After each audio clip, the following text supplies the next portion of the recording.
But what he did was introduce encryption from the military world or wherever encryption was being used into the real world of where we get to use it now, and it changed the entire game of how we communicate on the internet as a public people. And so in 2014, he was inducted into another Hall of Fame thing here, and his bio is just so long and impressive. It's amazing, and I don't mean to belittle it by not reading all of it, but we're not going to read all of it. And but he's very impressive, and our own, from yesterday, Naomi Brockwell is going to interview him, and they're going to talk about the things that he knows about that y'all are just going to love. Privacy is what I'm assuming we're talking about, right? Yes. So let's welcome Naomi and Phil.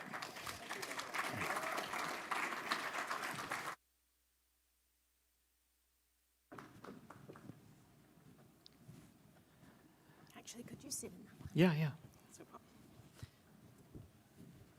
Okie dokie. So I'll give another intro. That one was great. It was wonderful. We could add a few things, like Phil Zimmermann changed the world. So in the early 90s, Phil Zimmermann released a groundbreaking encryption program called PGP. Who has heard of PGP? We have the person who created it right here. It stands for Pretty Good Software. Yeah, give him a round of applause.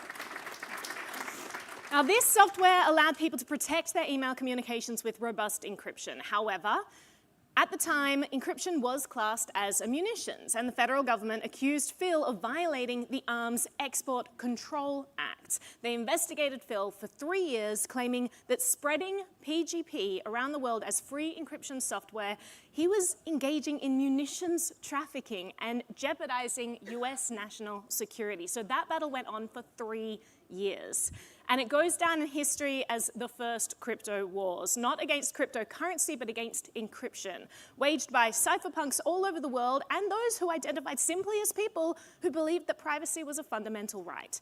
Phil published source code in books with MIT. He fought for code to be recognized as freedom of speech, and eventually, the federal government dropped their case.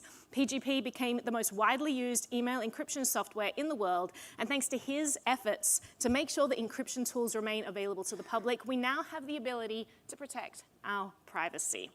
But once again, we find ourselves in another crypto war, with governments around the globe once again trying to undermine privacy. So please join me in welcoming Phil, the godfather of online privacy, as we discuss the battle ahead and what's on the line.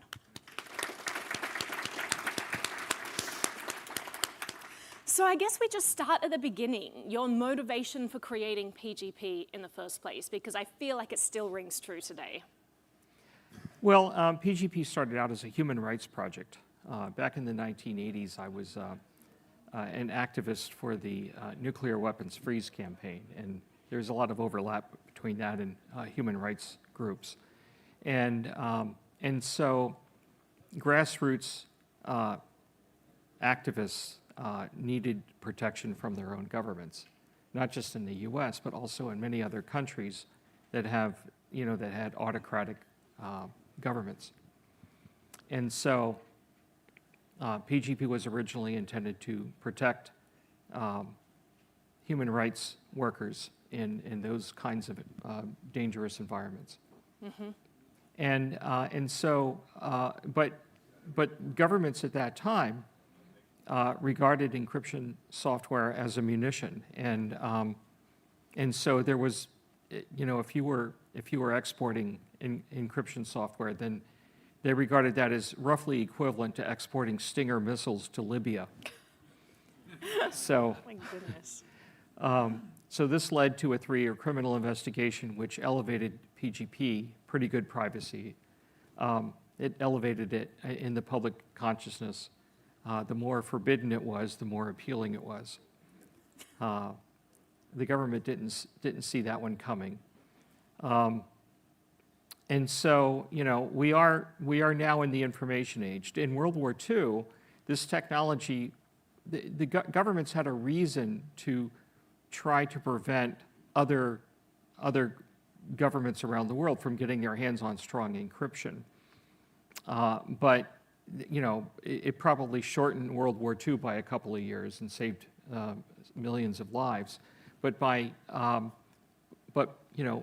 after World War II ended and decades followed, eventually the internet came into existence, and it was time to treat encryption with a different attitude.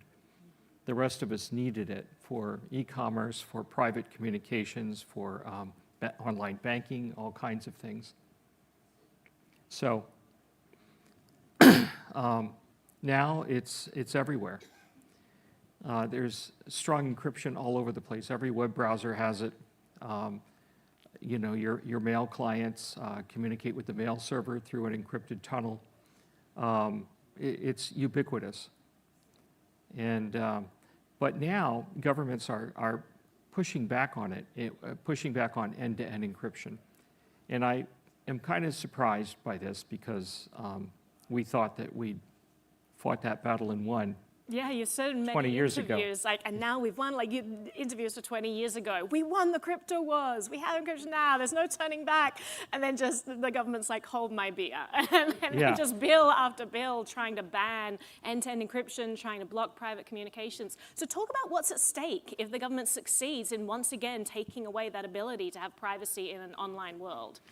Well, you know, you have to look at the totality of surveillance that we live in. Everything that we do online. You know, we've moved our lives, you know, from the analog world to the digital world. And every little body language and fidgeting in our seats and where we aim our eyeballs is under surveillance, you know. They tap into our optic nerve, metaphorically, by looking at everything that we look at. And some of that is done by private companies. A lot of it is. But governments can ask those private companies for whatever it is that they observed about our behavior. And so every part of our lives is subject to surveillance. And so, you know, governments live in a sort of golden age of surveillance. Everything that we do is surveilled. And so trying to hang on to just a little bit of our privacy by encrypting our email, our text messaging, our phone calls, this is possible, but it's only a few pixels left in this giant display. You know, it's like the governments around the world have this panorama of visibility of observing us, and there's a few dark pixels left that, you know, that are not illuminated, and they're complaining about those dark pixels, you know, because we can make a private phone call or a private email or private text messaging, and they want to have all the pixels fully illuminated so they can see everything that we do. And you know, so we're trying to hang on for dear life to a little bit of privacy that we have left. And I mean, communications is that dark pixel the FBI is always talking about. We're going dark. And as you mentioned, we're absolutely not going dark. They're getting everything, but they just don't want us to have that last. Yeah, would they like to trade the world of surveillance that we live in today for, you know, the world we had 30 years ago? Right. I don't think so. It's crazy. And so that ability to have private communications, really, if you think back before the digital age, we could all have private communications. You just have a conversation with someone outside of earshot of someone, and it's a private conversation. The government wasn't getting access. Human beings evolved in a world where almost every conversation was a private conversation. If you wanted others to hear it, you could move closer to someone who could overhear your private conversation. Otherwise, the natural way to talk to another human being is privately, you know. If you just step away from the crowd that you don't want to hear it, you walk over there and talk, the people over here can't hear you speaking. So, you know, I'd like to return to that. I definitely would as well. And yet the rhetoric that we hear seems to be about how we shouldn't have this ability to have private conversations. Oh, that's going to put children in danger. Oh, that's going to aid drug traffickers. That seems like a very crazy turn of events in my eyes. Yep. To relegate private conversations and suddenly normalize pervasive surveillance to a point where we can't even interact with another person without a third party being privy to it. And the way I see that fitting into today's geopolitical context is that we have an ever-growing number of autocrats, autocratic countries. There are democracies that are collapsing into autocracies all over the world, everywhere you look. I mean, we live in a time where, democracies are in trouble. And it might be a military invasion like Russia attacking Ukraine, or it might be because somebody gets elected in a free and fair election, like in Hungary, for example. Somebody got elected in Hungary, Viktor Orban, and then used his presidential power to seize control of the different parts of the Hungarian society, the courts, academia, the press, the election apparatus, until he became essentially a dictator that cannot lose an election. And it is possible for democracies to fall because of a free and fair election, but then they take control of more parts of society so that they become permanent autocrats. Mm-hmm. Now, back in the day, in the first crypto wars, fighting this battle, it was so important to you. First of all, you talk about missing mortgage payments while you were undergoing all of this. Like this was an epic fight, but you continued this fight. You went above and beyond. You worked with MIT to get source code out because fundamentally you believed that privacy was a right and it was essential to a free society. So today I just worry that we don't have a Phil Zimmermann of our era who is going to be willing to go against the most powerful adversary in the world and continue this battle for privacy. I really worry that we may be on a trajectory where we could lose the option of privacy if we don't really stand our ground. Are you worried about that? Yeah. I mean, to push back against autocracies taking over, privacy is one element of that, but there's other things that we have to do also as a matter of civic hygiene. We need to, some of it we can't solve with technology. Some of it we have to solve in policy space. So we have to try to regulate what happens. Not deploy 1 billion video cameras that have face recognition software behind the cameras, not creating an environment of surveillance that gives the government omniscience. We've never been in a world where governments have omniscience. Mm-hmm. And it's not clear that democracy can survive governments having omniscience. So we have to push back against governments having omniscience. It's not just, we need more encryption software. No, encryption is one part of it, but there's a lot more erosion of privacy that goes on because of advances in technology besides things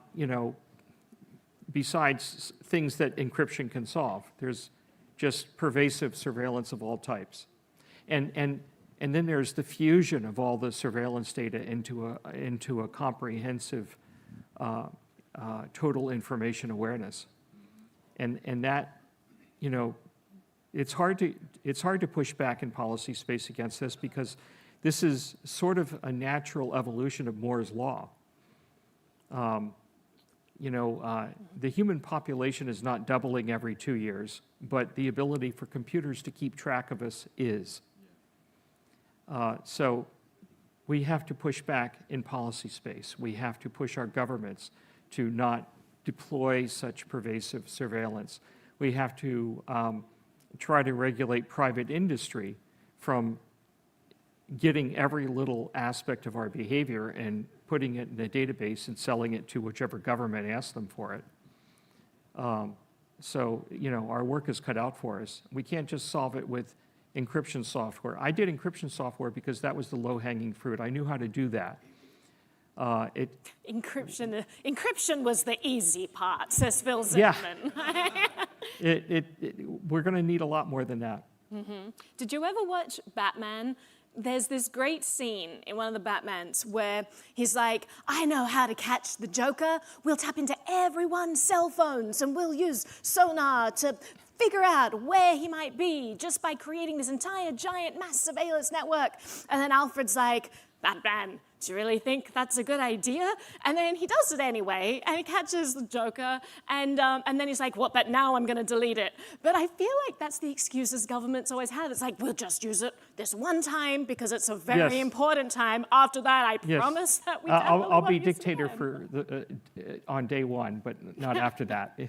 Yeah, so like how do we survive in a policy world where the government's constantly justifying these tools because, well, we got to catch the Joker this time, it's more important this time. And what we're doing is what you said, we're systematized this apparatus that could be hijacked at any point in the future by any future autocrat and use it against the people. Well, in every case where we're asked to allow someone to get this kind of power, it's always couched in terms of something that is appealing to the masses. We have to do this to stop pedophiles. We have to do this for national security. We have to do this to achieve this goal that people generally agree with is a good goal. But once you build a system like that, then, now it's an incumbent system, and it's going to keep on being used for all kinds of things. It's irresistible to an autocrat. Yeah, and when you were fighting the early battles, there was tremendous public support. You did a really great thing. You actually went against the advice of your lawyers, and they were like, oh, don't do press. And then you were like, I'm going to do a ton of press. And you basically created this groundswell movement around privacy as an issue, and it just was brilliant. And eventually the government backed off this case. How do we create that groundswell movement? Because privacy is hard. Convincing people that they should fight for some future scenario, when right now the invasion of privacy in their lives is actually very convenient. That's a very hard sell. It's, we're getting the boiled frog treatment. It's hard to get people active against the erosion of privacy because, it has gradually eroded over the years, and now people think it's normal. How do you get people to push back against what now feels normal? I don't know. I'm hoping that you have Naomi, here's the key, and Don't here's get on how to Facebook. win. Follow these steps. Don't get on Facebook. Yeah, we have shifting baseline syndrome, right? The frog in boiling water syndrome. Otherwise known as the Overton window. Exactly. The Overton window has shifted, and now what we consider normal is what we've grown up with. And if you rewind 50 years and you realize how little invasion there was into people's daily lives, the difference is stark. And I'm just wondering if there's an easy way that we can kind of give people that comparison so that they realize how much their lives are interfered with. And maybe that might incite them to push back. Yeah. I always try to point to what autocrats can do with surveillance systems. In China, there's 1 billion video cameras in China. I don't know the exact number, but, there's facial recognition behind it. There's fusion of different intelligence sources on the Chinese population. And as a result of this, it's nearly impossible for any kind of political opposition to organize in China. And so, now this actually you still have a Chinese population that tries to push back. They just can't push back by organizing politically. So what they do instead is they have something called lying down. Lying flat, I think it's called in Chinese. And it just means that, you can't organize politically against this regime, so let's just become inert and not work, not seek advancement in our career, just subsist on the minimal amount of work that it takes to, get some food and not sleep in the streets. And this affects the Chinese economy. And it's a way for them to sort of passively, aggressively protest because they can't organize politically because there's surveillance everywhere. There's a social scoring system that punishes you if you do something wrong against the government. Well, people aren't doing things against the government. They're just saying, oh, I'm not gonna, it's sort of a passive protest. we need to have the ability to communicate with each other securely in order that if a government emerges that is an autocratic government, that we have some way to try to recapture control in the next election cycle, if there is a next election cycle. Yeah. I mean, for me, I feel like the best thing we can be doing is, one, changing culture, because we need to spread awareness about this. We need to, paint a picture like you just did of what future possible scenario looks like. And we also need to learn how to use privacy tools now, because, there may come a time when it's too late, when these tools are outside of our reach, when pervasive surveillance is so bad, we can't access these tools anymore. We can't download them because all of that's being monitored. So we need to be integrating these into our lives now and teaching other people. And I feel like to create that groundswell movement, it requires people to be really engaged and fired up about this issue, so that they go out and they spread the message and fight. Yeah, already today, it would be harder to do PGP today the way it was in 1991, because today, most of the important apps that we run come from like the App Store or the Google Play Store. These are choke points. Mm-hmm. And they, if Apple got pressured, it becomes a single point of failure. If Apple got pressured from the government not to allow some encryption software to be downloaded from their App Store, they could prevent that. There was a case many years ago where there was some piece of software, I don't remember what it was, that Russia objected to. And they asked Apple to remove it from the App Store for Russia, and Apple did. They did. And that was before Russia attacked Crimea. But now it would be obvious that, Apple would clearly see that that would be a mistake. But they did it then, and it sort of becomes easy to do when you have a choke point like that. Yeah, there are some egregious cases like that. China does the same thing. The US government does the same thing. I believe recently Australia asked for things to be removed, but it wasn't enough that they just removed things for Australia. They asked them to remove it for everyone in the world. Otherwise, people in Australia might use VPNs and bypass it. Like, we're getting to a system where governments are pressuring companies. Well, I would hope that, I talked with a member of parliament in Australia some years ago when they were entertaining some piece of legislation, which I think eventually passed, that would limit strong encryption in Australia. Yep. And so they were going to try to get Apple to remove strong encryption from their iPhones. But, Apple FaceTime is encrypted end to end. And so just imagine the reaction of millions of Australian voters that could no longer buy an iPhone in Australia. I would hope that would produce some effect on the next election cycle. I would hope, but as an Australian, I feel like they were just like, well, I could use my phone or I'll just watch the footy. She'll be right. So I'm not sure. So what are your parting words to the audience? If this is a crowd who cares about privacy, in the Litecoin community, they prioritize privacy. They're working on things to integrate more privacy into the monetary system. This is a crowd who could potentially go out and be activists for this cause. What advice would you give them? What's the next place that they could start? Well, I don't look at only the privacy aspects of this. I look at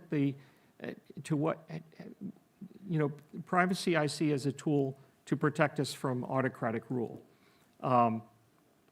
It's not an end in itself. It's a good end in itself, but it also is a way of protecting us from, the bigger problem of government getting too much power over us.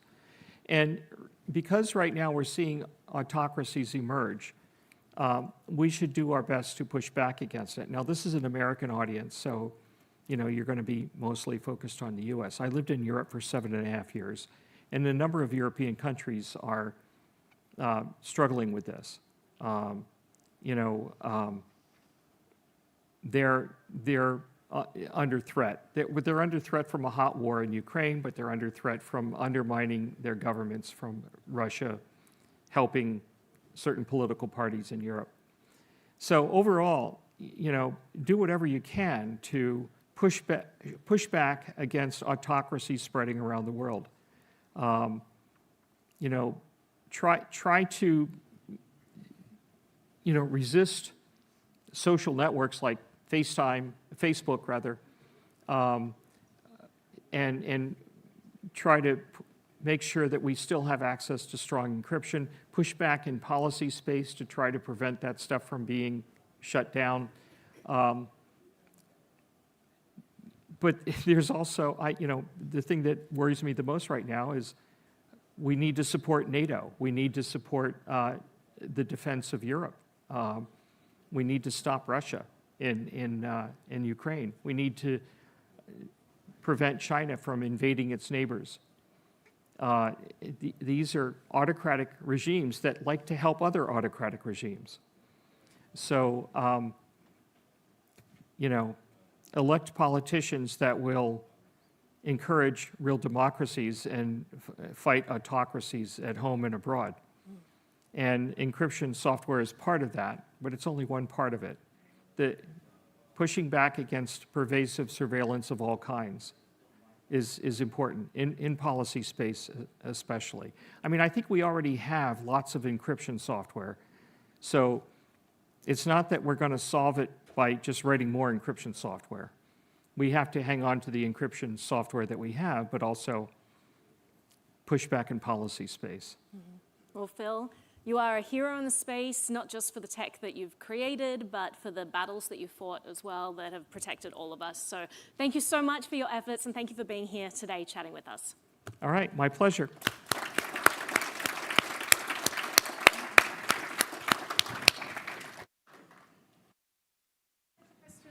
Oh, yeah, we should. It's like 30 seconds left on the clock, but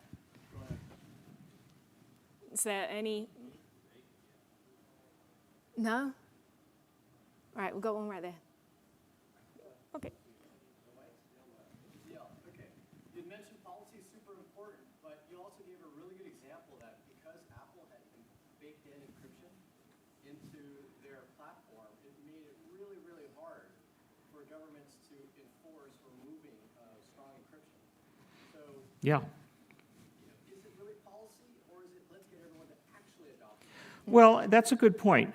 Should we repeat the question? So Yeah, the question was about Apple, and it was actually them baking in strong encryption to their devices that helped push back against governments who tried to remove it. So is it a policy issue, or is it we just need this more widespread and we need to use the tech? I agree with his point, and I mean what his point is that deployment of strong encryption changes the facts on the ground.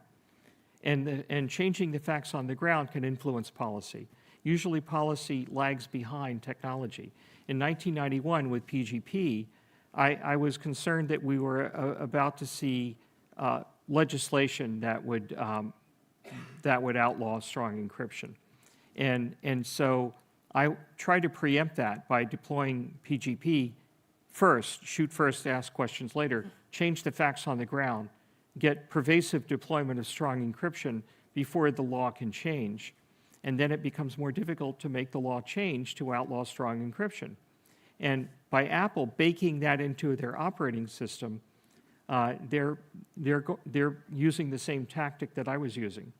And that's good. And also, in Silicon Valley, Apple and other tech companies generally have an engineering culture that favors strong encryption, privacy. I mean, some parts of tech companies erode privacy, like Facebook. But Apple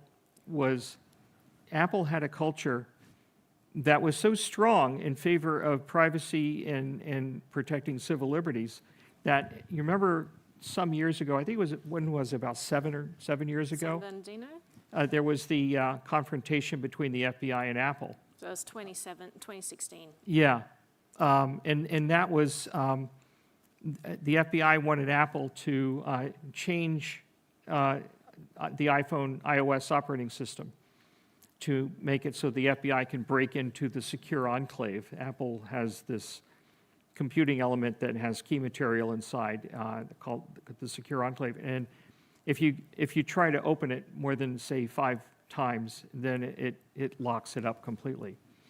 And the FBI wanted Apple to change the operating system so it doesn't behave that way. But Apple assumed that if they did that, that would open the floodgates and all the iPhones in the world would be in jeopardy.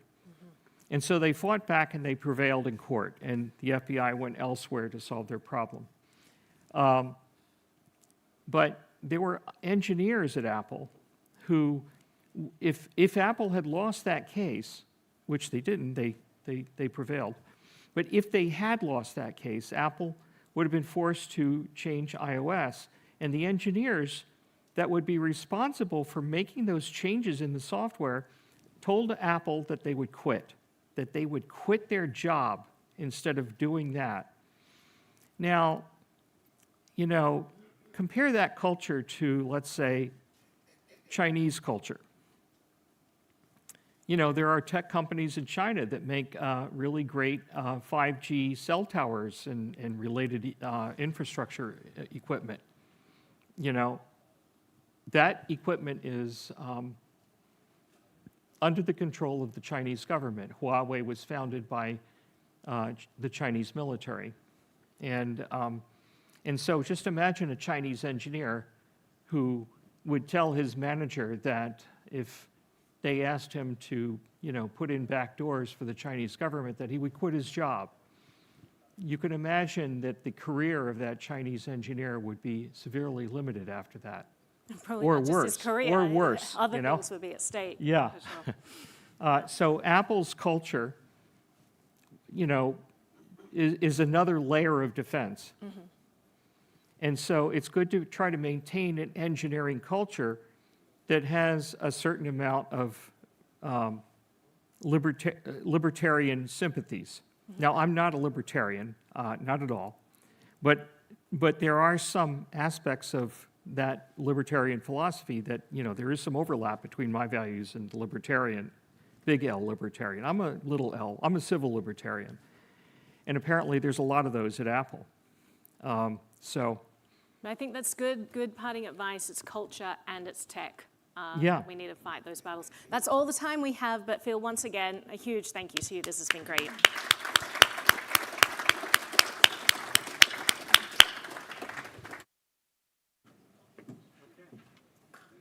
Great job. I feel like your bio was much more well read in the Australian accent, so I appreciate you doing it. Yes, 100%.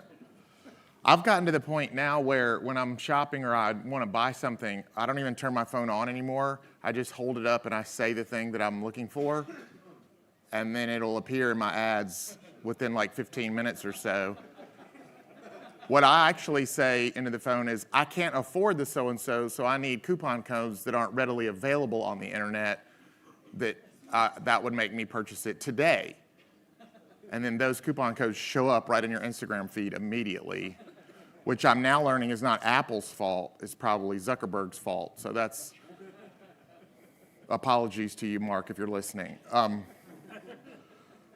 Probably no apologies to you, Mark, if you're listening. That's good. Awesome. Well, we're moving right along. Who's really depressed about the rest of the life that you're going to lead here on Earth after that? No, it's like, wow, they know everything about me. I mean, I actually, when my wife says we're going to get our identity stolen, I'm like, yeah, that'd be awesome. We could bounce checks in New Mexico instead of here where we're bouncing them. That'd be great. Anybody here that wants to hack my phone and take on my debt, have at it. This is great. Next up, MWEB updates. David Burkett. David is the developer of Grin++. Is that Grin++ or not GRIN? Grin++. Developer at Litecoin Foundation and shadowy supercoder in quotes. I feel like you don't need to put shadowy supercoder in quotes. It just kind of implies the quotes. But David is the lead developer for MWEB, the largest upgrade to the Litecoin network ever, offering fungibility and enhancing confidentiality between senders and receivers in a transaction and improving Litecoin scalability. Please welcome David Burkett. Or Burkett. Is it Burkett? Is he not here? He's live streaming. We're trying to get him on the live stream. Oh, the live stream is down? Oh, I need to do my live stream jokes again? No, I'm kidding. Is it Burkett? It is Burkett. Who is David? Where is David? Oh, he's calling in on Zoom. Okay. This is what a professional MC looks like, covering for things that he wasn't prepared to talk about. When in doubt, smile right into the camera. I'm making this look a lot easier than it really is. It's not easy to do this, so I'm going to tell the bald jokes that I didn't tell yesterday. How's that? I went bald when I was 24. I did, but I got married when I was 22, so I got right in under that deadline. Oof, that was touch and go there for a minute, but I beat that buzzer. I did. My wife was 22 when we got married, but she looked 18, and I was 22, but I looked 22. But then 2 years later, my wife still looked 18, and I look like I look right now. What I'm saying is early in my marriage, I got arrested several times. It was always at a Blockbuster Video. I don't know why that is, but Blockbuster Video, if you're under 40 years old, that's a place where we would take VHS tapes and just stack them in a box on the honor system to put them back in. But you probably know it as the location or parking lot where you get your meth.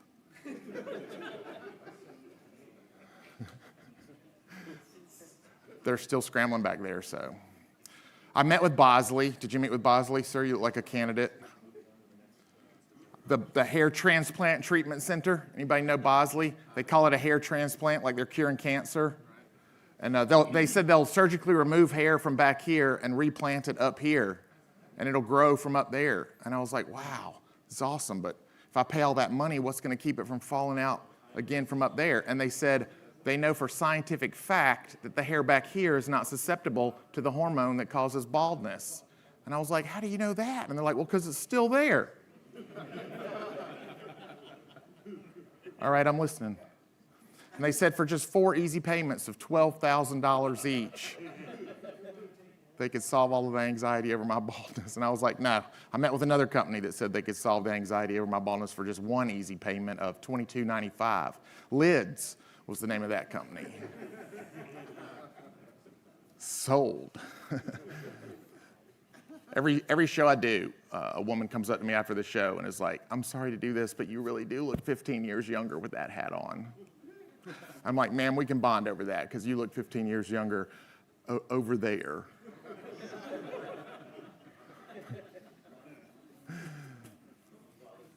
Still waiting on the guy to call in. Want to invert it? Want to put somebody up now and then get him to call in later?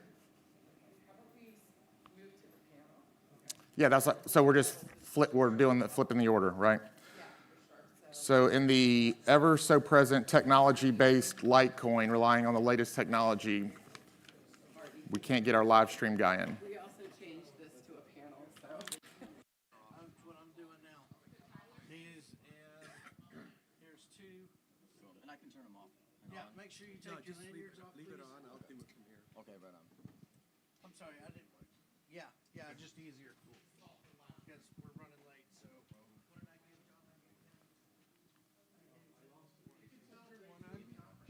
I lost one. Did you turn one on?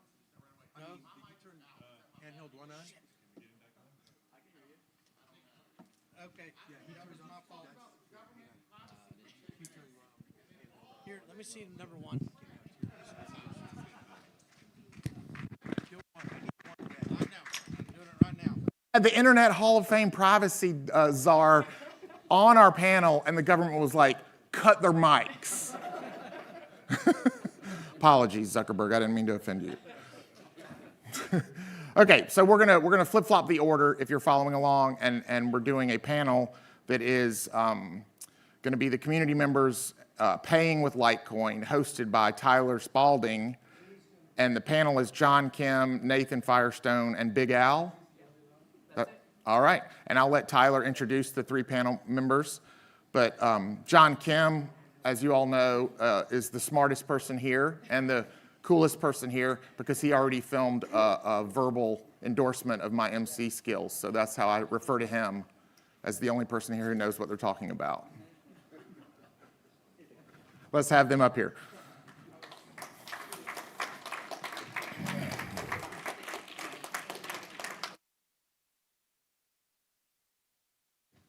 Hey, thank you so much. Yeah.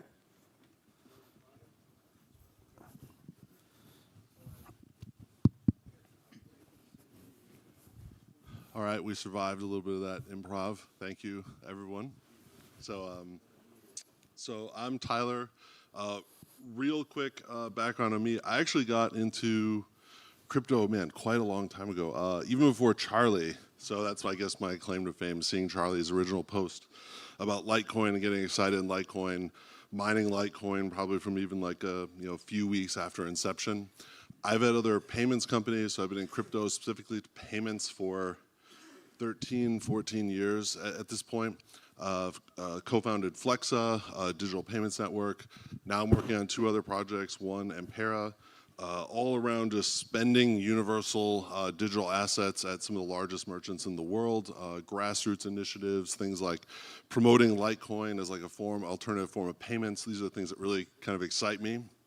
And then also new DeFi protocols that allow for kind of more ubiquitous collateralization uses, particularly then for payments, to be able to make safe payments where you don't trust counterparties, and just basically the entire gamut around just using crypto, having the real world use cases of it, particular to payments, and like what this like kind of inevitability will really start to look like. And so as part of all that, you go to the litecoin.org website, and what does it say, right? There's one line on there, and it says, Litecoin is the cryptocurrency for payments.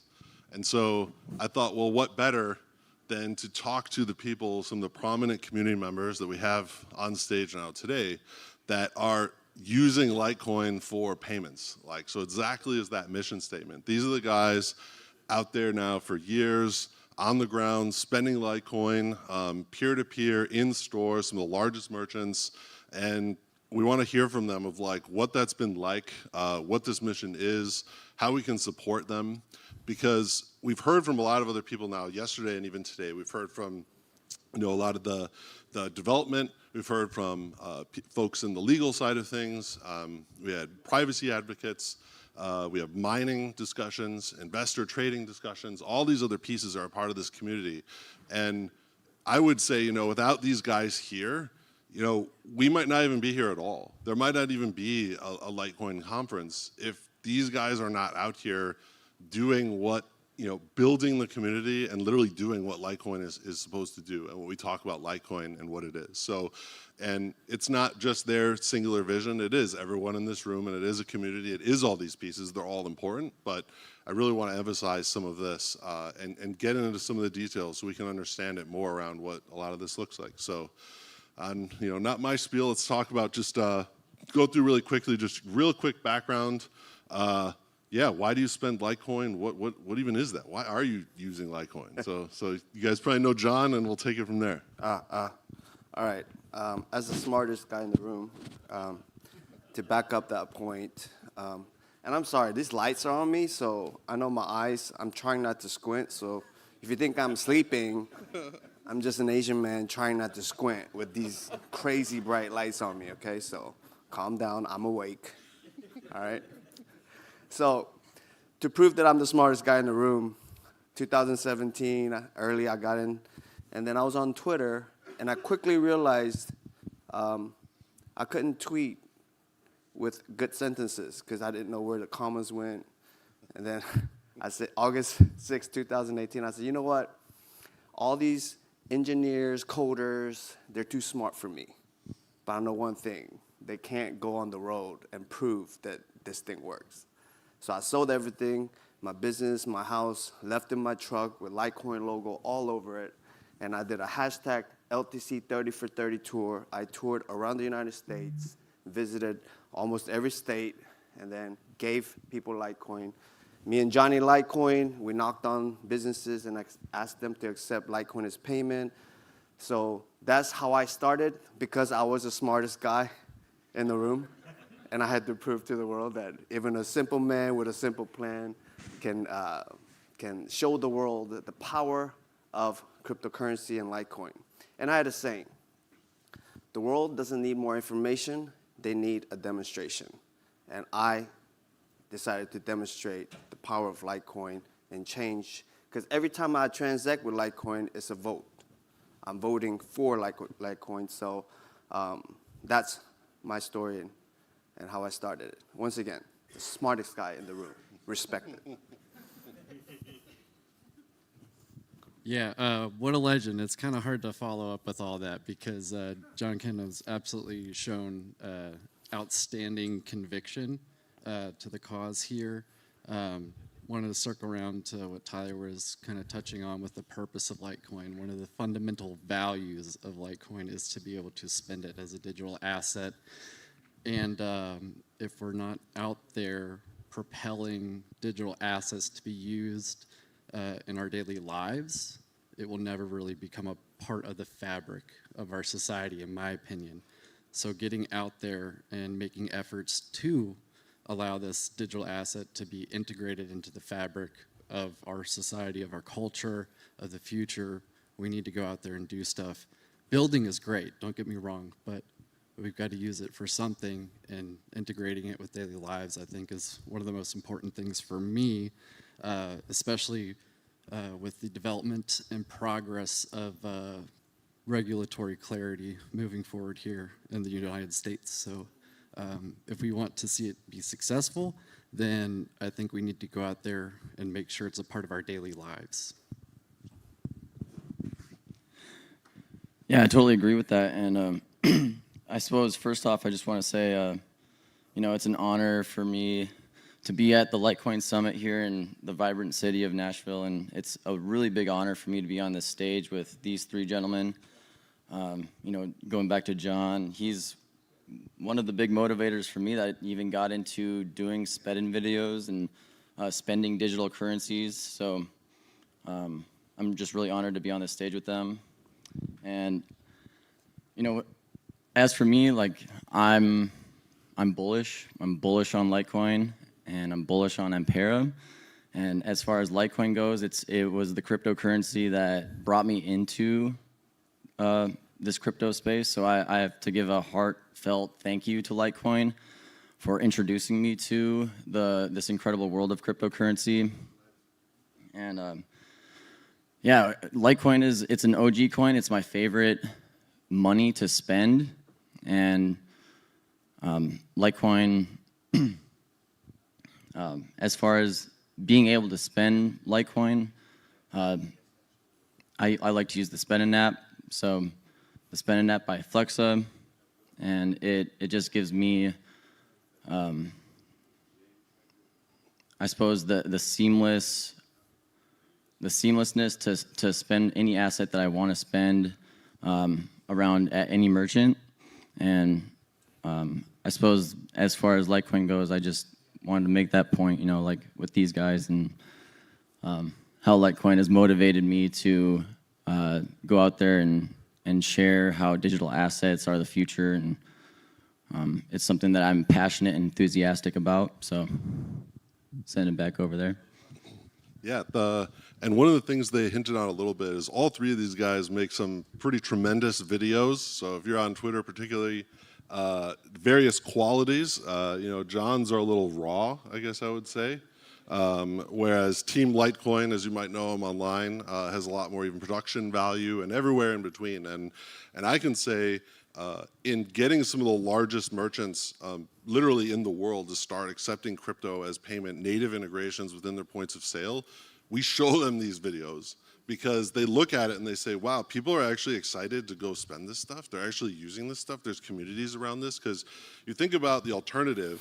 I'm pretty sure there aren't any videos of people online whipping out their debit card and being excited to pay at a point of sale, right? Like, so that's the status quo. And so when these merchants are seeing this, like, yeah, maybe it's a smaller percentage of what their business could look like today, and they are saving a lot of money and it's interesting to them. But when they see this stuff, which is just completely different, and they can start harnessing this in communities and realize that there's actually enthusiasm, there's another world around what people perceive to be payments, is really, really powerful. So these three guys in particular, I have literally shared their videos with some of the largest merchants in the world saying, hey, look, this is a real thing. So to that point, Nate, you talked a little bit around kind of why Litecoin. Is there anything else you guys would add about why specifically, what does Litecoin maybe make it more spendable than something like Bitcoin or any of the other assets, right? And this is not to say that any other assets are not good. We're not going to try to just shit on stuff. But like, what about Litecoin maybe makes it even stronger, or what resonates with you of why you spend it versus other assets? You know, yesterday somebody said in 2017 I got into Litecoin because thought I was a genius trader, because my first couple months into crypto, everybody thinks you're winning, right? But to move funds from exchange to exchange, Bitcoin took too long, and Litecoin was the coin. So that's how I got into Litecoin, and I just realized it was just a faster Bitcoin. But, you know, if you see any of my videos, I'm always paying with Litecoin. It's almost like I'm in a cult. I can't spend anything else because Charlie Lee is my best friend, and I'm a very loyal guy, right? But let me tell you a quick story. Like I said, going back to me being the smartest guy, I don't have Wait, just a quick to that. You did say you went to almost every state getting Litecoin, and then you said you went to 30 states, right? It was 30 days, 30 for 30. But then you said 30 states, I thought. Yeah. Almost all the states, right? 30 states? I know there's like 48 Okay. states, so I might have hit all of it, if my math is correct. But I don't have a high school diploma. I'm not saying that proudly. It sucks, but it's the truth. But I got to speak at Johns Hopkins and UPenn, and this is what I told them. My son took me to AMC at the time. Flexa, Spedden, you were able to buy a ticket. And I gave him a bunch of Litecoin. He's like, oh, internet money, I don't even know what this is. We went to AMC. He bought the ticket, bought the popcorn with Litecoin through the Spedden app, and it clicked. He said, dang, Dad, this is really money, right? And I told that, and at UPenn, which I didn't even know UPenn was an Ivy League school. You want to hear a funny story? I left that place. I called Charlie. Charlie's like, how do you feel speaking at a prestigious university with no high school diploma? I said, what are you talking about? He's like, UPenn is a legit Ivy League. I'm like, bro, why didn't you tell me? Because the night before, I drank. And I woke up with a hangover because I thought it was UT Austin or UT Arlington, right? So I thought it was UPenn, just, you know, and I walked in and I said my thing and I got out. And he said, no, John, I'm glad I didn't tell you because you're so good off the cuff. You just go in, you do your thing. But the reason I tell you that is right when I told them, 12-year-old kid, as soon as he was able to purchase a movie ticket and popcorn with Litecoin, he knew it was money. And after that, he has been extorting me every day. Every time he does a chore, give me a Litecoin. So I guess what I'm trying to say, the power of Litecoin is in the demonstration. You can argue all you want, but once you show them, they're no longer the same again. And Litecoin is the right coin, and if Asian would say it, right coin is the Litecoin. Listen, I'm trying to follow Marty, the greatest MC ever at a conference, okay? But yeah, so right coin is the Litecoin, and for me, and the speed of it is great. So for me, it has been the best experience. It's the only coin that I will ever spend until we get to mass adoption. That's beautiful, man. Wow. I got you. Again, what a legend. Can we put him on the end next time? Yeah, John's done so much for the community. As for me, being completely transparent, I've spent probably over 20 digital assets. I've made hundreds of transactions, and it just so happens, I didn't really think about it during the entire past year, but 20% of all of my transactions have been through Litecoin.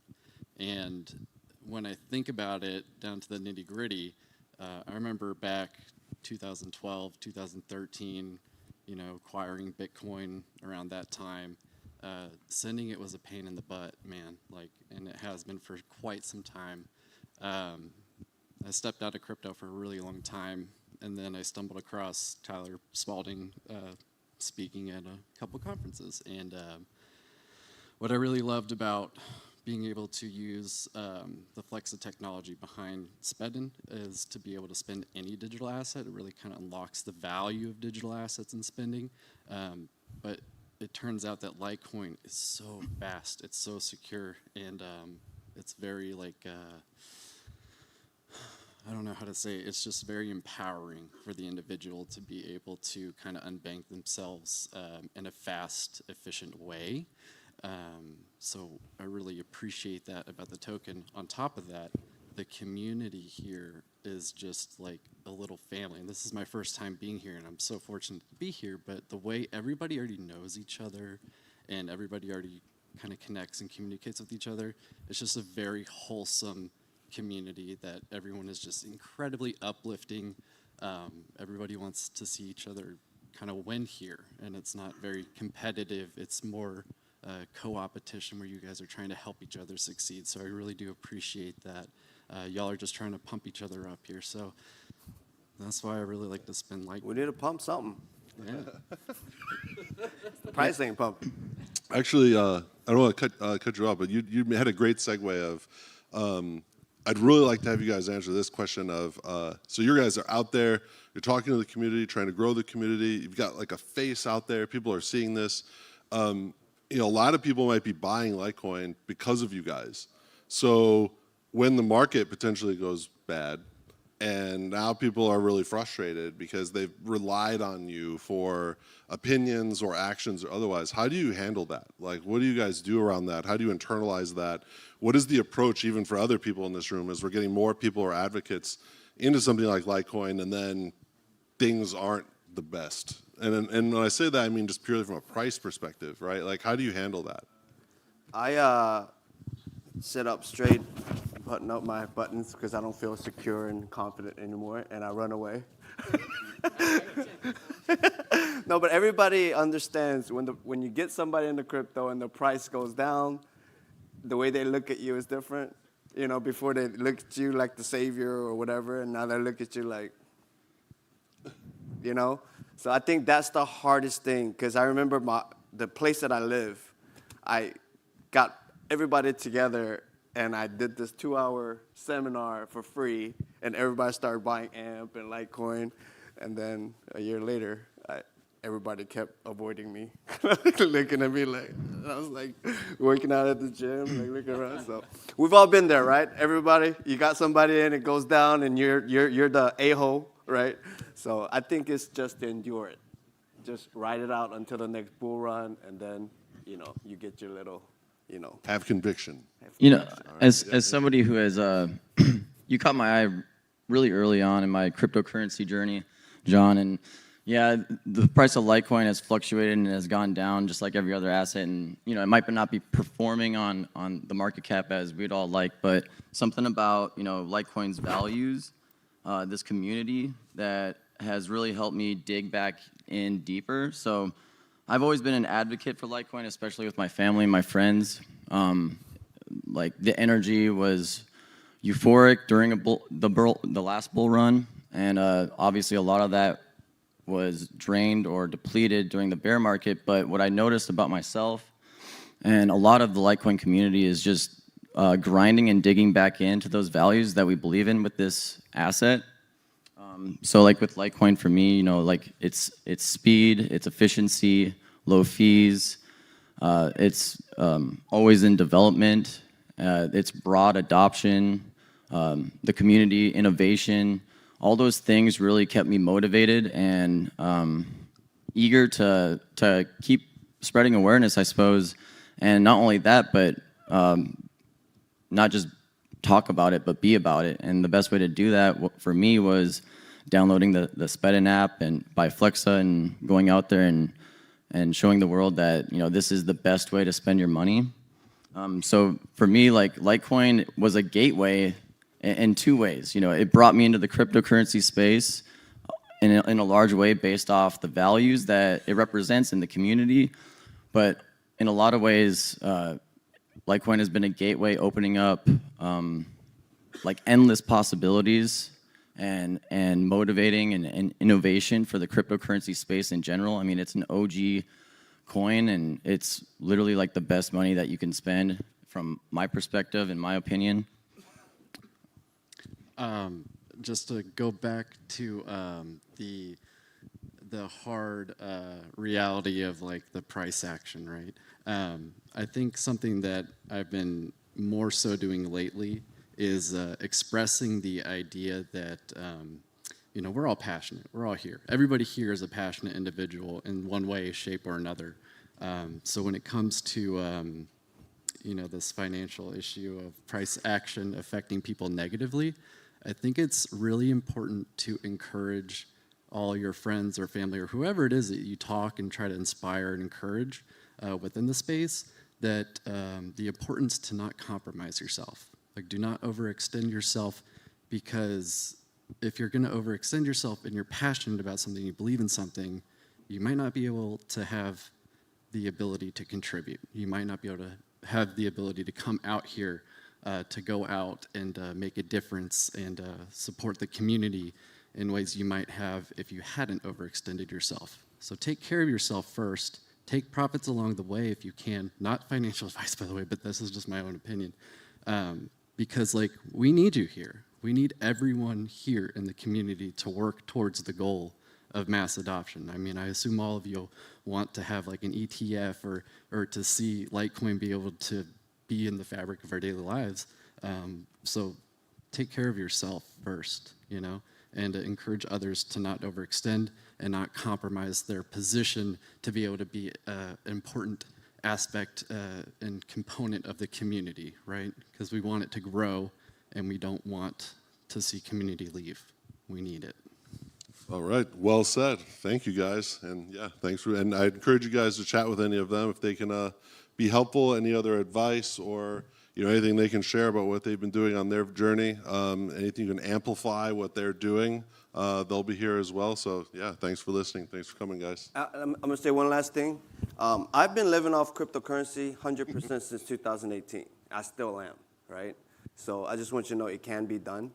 It's possible, But I think the greatest thing that we all as a community can tell you is that if you don't have deep, deep conviction in this place, you're done, right? You won't be able to last.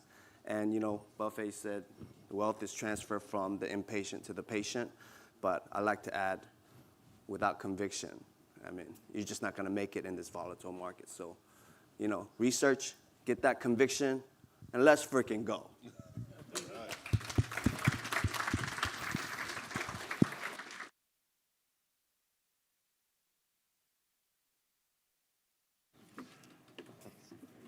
Thanks, guys. I'm feeling less good about that endorsement now, but it's okay. I didn't know all the facts. Those guys were great, right? Since 2018, he's been living solely on Litecoin. That's pretty cool. I've been living solely on American Express interest is the difference there. And I have strong convictions about that, so at least I'm in the right frame of mind about it. But I think my convictions are not the right ones. But David Burkett is now online, right? We are clear to go. David is the developer of Grin++, developer at Litecoin Foundation, and Shadowy Supercoder.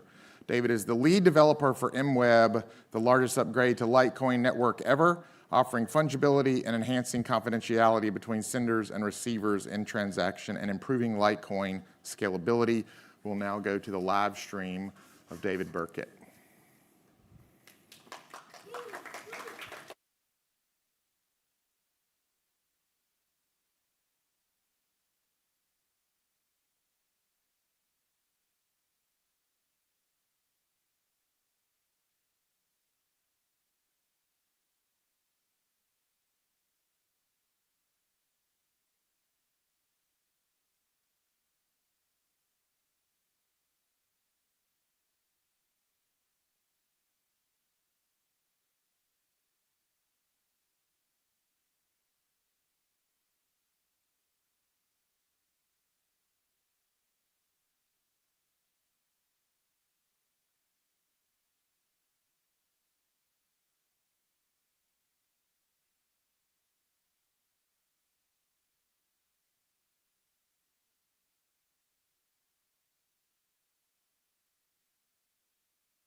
covered it. Like clients, oops, I'm off to a great start here.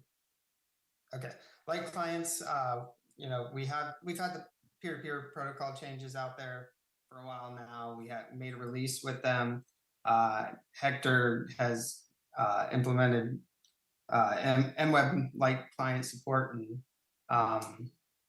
and Electrum and Light Wallet and others, and he's helped Cake Wallet. And so there's a few beta, alpha, whatever stage testing like clients out there using the new messages. Everything seems to be working. So we're moving towards adoption there. And also Hector has been working on hardware wallets, in particular Ledger. He has an implementation ready for Ledger that supports peg in, peg out, the whole works for MWEB, and it looks pretty good. So we're going to be getting that audited here. We're going to start that process soon. And then once that happens, then we should be able to get that merged into Ledger's repo so that we can get the app actually shipped to everyone. So everyone can start using MWEB from Ledger, which would be pretty cool.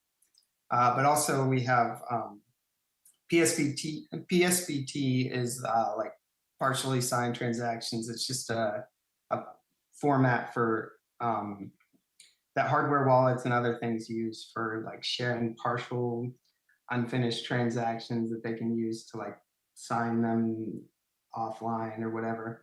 But that's just something we've been working on for V24, but it turned out we didn't actually need that in order to support it on Ledger, so that was cool. But we do have we do have that included in version 24, along with the Scryptor wallets, view keys, a lot better stability. The last release has some issues with the wallet for MWEB transactions, especially around restoring, and I've been working pretty hard at trying to like get all those ironed out. So, long story short, should be much more stable release, have some cool features, but yeah, it seems like it's been forever. It really has. So where is V24? Well, it's getting towards the end. I'm doing all my local testing now. Just like everything's implemented. I'm just testing locally, finding different bugs, trying to make sure that all the different scenarios are covered. But we should be able to move on to code review and community testing very shortly. So getting towards the end, should start to see V24 moving fast now. Let's hope. Been saying that forever now, but I mean it this time. All right, that's it for the dev update. Now, I'm going to talk some about privacy. So obviously, MWEB is a privacy layer that that I've talked a lot about, obviously, for the last few years. But I want to talk about like the different ways you can leak privacy when using a blockchain, and the ways we circumvent it, what MWEB covers, what it doesn't cover. And then I'm going to talk about our next big improvement to improve privacy even farther, especially well, I'll just get into it. We'll just go one by one here. So we have network origin. So if you think about how like the Litecoin network works, so you just have a bunch of peers connecting to each other. As one creates a transaction, they just tell their neighboring peers about it, and then it's just a very gossipy protocol. Like everybody tells everyone else, make sure that everyone has seen every transaction, every block. And so the problem with that is that if you have like a heavily connected node, say, this big brother down here in the bottom left. So if it's connected to everything, and then Alice here decides to broadcast her transaction to all of her connected peers, well, he's going to see the transaction come from her first, and then all of his other peers will send it to him secondhand when they see it. But he's going to know right away that it's Alice that created the transaction. He's going to know the address it came from. And so we now have a direct link from transaction to IP address, network address, like the physical location, basically. So that's one of the big ways that you can leak privacy when you're transacting on Litecoin. But there's some obvious solutions to that.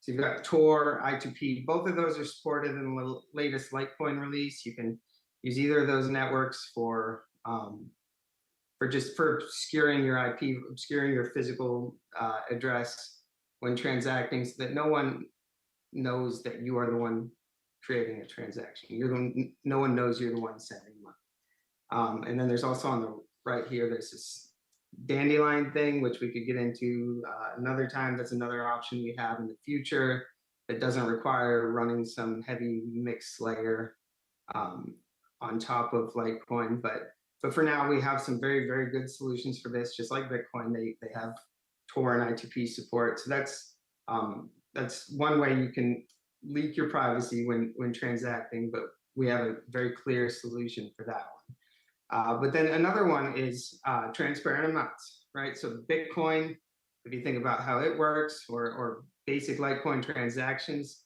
you have inputs, outputs. You have Alice's wallet may have 500 Litecoin in it, as you see here. She wants to send just a little bit to Bob, maybe for a coffee or something. She sends 0.2 Litecoin, and she has to send the change back to herself, 499.8 Litecoin. All of a sudden, Bob knows Alice has a lot of Litecoin.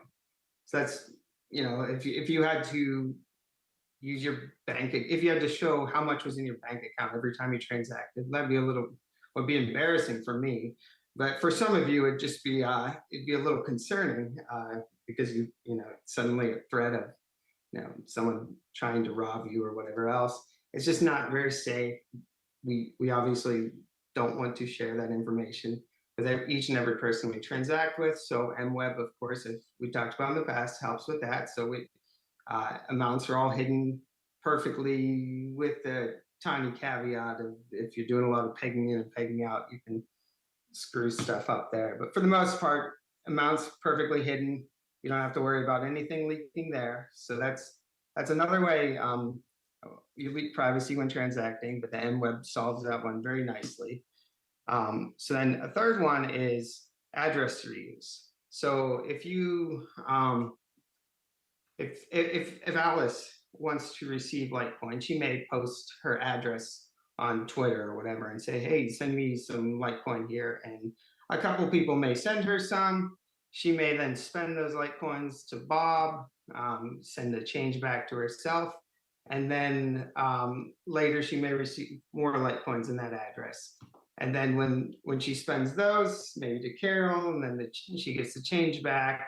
But everybody knows that each and every transaction involving that address in perpetuity is Alice. So, like every time more funds go to or from there, you can link that entire transaction directly to Alice.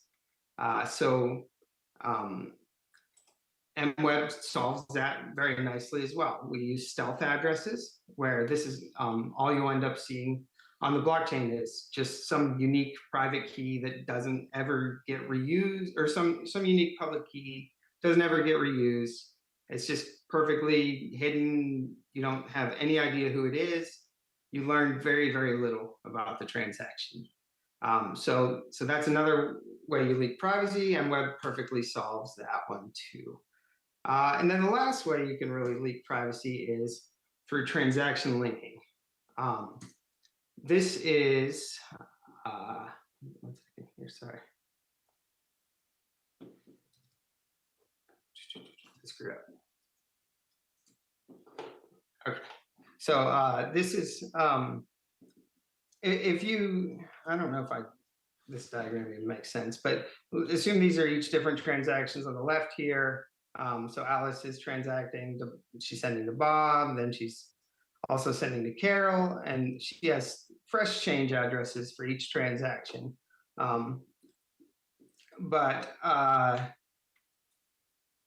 Like when she goes and spends later, well, we see like originally like the address reuse, like we talked about, and there can be more complicated scenarios where you don't reuse addresses and you still end up with a very simple diagram like this. But even though she's using separate change addresses. If she then spends those change together, then everybody knows that change was hers. They can go back to the original transaction. They can see that Bob received, they can see that which of the two outputs from her from each of their transactions was her change.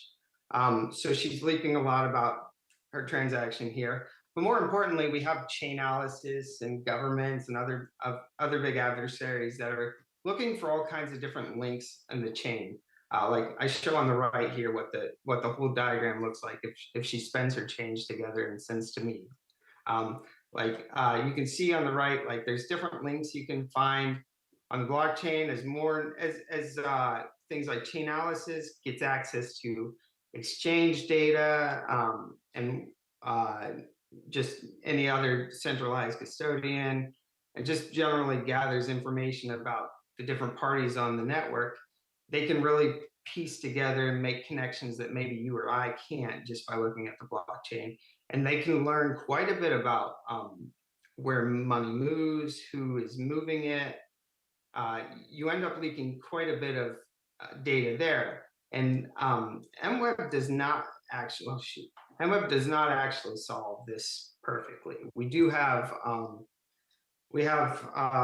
coin joins that take place after the transactions are shared, but in order to actually join the different transactions together and to kind of mingle them all together, you still have to broadcast your original transaction to everybody on the network. Everybody has to see your transaction before it's like combined into the big, like merged mess at the end.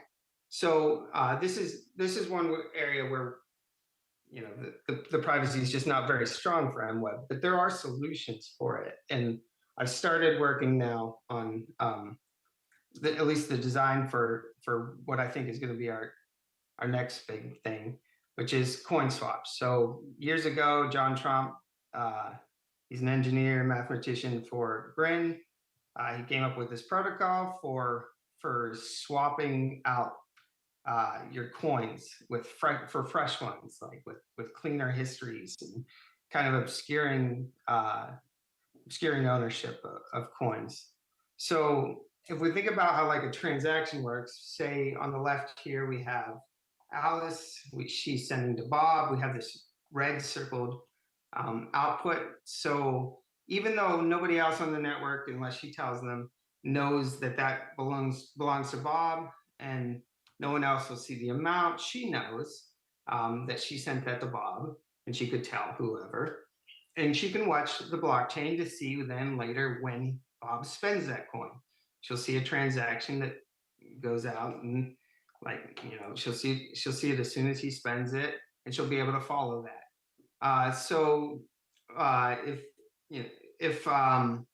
If it's like a central custodian that does that, they'll have access to even more data, and they may learn even more about they may know who Bob then is transacting with based on their database of coins that they know about and transactions they know about. What CoinSwap does is once you receive a new coin, once you receive coins from someone, say, in this case, Bob receives from Alice, instead of then directly sending those, later, having them sit in the blockchain and having Alice being able to monitor them, you can actually just swap them out for fresh coins. You send kind of like this, the current coin. See, I don't know if you can see that really well, but the current coin, and then a new coin you want, you send it to this kind of mixing service. They get a whole bunch of messages like that, and every so often they will combine them all together and post a transaction to the blockchain. So you see then, this is the big transaction they create. Alice knows that she sent this red output here, this red coin, and she'll see this new transaction to see that the red coin is spent. But she'll also see that a lot of other coins are included in there too. And she'll probably know it's a coin swap transaction, but she won't know which coin Bob gets back in exchange. So it's just a big mixing service that lets you just lets you hide ownership, in particular from the person who sent it to you, but from others as well. It really increases the anonymity set. So you just have this central server that you just send your transaction or send your outputs to, and they give you new ones, which is really cool. But there is a problem here, right? So if this, let's say that's Big Brother here is our mixer. It's an obvious single point of failure for privacy. If that server just logs everything that happens, then if they turn out to be a bad actor, then you end up even worse off than the situation before. But the CoinSwap protocol is kind of fancy, so you can you can split those up instead of just saying, "Here's my coin, give me this new one instead," which is the same value. You can kind of split that message up and give a little bit to a number of different CoinSwap servers. And then each of those CoinSwap servers have to work together to build the final CoinSwap transaction that you see on the right here.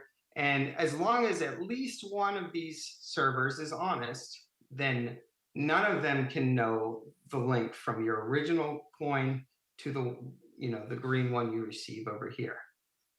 So if you would have maybe trusted community members, each running their own server, and as long as one of them is not working with the feds or whoever else, then you know that your data is safe.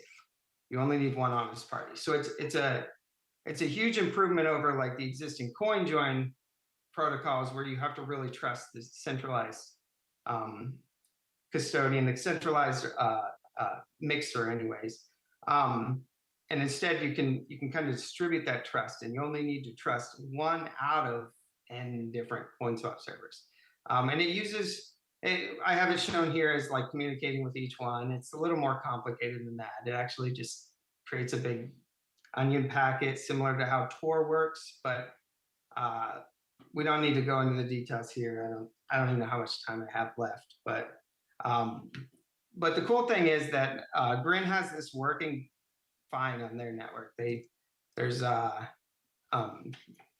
this second link here shows a repo with a working version of this CoinSwap service, and we can very easily adapt it for us. We have the non-interactive transactions, the ability to just send to an address instead of having to like communicate online with your receiver in the complicated way that the original MWEB works. Ours is very simple, but we added like a lot more complexity to our transactions as a result. But I've been working through it all, and we're able to very simply adapt what they have and still use, and not have to do anything crazy extra to make it work with non-interactive transactions. So this is something we can get going in the very near future if we get the infrastructure set up, the different parties to host a service. And then wallets, the way they would work is they would just you could just configure it to automatically swap any new coins you receive.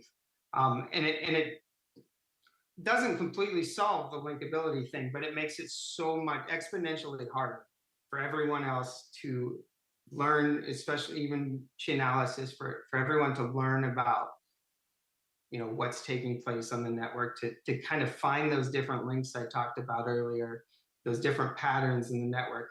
When your anonymity set is growing all the time, it starts to work a lot more like Monero does, or a lot more like Zcash does. Theirs is a little farther still, but it takes an even larger step in that direction compared to the core Mimblewimble that we have now. So that's what I'm going to be working on as soon as we get V24 out.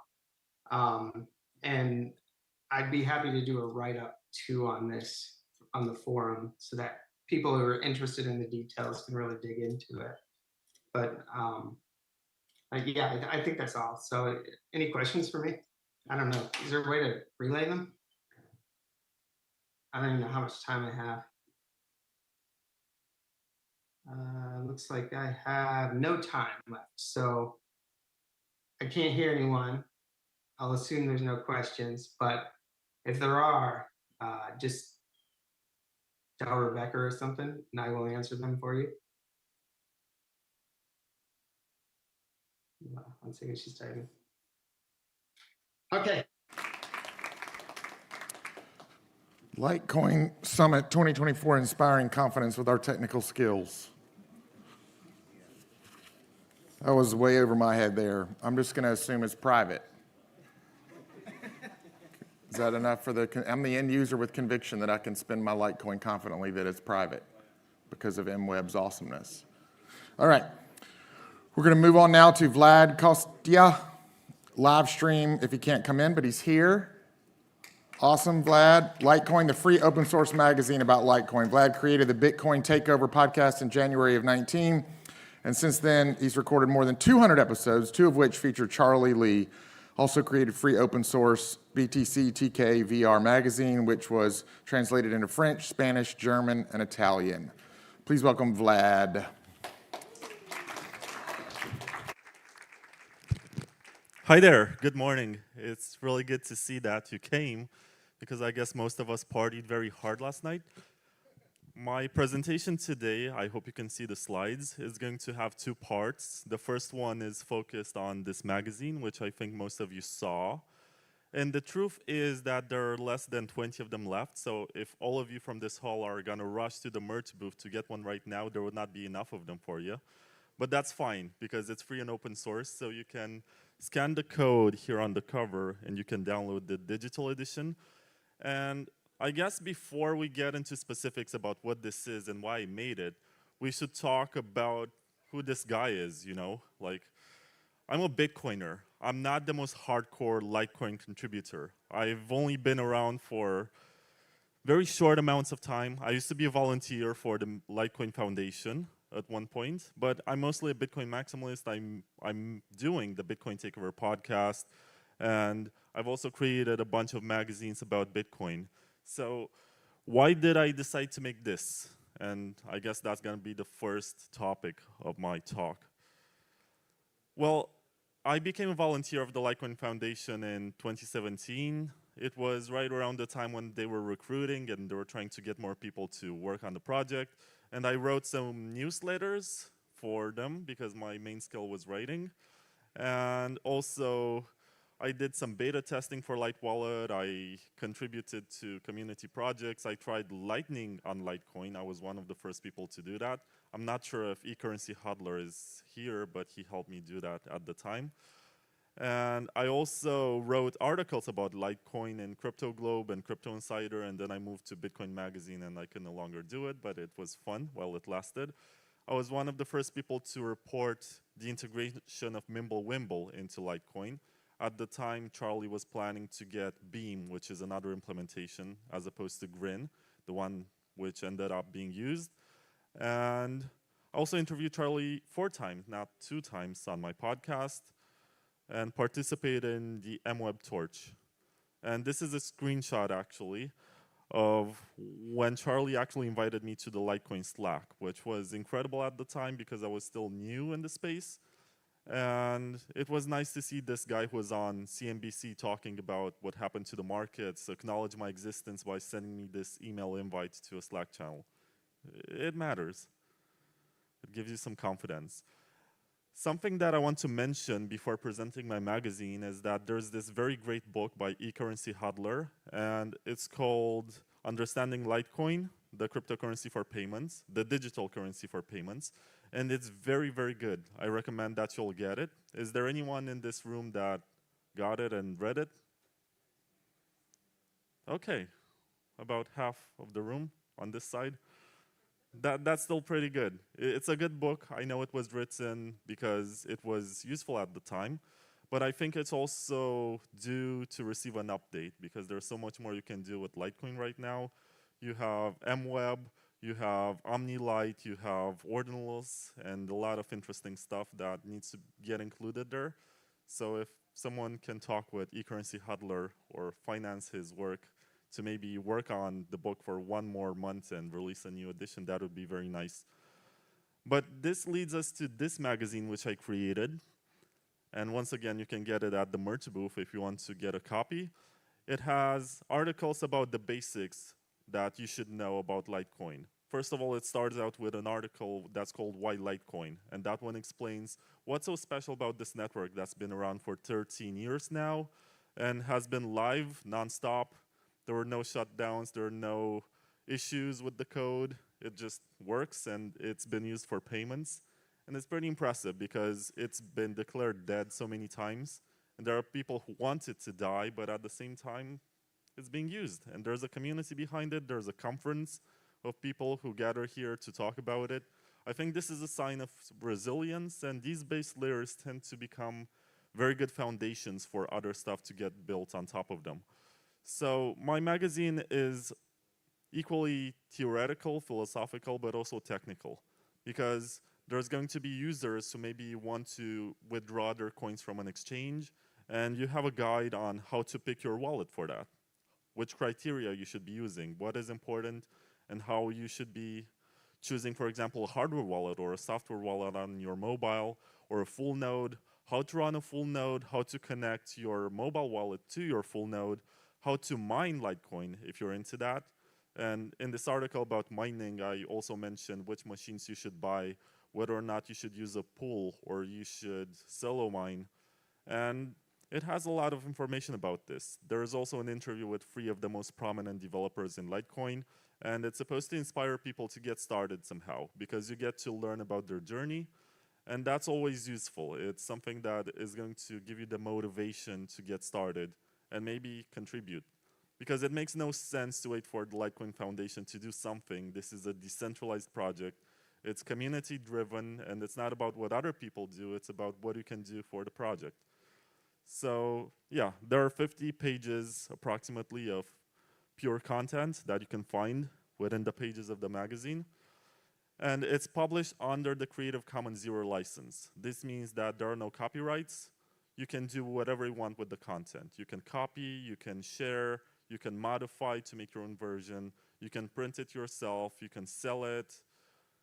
I'm not asking for anything, maybe just acknowledgement that I made the original, but everything else, you can start a business selling them. I don't care. The point of it is to build this infrastructure for onboarding more people, to have this educational resource that anyone can access. Because, of course, you have this very cool technology and you're going to have MWEB available on all wallets, but at the same time, if people don't know about it and don't know how to use it, it's not going to reach its potential. Now, I think that development and education tend to go hand in hand, and you need people to explain to you how new technology works. And Litecoin is this very nice fork of Bitcoin, which has this culture of embracing change and embracing more experimental stuff like Mimblewimble, which is the reason why I appreciate it, because this sort of development and experimentation is very useful in open source software and open source money. And the goal is to create an unstoppable educational resource. So even if for some reason I pass away or something, the magazine is still gonna be around and get passed around the community. And I hope that you're gonna download it and check it out. The URL is bitcoin-takeover.com/Litecoin. I also put a QR code, so if you grab your phones right now, you can scan that code, and you're gonna go to a page where you can flip through the entire magazine. You can download it locally on your device. And if you're into that, you can go to github.com/vladec/BTCTKVR-LTC. That's quite a long URL, but that's where you find the files. So if you want to get the files that you use for printing, that's the best way to do it. And I think I'll also upload the Photoshop files at one point. I don't have them. I have to ask my graphic designer to send them to me. But yeah, this is how you download it. You can also purchase a physical copy, or you can make your own. It's up to you how you're going to approach this. All hail the sponsors. I gotta thank Layer 2 Labs, Bitrefill, Locotech, LFVM, Litecoin Foundation, Light.space for supporting this beautiful work, because I'm not making any money on the sales of this magazine, but I did put some full page ads in it. In your iteration, if you want to create your own copy, you can keep them or you can remove these pages. It's up to you. But I have to give them credit because basically they financed this work, and it's very nice to be able to get paid for doing what you love. and then releasing something out there in the wild with no expectation of any future returns. If you want to support my work, you can just send donations, but I'm not going to impose any cost on getting this sort of knowledge. Right now, there are 2 editions. There's this one, which is the first one that I made, and it was printed by the Litecoin Foundation. They are selling them at the merch booth. They have an edition which has the signature of Charlie Lee on the front cover, and that one goes for 1 Litecoin, and this normal one goes for $20, not $2, 20. And there's another one that you can order online from 84million.com. It's 84 in words, EITHIFOUR.com. No, 84 million, so it's a pretty long URL. But you can order it from there, and he actually made his own cover, and he also added an extra article. And this is the beauty of open source, right? I've only released this for 1 week, and then this guy, Kyle, comes along and says, hey, I want to sell this in my shop, is that fine? And I say, you don't have to ask for my permission for it. You grab the files, you make the changes however you want. You can add your own content, you can promote your own project or company in an article that you add on top of what I have. And you can actually use that with family members, you can use that with business partners. It's up to you to figure out how you can use this sort of stuff. But I'm happy and proud to announce that this is the first time when I publicly talk with more people about it. And there are already 2 versions of it. So I don't know by this time next year how many people are going to print them, how many editions are going to be around the world, whether or not there's going to be some translation in Spanish. I hear that some people want to do that. And it's beyond my control, and it does not require permission from myself. So you can do it whenever you want. You can print it, you can share it digitally, you can sell it if you want. I honestly don't care. And my message to you is spread the chicken wings and fly to the moon, because this is a silver pilling mechanism. You send a copy to your favorite crypto influencer, you can leave some copies in buses, taxis, hotel lobbies, dentist waiting rooms, and everywhere people relax or wait. I had a conversation with someone from Bitcoin Magazine yesterday, and they told me that when they were first starting out, they were putting magazines on the backseat of Uber cars. And they were doing this all around the world, just asking the driver for permission to put a magazine there. And then they had these customers who were getting in, and maybe they were bored or something, and they would flip through the pages and learn something new about Bitcoin. And I think you can do the same with Litecoin if you want. And you can also teach someone how to move their coins into self-custody, run a node, mine, and back up their wallet. It's important, and it's a resource that you can access. I guess if you ask someone to read a book or watch a YouTube video, they're not gonna do it. But if you put this in their hands, you open the magazine to a certain page and you say, you just follow this guide or something, it's more accessible. I think this could have been a book if I wanted, but I made it into a magazine because it's more friendly with the graphics and everything. And it doesn't require any commitment, because a book basically implies that you have to read every page. But with magazines, you can just get to the section that you find interesting. Maybe you have only 5 minutes, you're gonna take this off the coffee table, learn more about how Mimblewimble extension blocks work on Litecoin, and then you can declare yourself a much more knowledgeable person for the rest of the day. You can also donate to the project. There's this address that I set up. So far I received 11.69 Litecoins, that's a nice number. So if you ever want to send me some donations, this is where you can do it. The roadmap, because of course every open source project in the space needs a roadmap, I want to include an article about ordinal inscriptions and other types of tokens. So I guess I'm gonna be releasing a new version of this, because there's a community for it, there's a use case, there are people selling them outside at the merch booth. It's just that I didn't have enough time. I had a very strict deadline to send the final file. I was still working on the article, I was experimenting with the software, but I didn't have time to write this. So in a future iteration, I want to add this article about it. I'm maybe gonna get sponsors to print the magazines for their events. For example, I spoke with guys from Bitmain, and maybe that they're gonna be interested to also create their own version of it.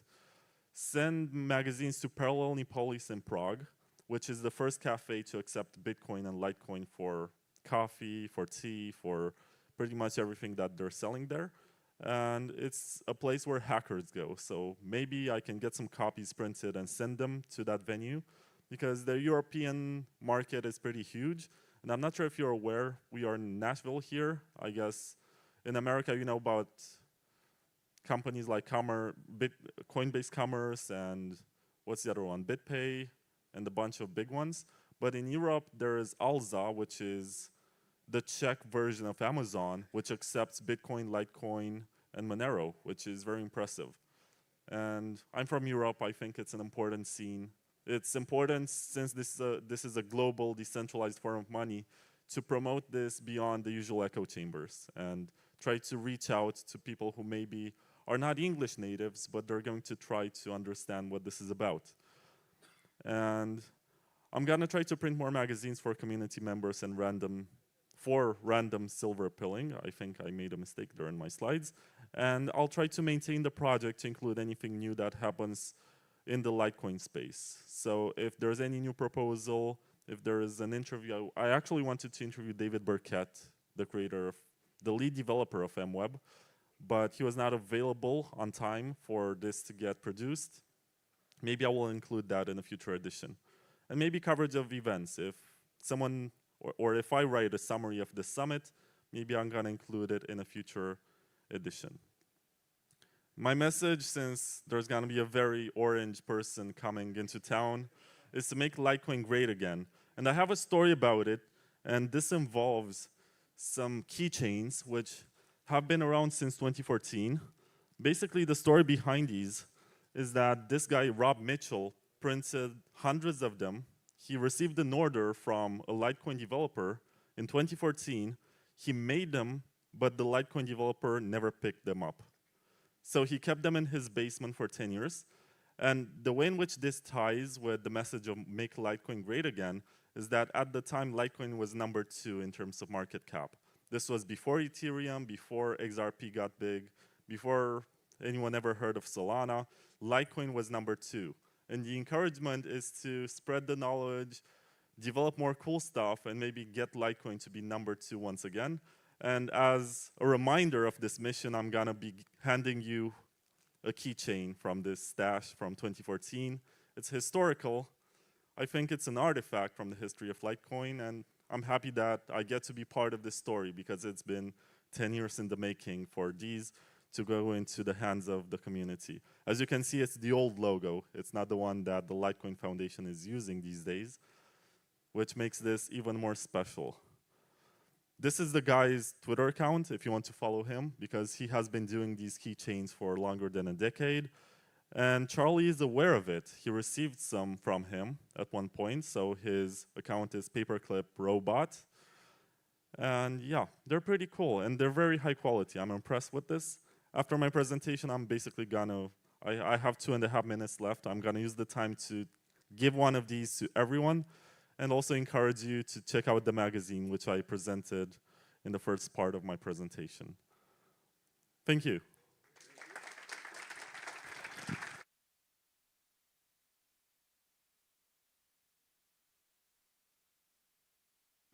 Good job. I saw the magazine the first day and thought it was like GameStop and like Street Fighter 2 turbo moves I could learn off of it because of the awesome artwork on the cover of it. But it's actually like the Litecoin Takeover magazine, so I was ignorant once again. All right, now we're gonna have a panel. Bitmain, the moderator, Crypto Hipster. Jamil Hasan is founder and managing member of Crypto Hipster Publications, host of Crypto Hipster Podcast, and author of 300 books on blockchain and cryptocurrencies.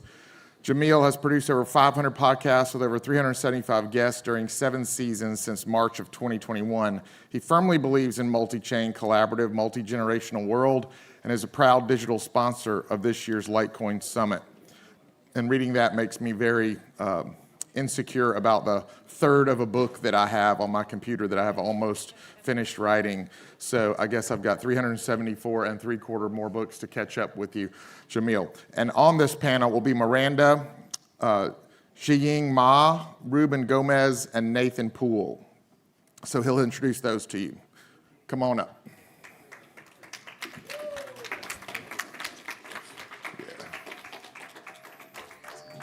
Yeah.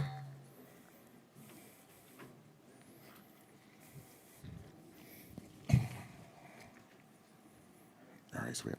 I'm still on. You hear me? Oh, there we go. Hi, everybody. Thanks for having me on the panel today. I've been in crypto for 7 years. It's my first time on stage.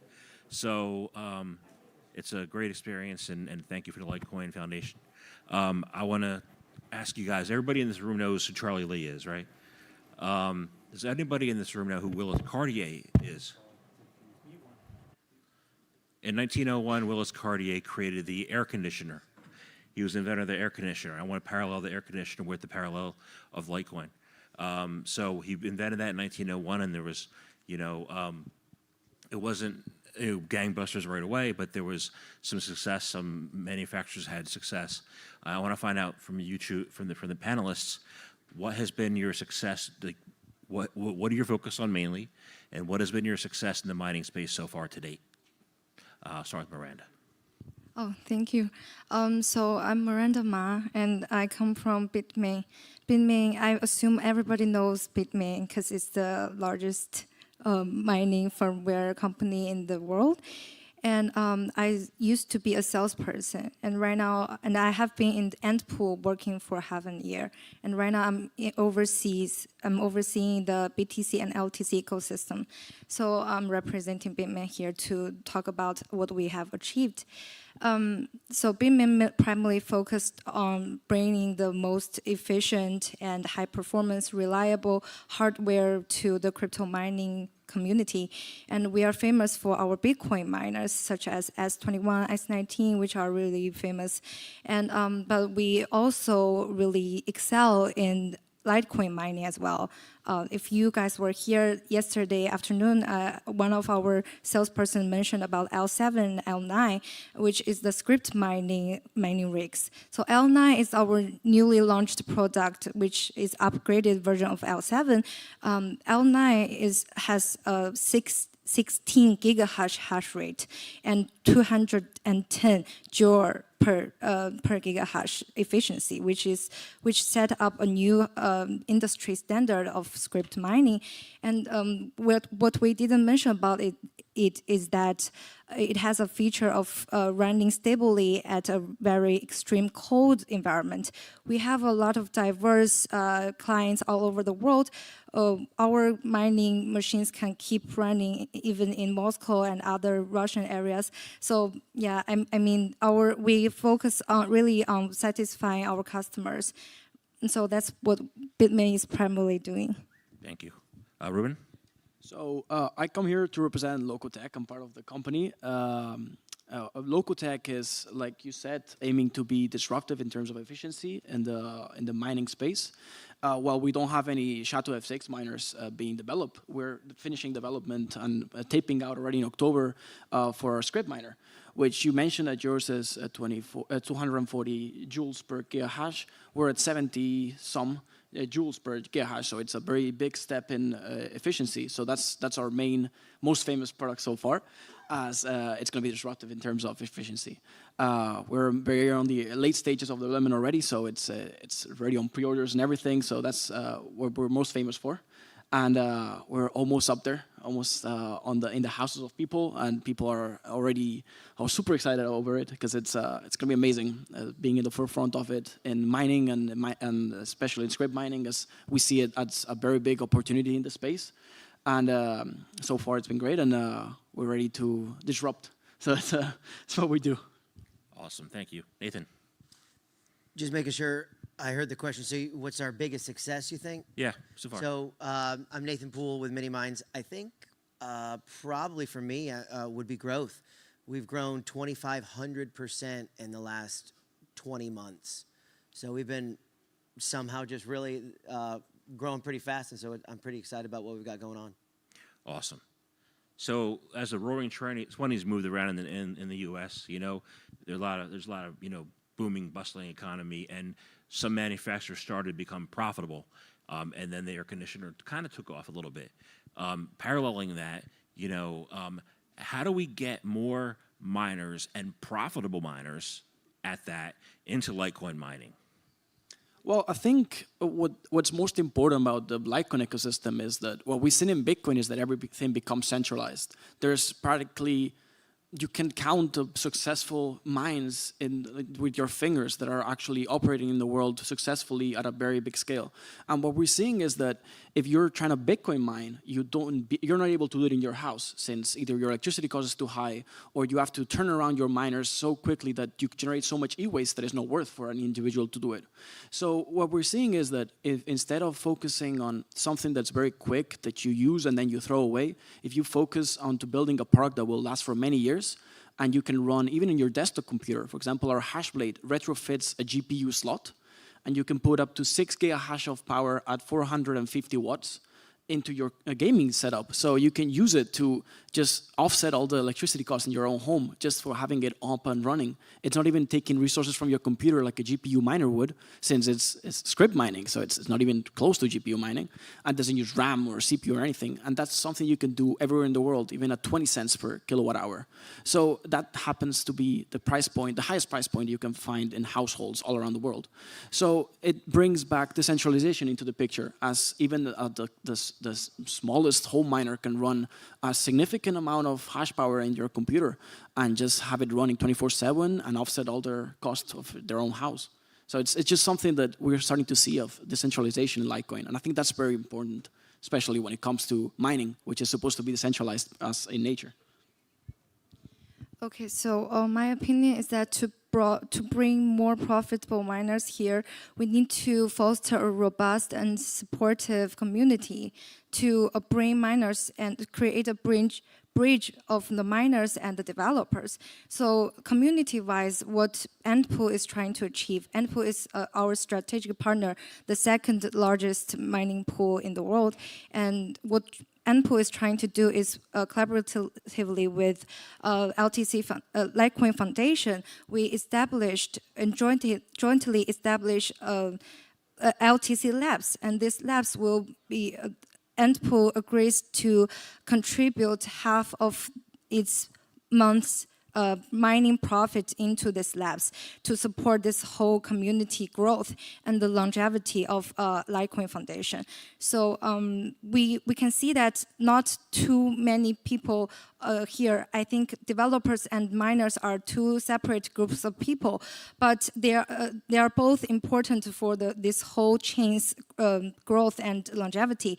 So LTC Labs is trying to bring connection to this whole two people, and we're trying to help Litecoin Foundation to hold events like hackathons, and we sponsored this breakfast as well. So we would support the growth of Litecoin Foundation and also this whole community.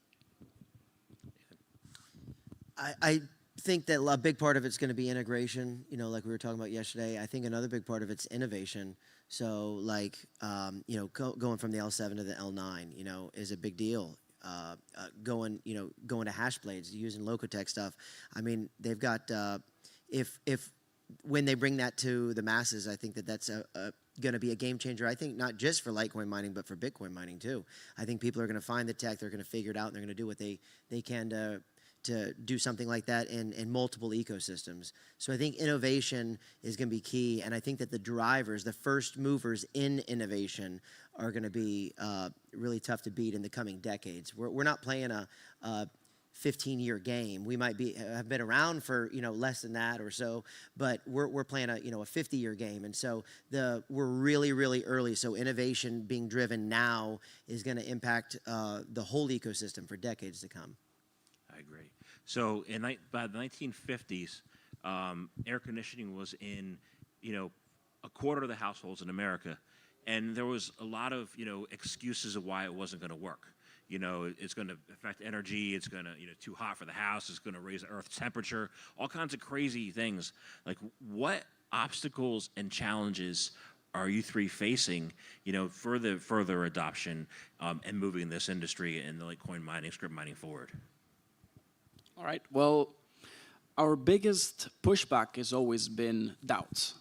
When you do something that is so incredible as to be 3 times more efficient than the leading competitors in your field, that's when you see people saying, well, if extraordinary claims require extraordinary evidence. And that's what's been the biggest pushback so far.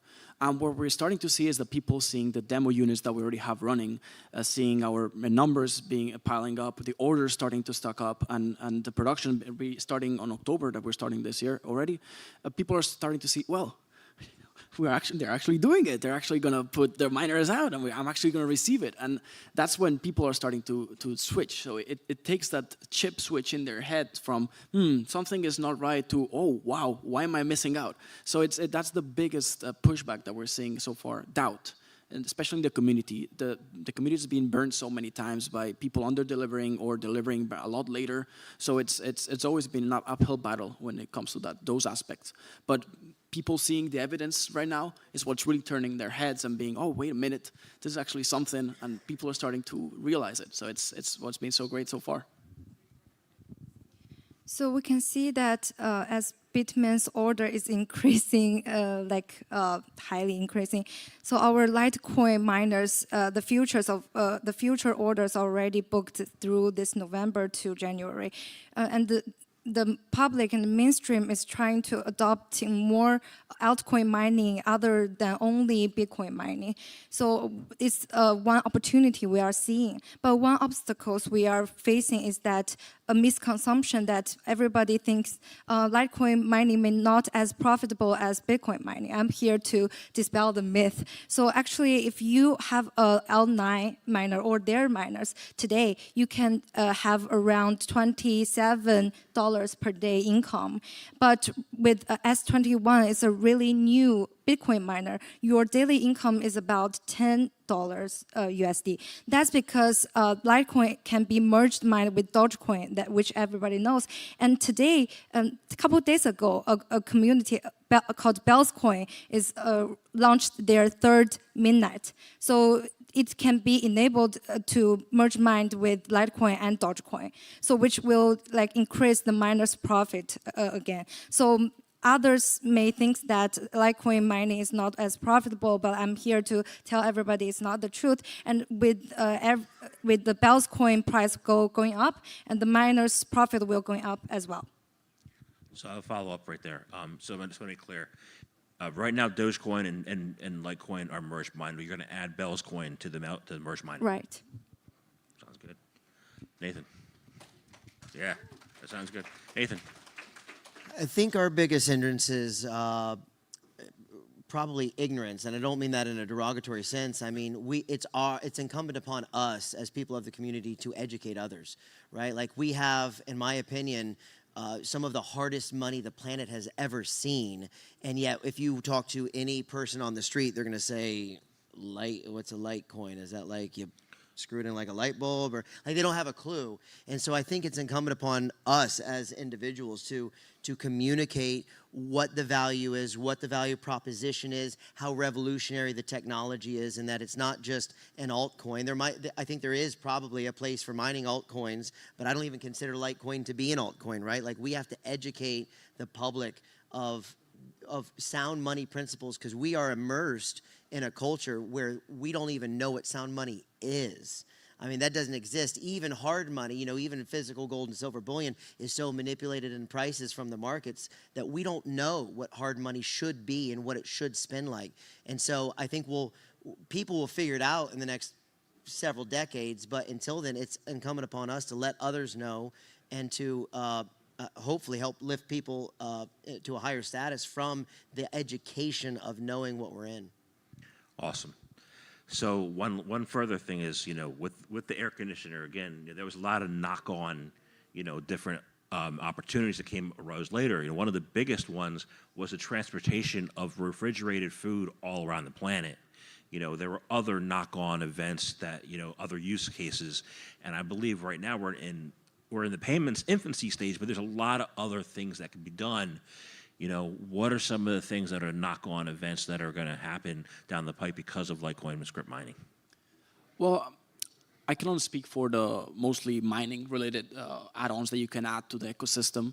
I'm sure there's more to the usefulness of paying with Litecoin. For example, I use it mostly for when I don't want to spend a lot of fees in Bitcoin. You can just choose your Litecoin payment option instead, so you pay a lot less fees in transactions.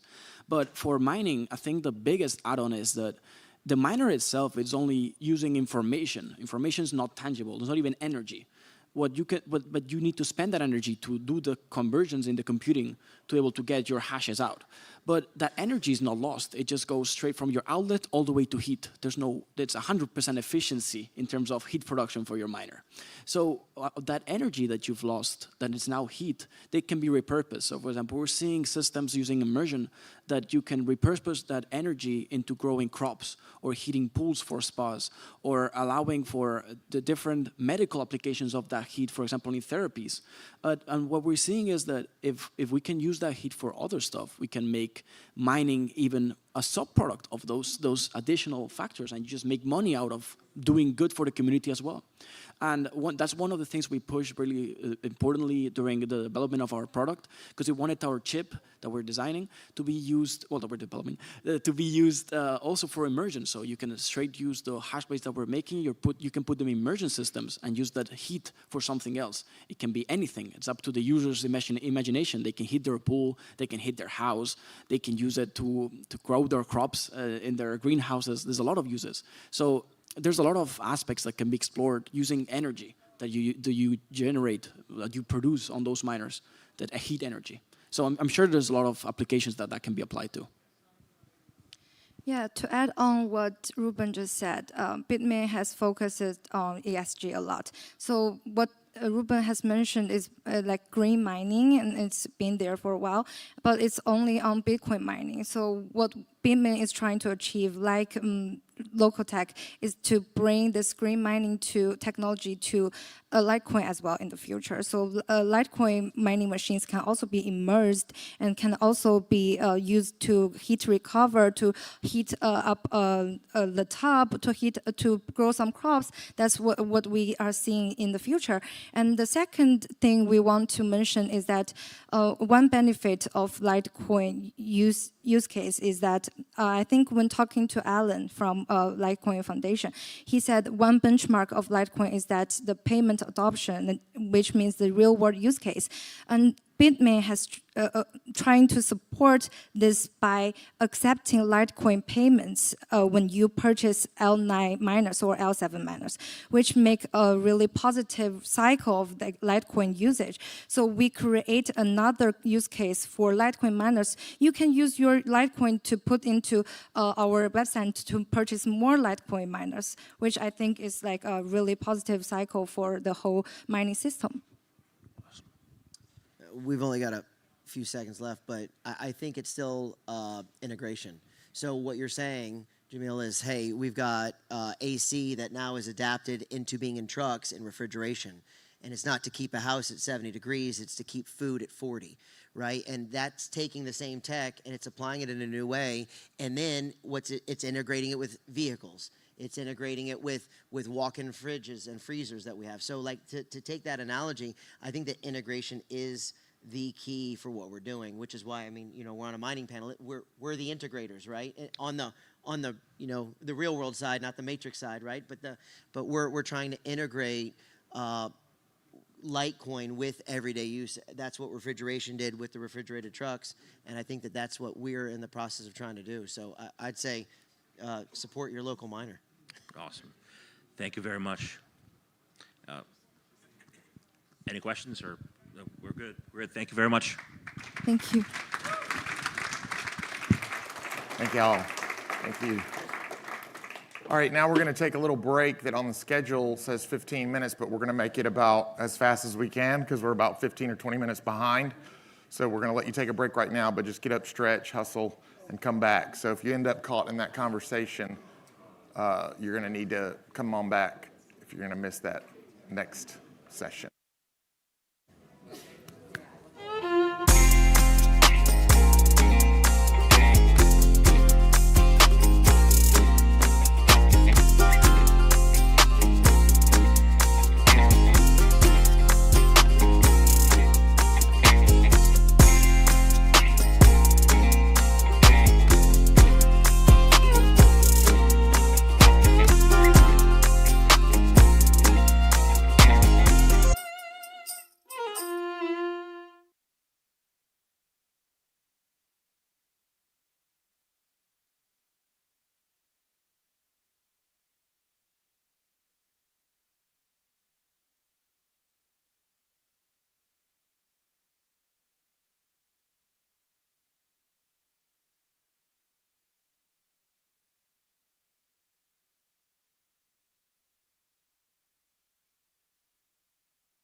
It doesn't get old.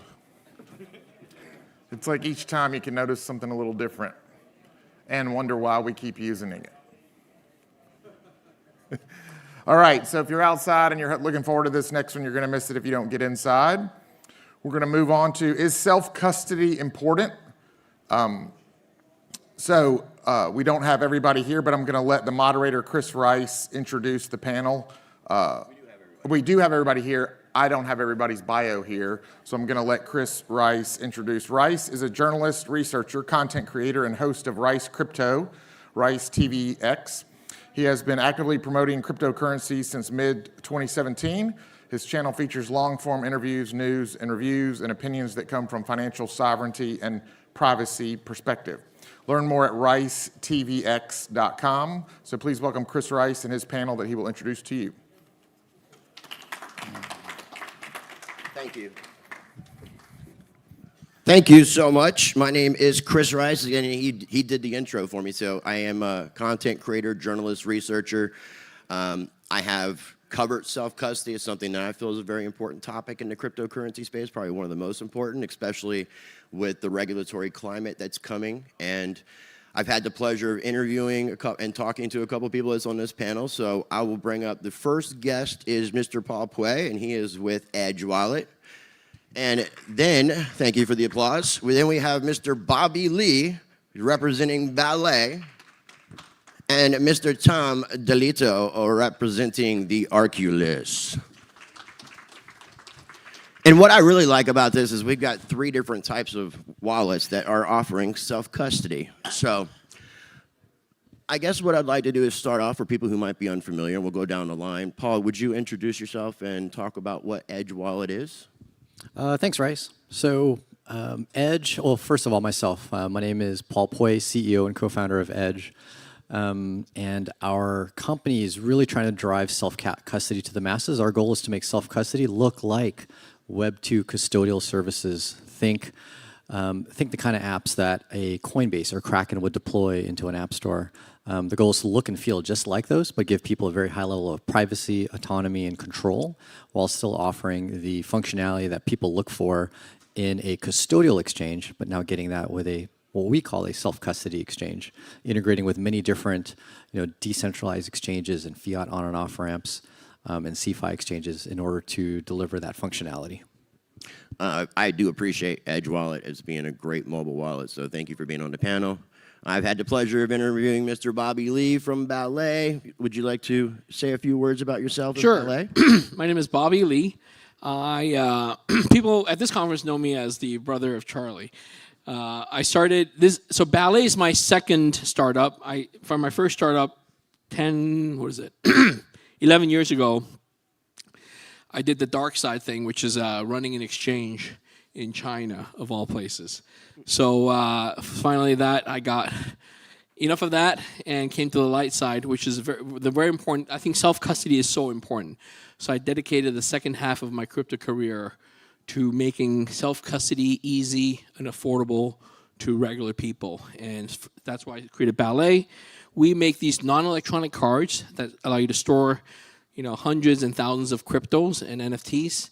And it's very easy. There's no setup. So I can tell you more about that. But the most important part is we invented and created this product to really make self-custody easy for regular people so that you don't have to leave your coins on an exchange, and you don't have to worry about getting hacked, and you don't have to worry about not having your coins when you need to and having your private keys in your hands.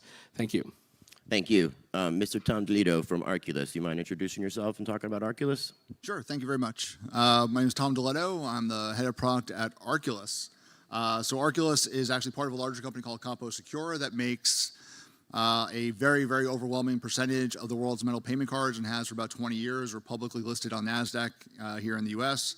So if you have a metal credit card in your wallet, we probably made it in one of our factories in New Jersey. If you have a metal Amex or Robinhood, Chase, you name it, we probably made those cards.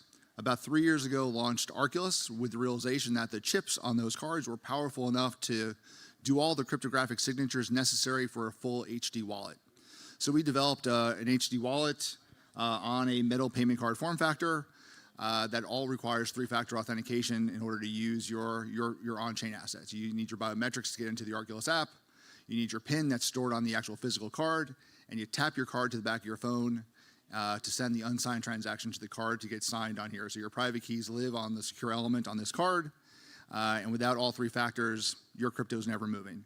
So again, the idea, much like the other wallets here, is to broaden the tent, to bring more people to true self-custody, and for us, it's also very much about sort of driving it towards real-world use cases around payments and making all sorts of cryptos, things like Litecoin, actually usable in real-world payment scenarios.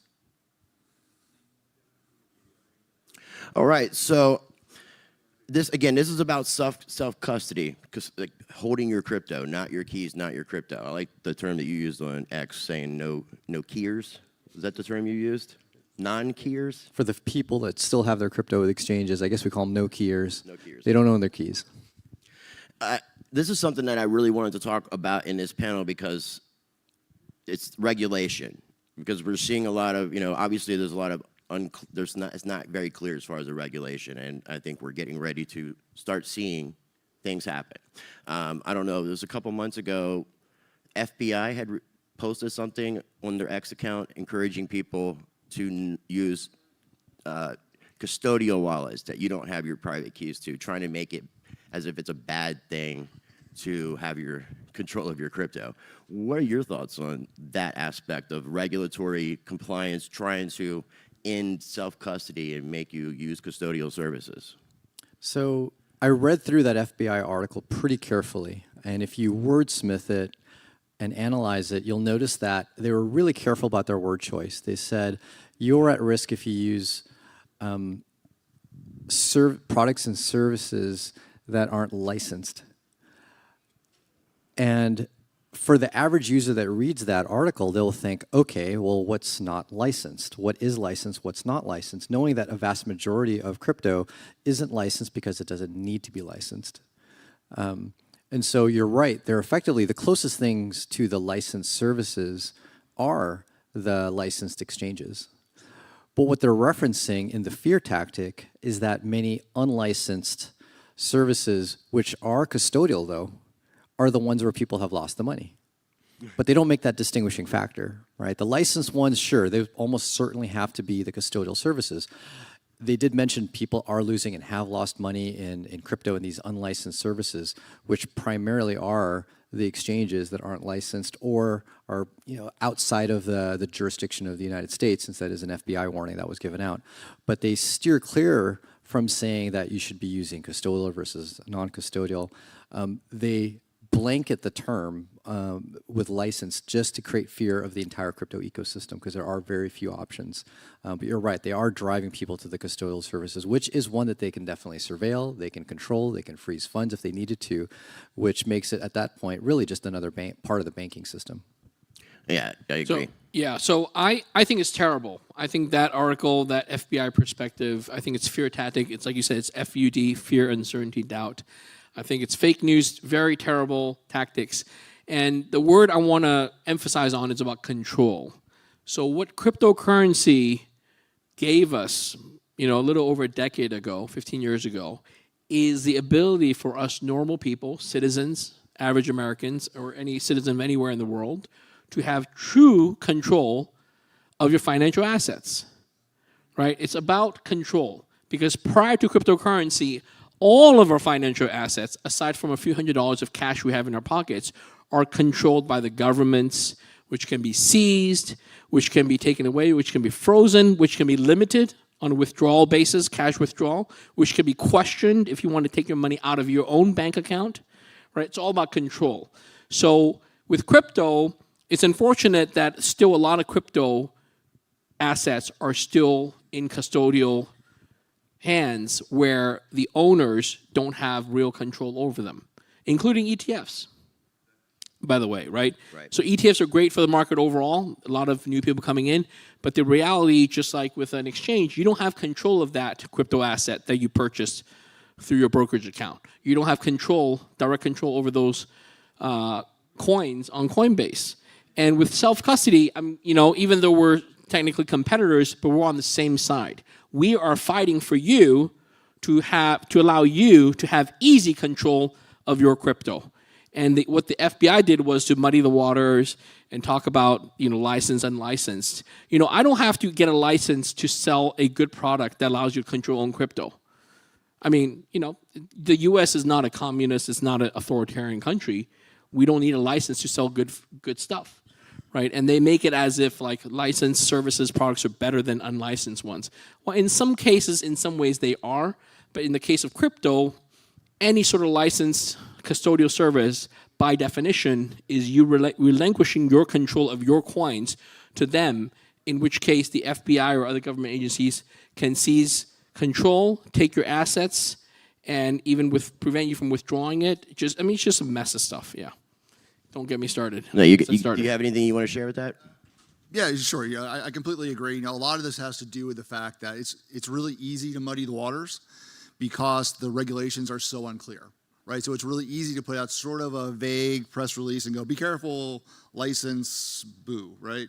Be careful of that. And generally what they're talking about in that case was things like money transmitter licenses, which is a level of obscurity. Like we're talking about laws that were written in like the 1940s trying to legislate around things that are happening now, right? It just doesn't fit.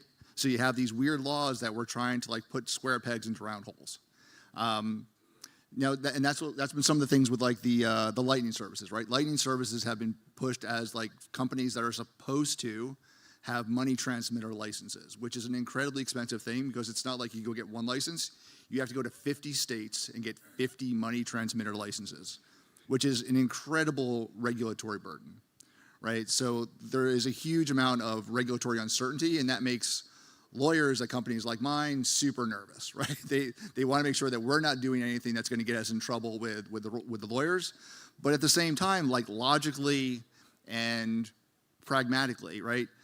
We are all providing technology, right? We are not money transmitters. We are not custodians. We don't hold your funds. That is precisely what we don't want to do. We want to give you the tools to hold your keys, to control your own stuff for your own self-sovereignty.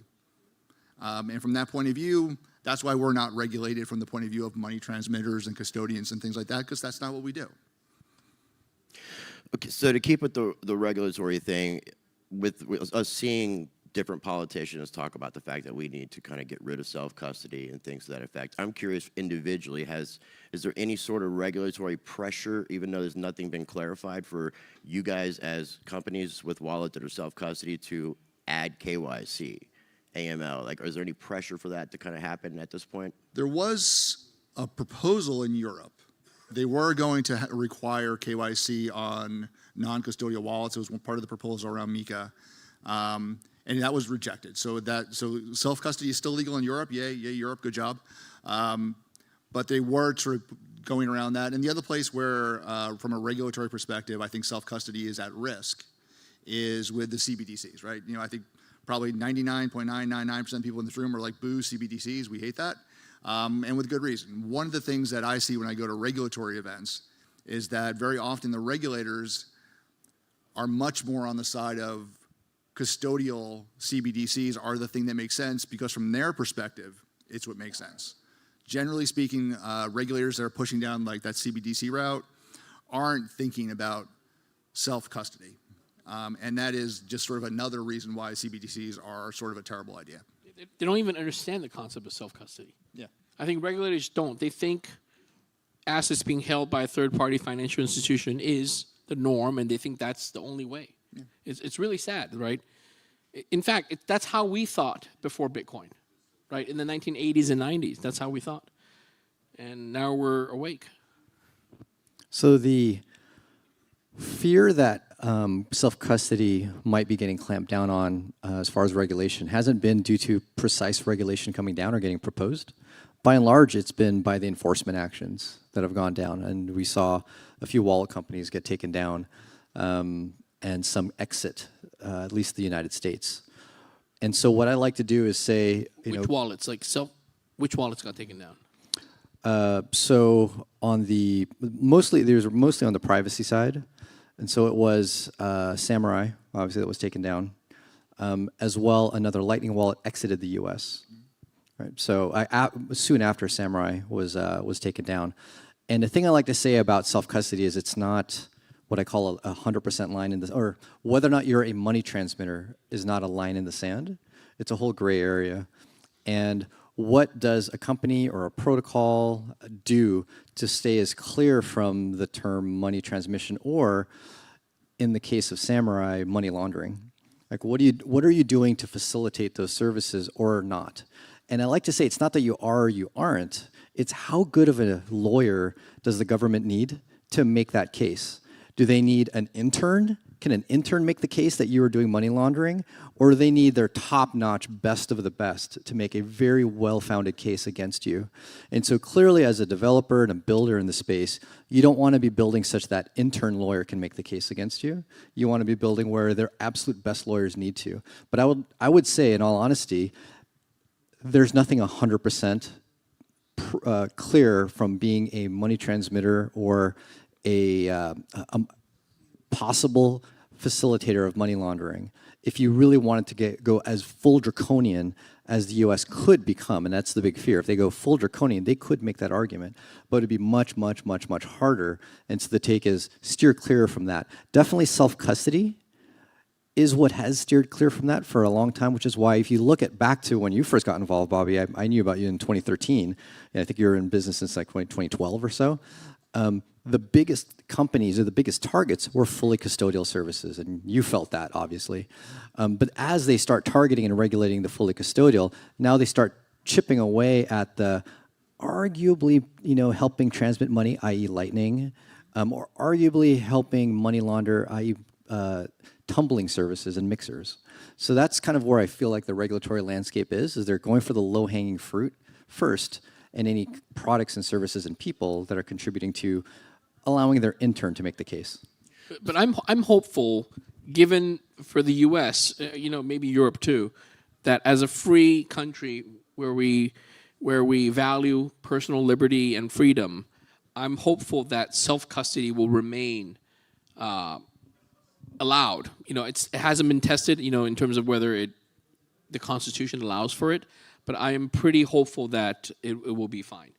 And so part of the reason I asked that question is because I've noticed that there's been some wallets that have discontinued their services, not just moved out of the United States.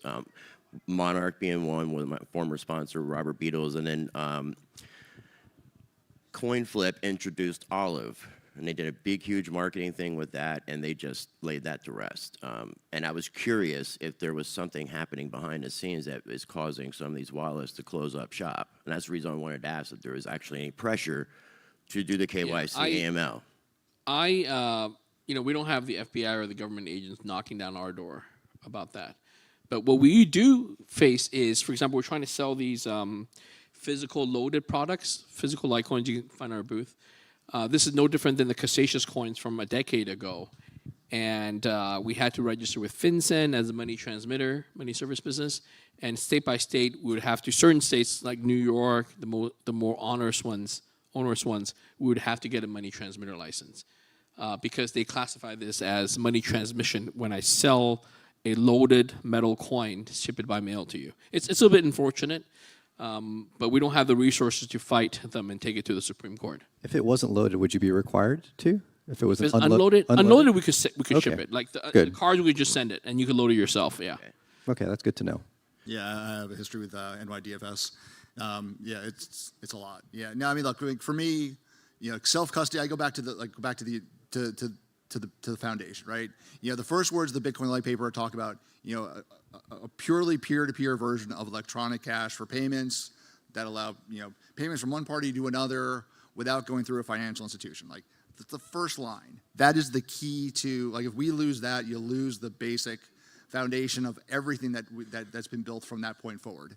Right, so I think it's very, very important that we don't ever lose the option for self-custody. I'm not someone who says you absolutely have to be, everyone has to be 100% self-custodial all the time. People deserve the choice. If you want to use a trusted custodian, use a trusted custodian. If you want to split your holdings between some custodial, non-custodial, whatever you want to do, a bearer wallet, an HD wallet, whatever combination of things you want, you should have the option to do that. Right? It shouldn't be dictated that you have to do one thing or the other. All right, so it looks like we're over our time limit. So if I don't know if you guys have any quick final thoughts, we can go down the line and wrap things up. I'll do a quick contradicting last closing thought to what Tom said. While I do believe you should have the option, I don't think people should use any custodial services, period. Because the danger in saying that, yeah, use this and use that is if we don't have a majority of people using self-custody, it'll be far easier for governments to squash that option because it won't be hurting anyone. Good point. So, Mr. Lee, any final thoughts? Yeah, so the message is not just for people in this room. Obviously, I assume vast majority of you hold your coin self-custody.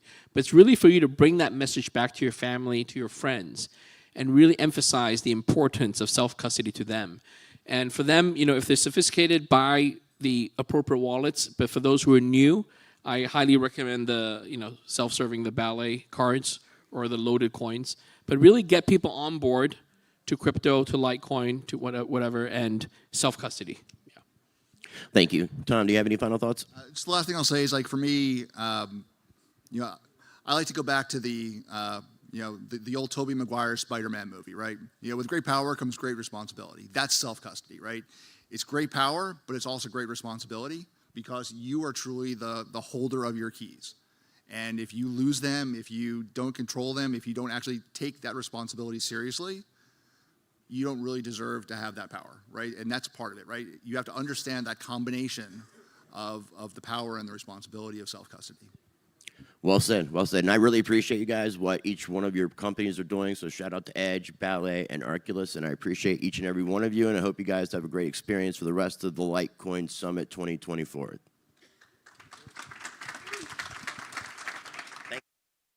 So that was completely over my head. So quickly, let's talk to the people out there that are in my stance on the YouTube streaming. I have a Coinbase, and I don't own my coin, is what you're saying? Technically, yes.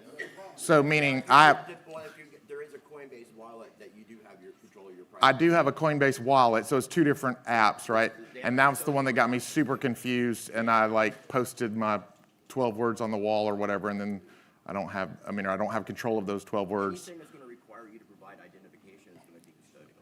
Right, okay. If it doesn't make you provide identification, it's going to be non-custodial. Right, and if you're out there watching, and this was a big mistake for me, for the past 4 months, I've watched 9 seasons of The Blacklist before coming to do this event, and so all of this just feels like Raymond Reddington is in charge of all of it, but if you haven't seen The Blacklist, that's not a good joke for you, but if you have, that was amazing, so you're welcome.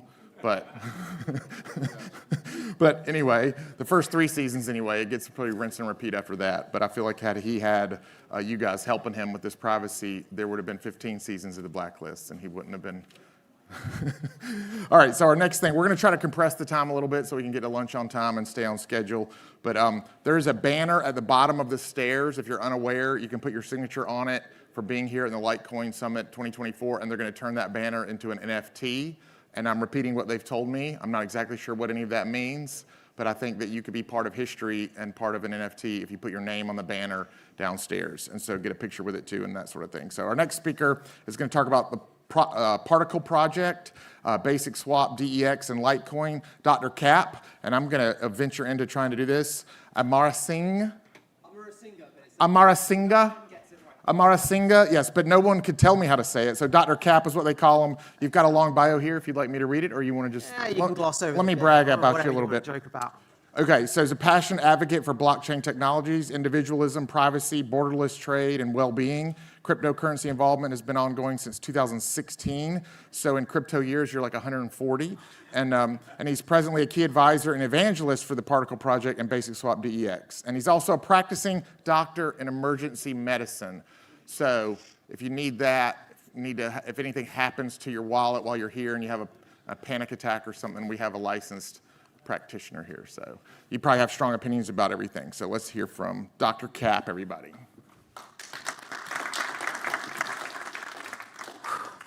So, hi, thank you for the introduction. My name is Dr. Cap, and I'm here today to present BasicSwap, which, this presentation is making Litecoin invisible with BasicSwap. And to really summarize what BasicSwap is, we are the world's most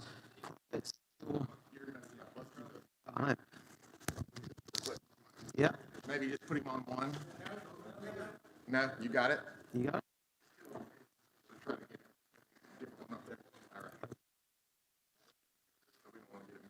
No, that's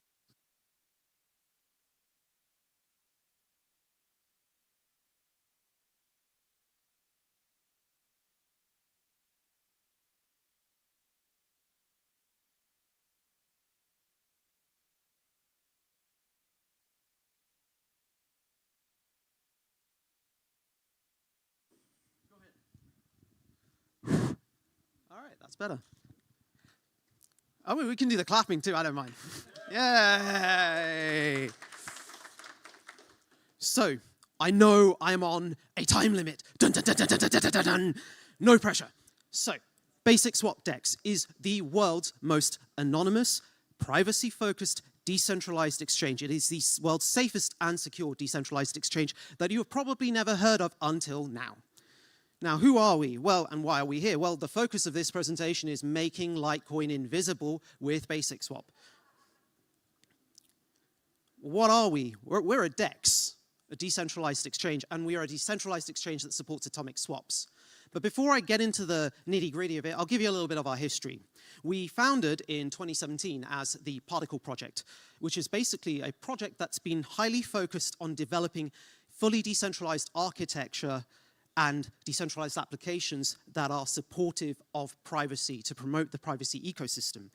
And we actually achieved a number of firsts that not many people know about.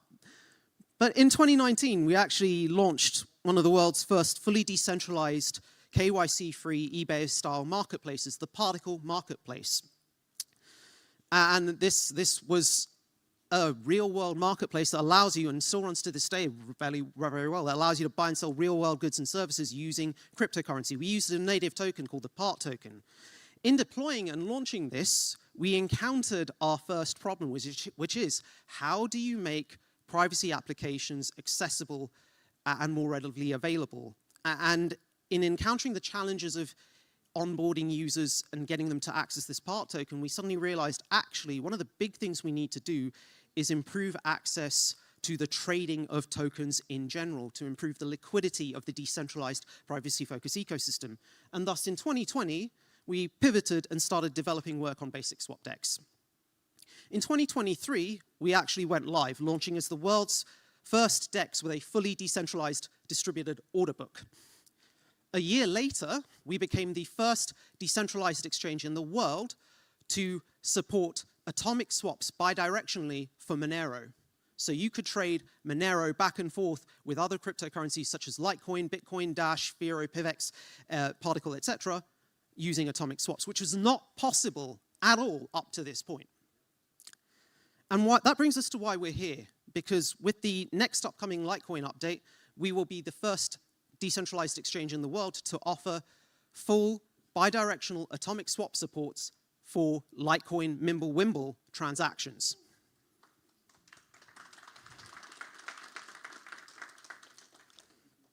So just to gloss over what BasicSwap is, it is a fully non-custodial DEX. So you are getting a fully non-custodial wallet with atomic swap functionalities and a decentralized order book built in.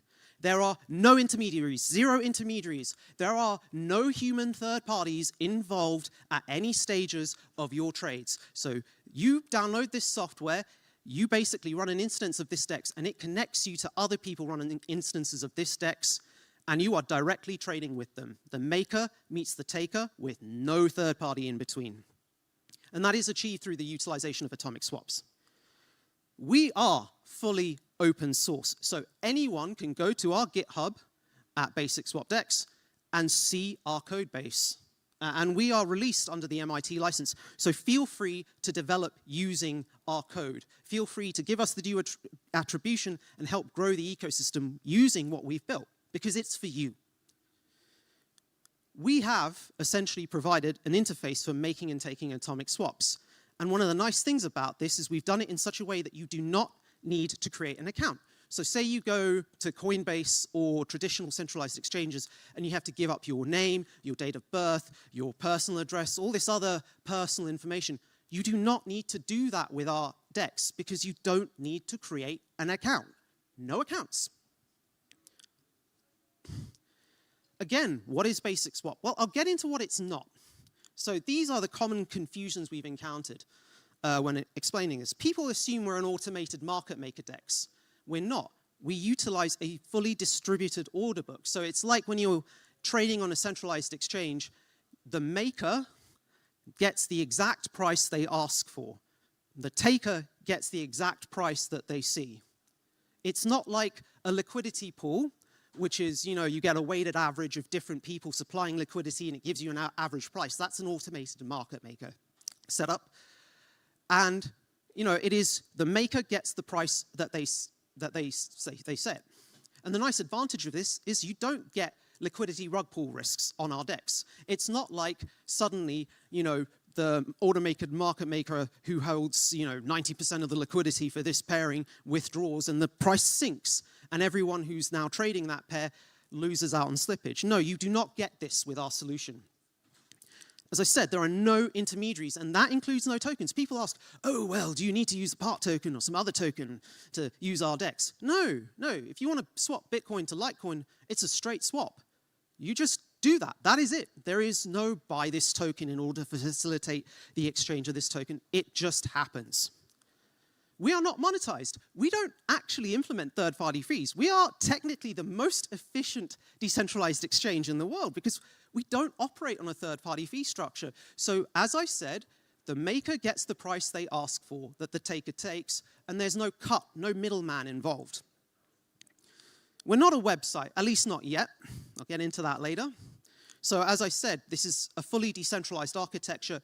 You're downloading the software, running it as a node instance, almost like a server. But the nice consequence of that is it allows you to support a highly private ecosystem of trades, of exchanges, because we are facilitating an ecosystem of direct peer-to-peer swaps. And that, in turn, means we can say confidently we're 100% decentralized.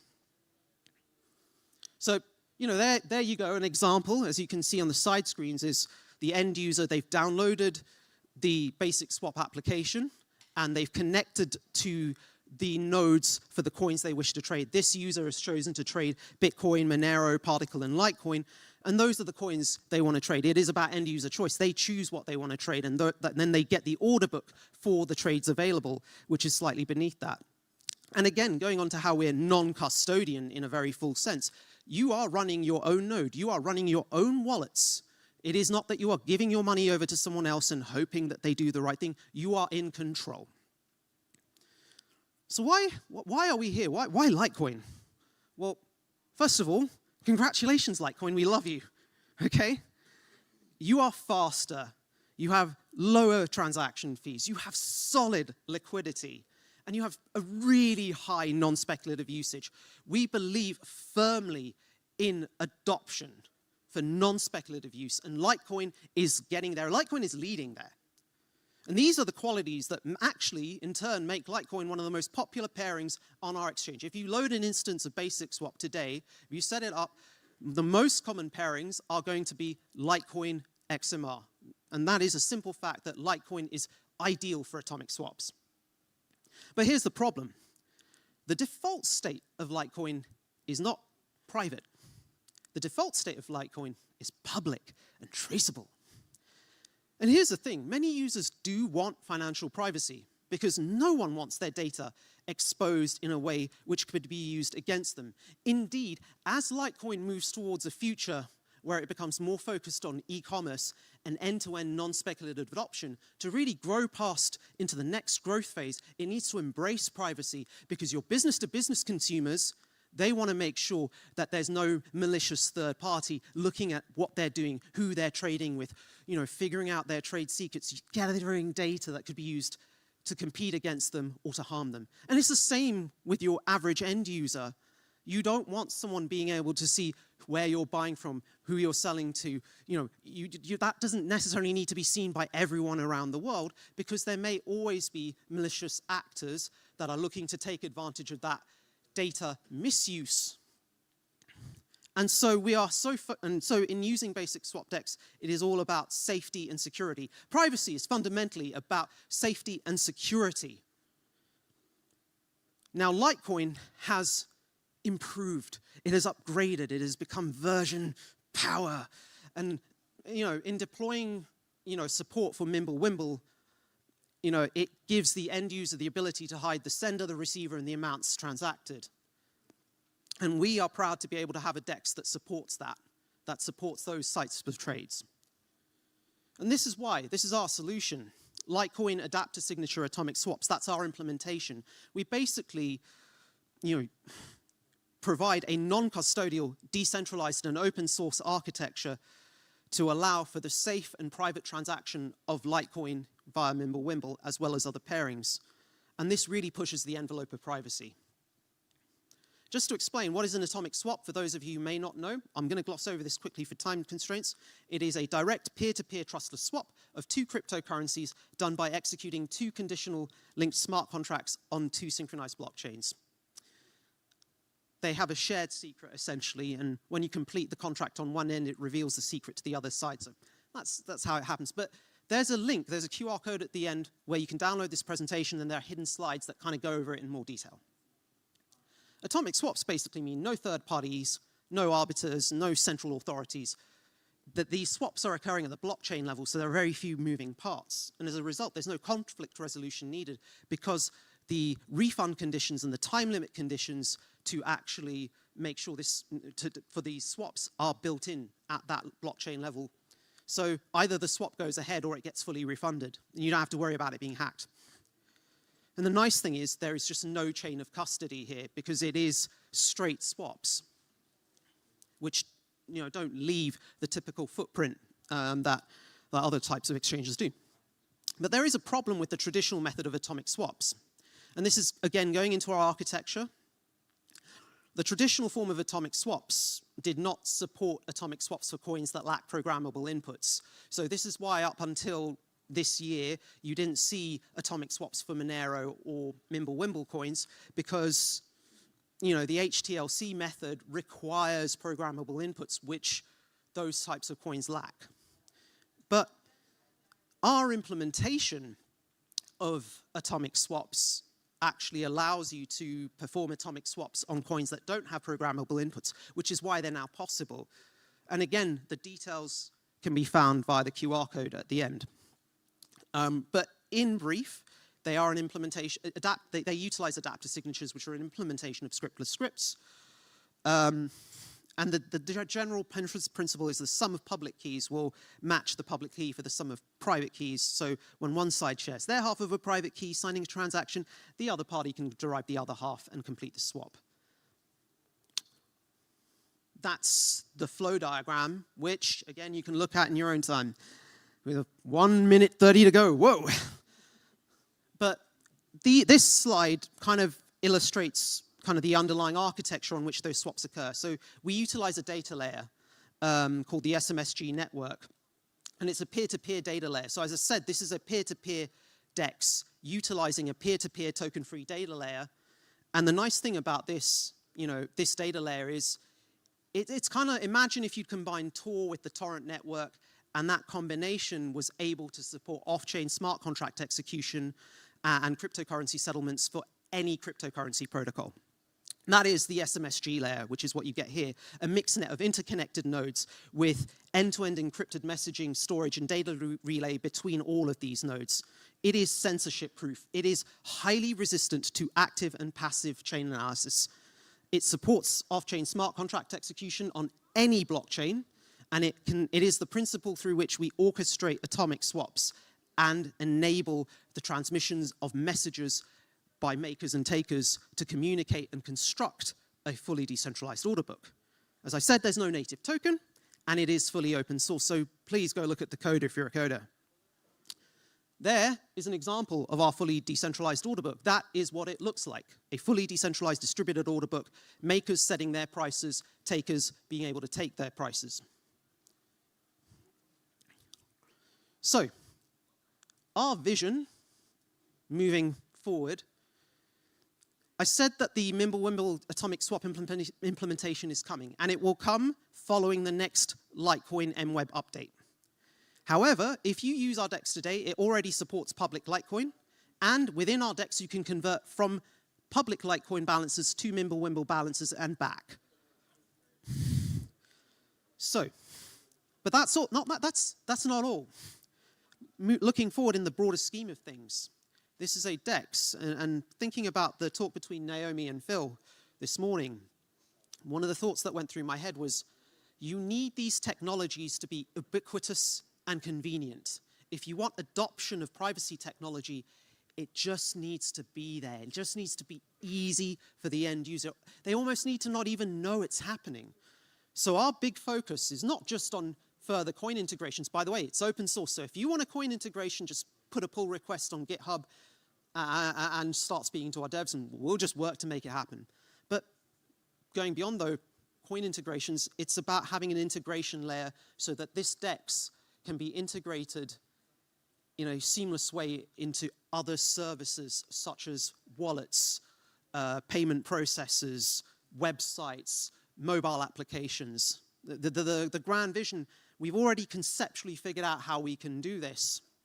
And we look forward to developing that integration layer so this underlying technology can provide fully decentralized privacy to end users all around the world. And that will give them access to Litecoin via Mimblewimble to give them a huge wealth of private liquidity. In summary, BasicSwap DEX is an atomic swap DEX utilizing a fully decentralized distributed order book. There are no third-party fees, no intermediaries, no rug pull risks. It is very, very private. And soon it will be supporting Litecoin Mimblewimble atomic swaps. And it will always be open source. So thank you. That's our website and that's our QR code.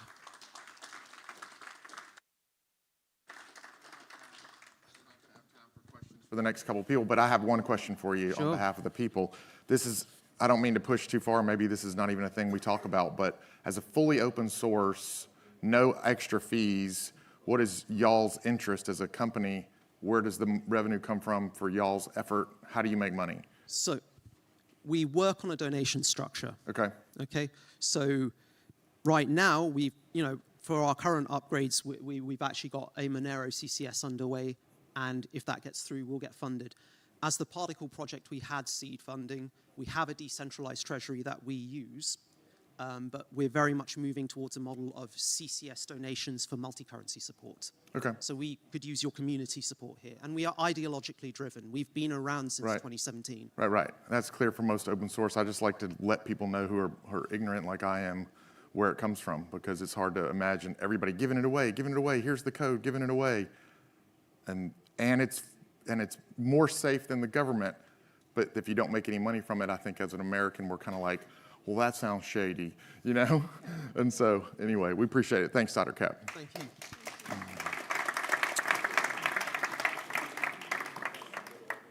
All right, so we're going to flip-flop if you're following along online, and this next person is going to be Payne Cong, Alternative Revenue Strategy for Miners. He's the head of business development for AlphaPex Miner, but in the past has worked at TikTok, Postmates, Uber Eats, and Tesla. Just a wealth of information for strategy for revenue for miners. So let's welcome up Payne.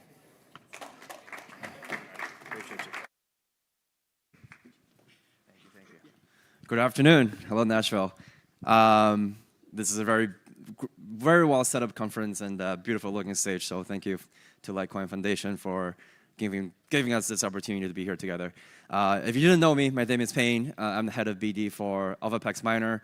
And today we'll love to share some alternative revenue strategies specifically for miners. Okay. So, in the world of mining, before I start, actually, can I get a show of hands of who here are miners?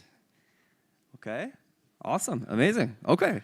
Not yet, but about to be. Great. This is a perfect presentation then. So in the world of mining, right, we all want Bitcoin to be healthy, right, for the whole ecosystem to be healthy. But obviously after the fourth halving, what happened was the blocker words got halved, right, to 3.125 Bitcoin. So that presents a lot of challenges and complications, especially for the mining revenue, right, for Bitcoin miners. So here I have a few options that we can explore together for some alternative strategies, right? If you're in the world of mining. So traditionally, there are two options, right? One is to pivot to HPC and do AI, and then the other one is to continue to invest more into expanding your Bitcoin mining operation. For the first option, right? If you want to pivot into HPC and AI, number one, it's very expensive to set up the operation, right? It's about 10 to 20 times more expensive than a traditional mining farm setup. Also, your maintenance cost is also very expensive. For the second option, right, if you want to continue to invest into Bitcoin mining, you're not solving the problem after halving, which is the fact that your reward got halved.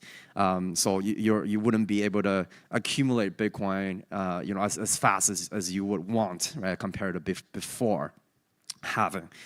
So today I would love to present to you a third option, right, which is Scrypt mining. Right, Scrypt mining is this merge mining of both Litecoin and Dogecoin. So I'm a very visual person, so throughout my presentation, there's going to be a lot of charts and numbers. So as you can see on the bottom, right, very visually, we're comparing two numbers here, right? On the left-hand side is one of the more common newer model of a Bitcoin miner, and then on the right-hand side is one of our miners, DG1 Plus, that mines Dogecoin and Litecoin. So very visually, you can tell that there's a big difference, right? It's about 3 times the difference when it comes to daily revenue at the current coin price right now. Why? So the question you might ask, right? Why is Scrypt so much more profitable? Because it's dual mining both Dogecoin and Litecoin, right? And hopefully in the future, bells as well. So what this means is you're getting a higher cash flow on a daily basis, right? And if you are a miner or if you're trying to get into mining, you will know energy costs, obviously, is one of the most important factors. And the other factor is your rack space, right? So what you're doing here is, when you're doing Scrypt mining, you're making your rack space more dense, right? You're making more money per rack space. And obviously, that will give you more cash flow and more capital to be able to reinvest and continue to grow your operation. And with Scrypt mining, you're also staying in the proof-of-work ecosystem, right? You're not venturing into a whole new world like AI, for example, right? So talking about the cash flow obviously is not the only factor when you're considering what to mine, right? Also, there's the return on investment timeline, right? We cannot compare just the cash flow. So here I have 2 more charts. On the left-hand side, again, it's the same Bitcoin miner model that I showed earlier. On the right-hand side, it's the same DG1 Plus model that we have. So right now, currently, the hash price of Bitcoin is about between 50 to 55. I believe it's like around 53. If we're using a standard power cost, right, which is like 5 cents per kilowatt hour, you can see that the return on investment timeline for that Bitcoin miner model is around 20 to 17 months. On the right-hand side, for Scrypt, the current hash price is I think at 1.8. So at the same power cost, you're looking at a return on investment timeline of 14 to 12 months, right? Which is also significantly shorter than compared to Bitcoin mining. So again, right, the essence here is you're going to be able to reap the early mover benefit by getting into Scrypt mining, recoup your money in a more efficient fashion, right? So then you can continue to grow your operation. I have a funny story I want to share here. It was one of the customers that we have. He's a retail customer. He wanted to buy 2 miners from me. I said, okay, but he said, I gotta go ask my wife. I was like, smart guy, happy wife, happy life, right? It's like, go ahead and do it, but just tell her 2 things. Number one is the cash flow, right? You can tell her that the passive income you can make with one of our Scrypt miners, right? $20 a day. The other thing is you can tell her about the investment, the return on investment timeline, right? You're going to be able to recoup your investment in a year. And then the third thing you should tell her is a better investment than buying a new set of golf clubs, because new set of golf clubs doesn't make you any money. I'm an avid golfer, so I should probably listen to myself a bit more because I continue to buy these new clubs, thinking it's going to help my game, but it really doesn't. But anyways, so the essence here is that when you see, look at these numbers from a business perspective, it makes a lot of sense, right? Even for someone who has never been in the world of mining. Another chart here. So what I'm showing you here is the hash price historical data, right? So we're comparing Bitcoin with SHA-256 and Scrypt. So the blue line is Scrypt, the right line is SHA-256. Right. So looking all the way back to the third halving back in 2019, 2020, you can see that the hash price, the Scrypt hash price, has always outperformed the SHA-256 hash price growth. Right. We have higher highs and higher lows. So the point here is that, one of the questions I get is Scrypt a short-term investment, a short-term game? The truth is, it's not, right? If you look at the historical data, it has always outperformed the growth of Bitcoin mining. So I guess the point here is that this is a long-term investment. It's always outperformed Bitcoin, and it should, right, continue to do so. Another chart, another graph. Scrypt is also a very young but growing network, right? So what we're seeing here on the left-hand side, the blue little circle is the Scrypt network, right? And we have two data here. One is how much power is being currently used for Scrypt mining. The second number is how much money is invested into Scrypt mining equipment, right? On the right-hand side, we have the same data for Bitcoin mining. So as you can see, there's a big difference. As of today, the network size for Scrypt is about only 3.24% of the Bitcoin network. There's only about 3% of Bitcoin left to be mined, right? So eventually, as capital flow out of the Bitcoin mining world, it has to go somewhere. It has to go somewhere, right? So where does it go, right? Maybe it's AI, maybe it's Scrypt mining, but we believe Scrypt mining is the right thing to bet on for the longer term. And when we talk about like market penetration, right? There are two things, right? On the more granular level, how do we capture more market share, within the Scrypt network? We'll leave that to our amazing product. We'll leave that to our superior after-sales support and services. But the second thing is on the broader level, how do you, get a bigger market share for the entire market, for the entire Scrypt network, right? And that's what we we'll do together, with the rest of the Scrypt mining world, so that eventually that little blue circle will become larger and larger, and hopefully someday, right, bigger than the circle on the right. So just a quick recap: why Scrypt and why now, right? So number one, the Bitcoin halving happened recently, and the Bitcoin hash price has been hovering around all-time low, right? Number two, with Scrypt, you're doubling the revenue by merge mining both Litecoin and Dogecoin. Number three, the post-halving performance, what we saw in that line chart, the Scrypt network has always outperformed the Bitcoin network. Number four, boost your fleet efficiency, right? This is something I didn't touch on earlier. But if you're already a miner, I'm sure after halving, you're upgrading your current fleet. With Scrypt mining, especially with our products, you're able to not only improve your revenue efficiency, but also your energy efficiency. And last but not least, right, like we mentioned just in the last slide, it's a very early stage network, right? It's all about reaping the early mover benefit. For example, if you were into Bitcoin mining before, you started in the garage, right? Then you eventually, graduated to having ASICs. It's the same concept here, right? It's easier to corner part of the market for Scrypt today, and when you're growing with the network, when you're able to capitalize on the revenue efficiency now, then you can continue to reinvest in your operation and continue to grow with the network. So here I want to show you a rather fun slide, right? So as you can see here, it's the historical. This is Doge price movement compared to some of Elon's tweets, right? Because talking about Doge here because it's closely related to Litecoin in terms of in the world of mining. So I think the things I want to highlight here is number one, it's very obvious that Dogecoin movement is also very strongly correlated to a lot of Elon's action, right? But Elon being one of the most firm supporters of Dogecoin, he wants nothing but the best for Doge. And it doesn't take years and years of accumulation for Doge to go on a bull run, right? It can be simply because something that Elon does or tweets, right? Which is amazing because, if you are hold on to, if you're in Scrypt mining, you're able to, adjust your position by selling some of your inventory, during these bull runs, right? That's number one. Number two, obviously there are more and more applications, right, for Litecoin and Dogecoin, and that would eventually obviously help with the sustainability and future growth of the whole network. And number three, right, like there was a meme run again back in May, right, and obviously it happened the first time a few years ago. People are wondering if that's going to be a one-time thing.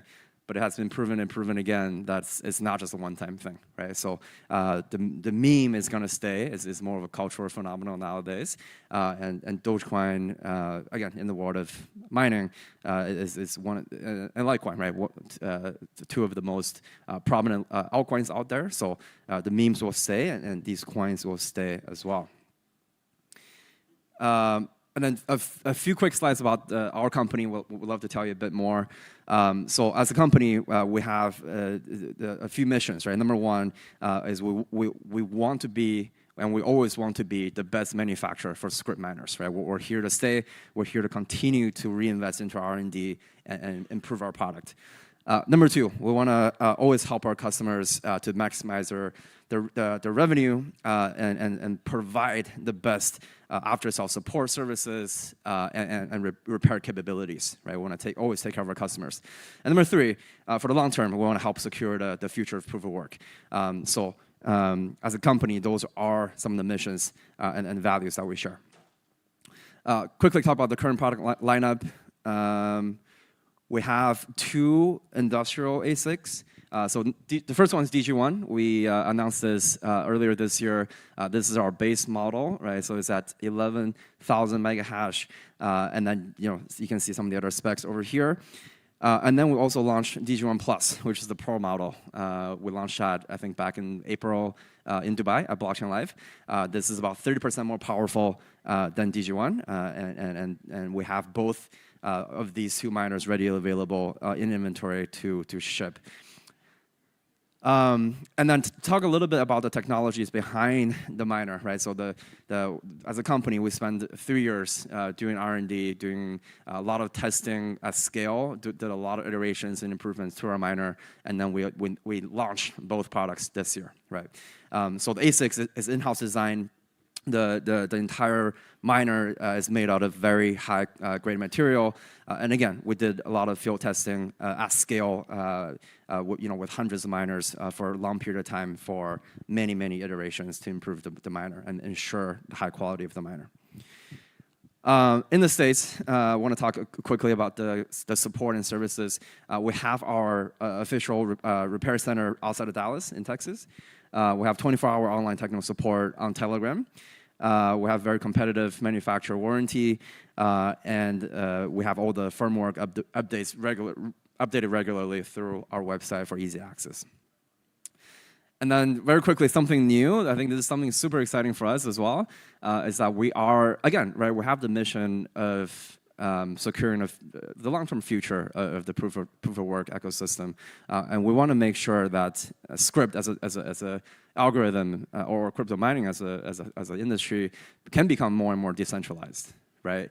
And this is one of the steps that we're taking to help make sure that happens, is to have this home miner, right? So this is a hydro-cooled home miner. I think the design looked pretty slick. It's super quiet. We had one here yesterday. We're running it. So if you saw it, you couldn't even hear it until you put your hands behind the miner. You feel the temperature. You feel the miner is running. So I would love to put a few of these at home, and it's a good design as well. So it will look pretty. But anyways, right? We want to get more people into Scrypt, right? We want to get Litecoin more adopted. We want to get Dogecoin more adopted, and this is one of the big steps that we're taking to help make that happen. This product will be available later this year, I think if you are enthusiasts, if you're a hobbyist of mining, or if you're trying to get into mining, right, this is a good start, right? If you don't have industrial grade outlets, power, and facilities. Amazing. Thank you for the time. Hopefully that was informative. Appreciate it. Thank you.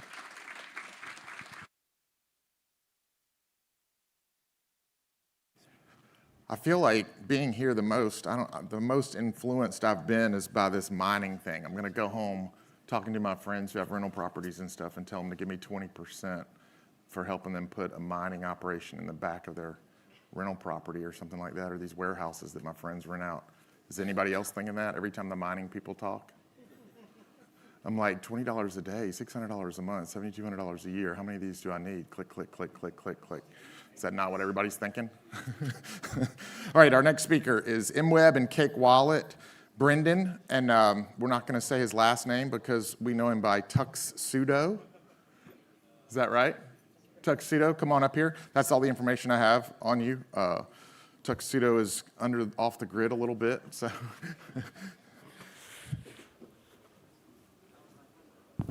All right. Oh, looks like my mic's on.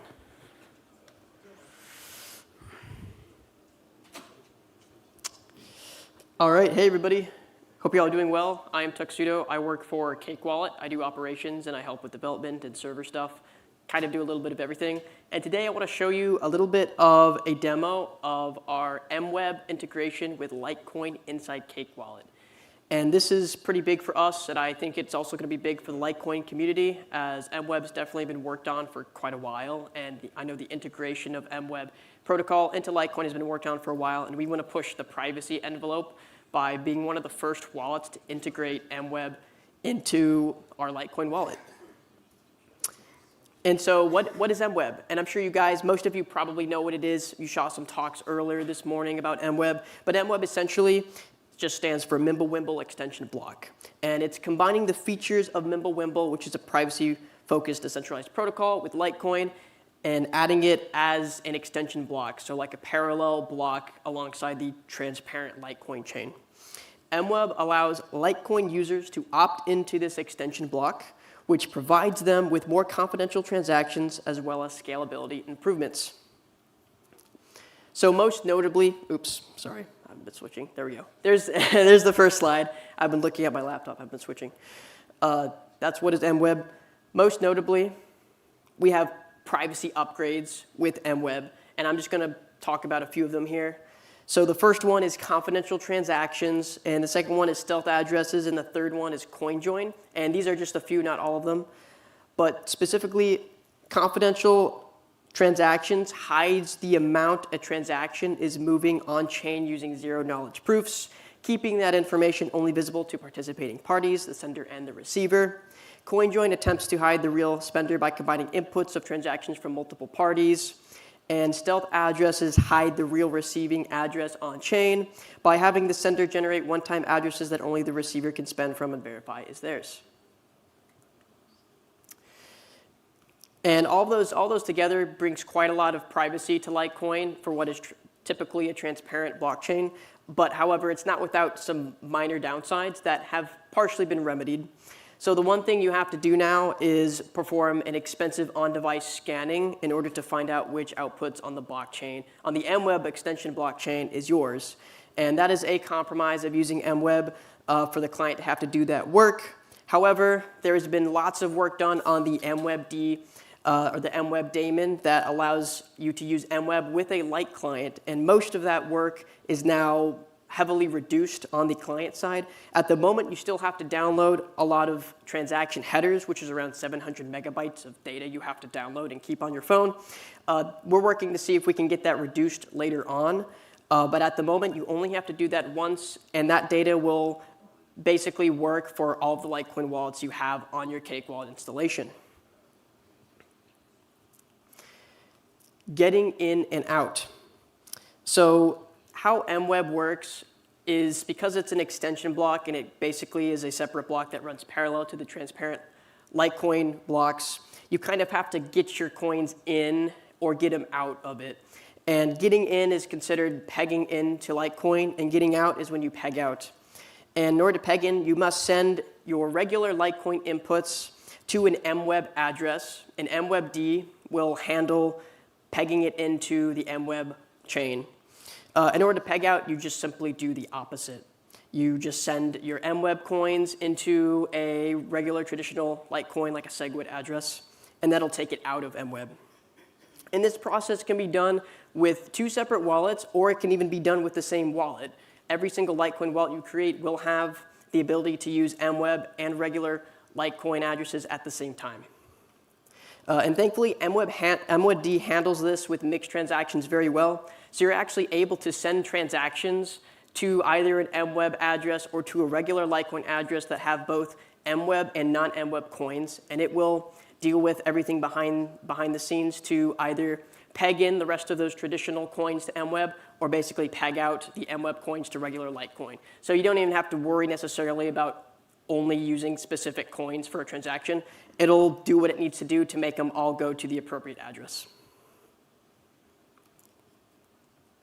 So this is what the balance screen will look like when we have Litecoin MWEB integrated. It'll look similar to this. It's still subject to change.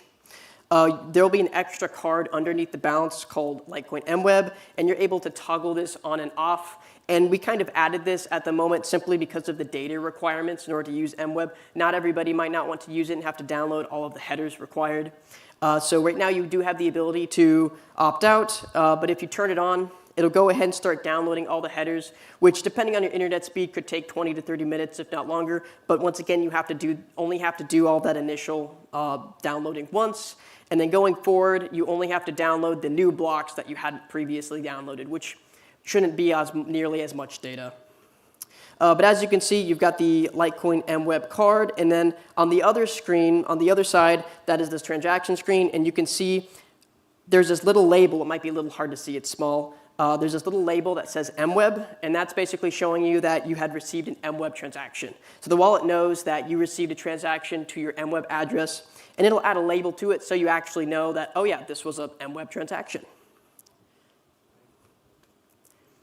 And we're going to add the ability also to restore from a certain block height. At the moment, you still need to download the headers for all of the blocks from 0. That'll hopefully be changed in the future, but we have the ability to also scan from a specific block height in case there was something that happened. Maybe there's a glitch or something. You can go back and scan from a certain block height or go back and scan from a certain date, and that's under the MWEB settings.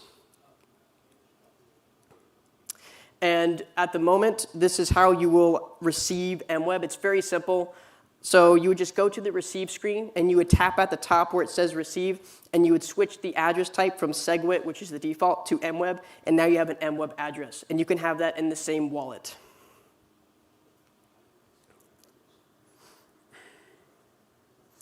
And this is something that we're still thinking about how we could make this more user-friendly. At the moment, if you do want to spend only MWEB or spend only Litecoin inputs separately, and once again, you can spend them together. But if you want to keep them separate yourself, you're able to use coin control, and we have labeled which unspent coins are MWEB inputs that you have, MWEB coins that you have. So you're able to do coin control to manage those, but we're still thinking of ways that we can make that easier for the user if they want to manually separate the funds and not mix them by accident. So what MWEB is good for? MWEB is a huge step in the right direction for creating a private fungible currency. However, it's stated that it's not designed to protect you in the same way that something like Monero or shielded Zcash is, due to mostly some weak points like the coin join, which there's some improvements. I'm sure you saw David Burkett talking about earlier that could be done to the coin join of MWEB. That'll make it a lot more resilient. However, it does still provide a great improvement, a massive improvement to a traditionally completely transparent chain, and provides you quite a decent amount of privacy, especially with the confidential transactions hiding the amounts. It does that very well. Later improvements, implementing UI for better separating MWEB coins from transparent coins, like I mentioned earlier. This is something we're thinking about at the moment. If you want to be more serious in how you use transparent Litecoin and separate that from your MWEB coins, the easiest way to do that is just to make a separate wallet. Just have one wallet that you use strictly for transparent Litecoins and have a separate wallet that you use only for your MWEB coins, and that'll keep them nicely separated from each other. But we're also thinking of user enhancements to make this easier for a single wallet if you don't want to accidentally make a transaction that includes transparent and MWEB coins together.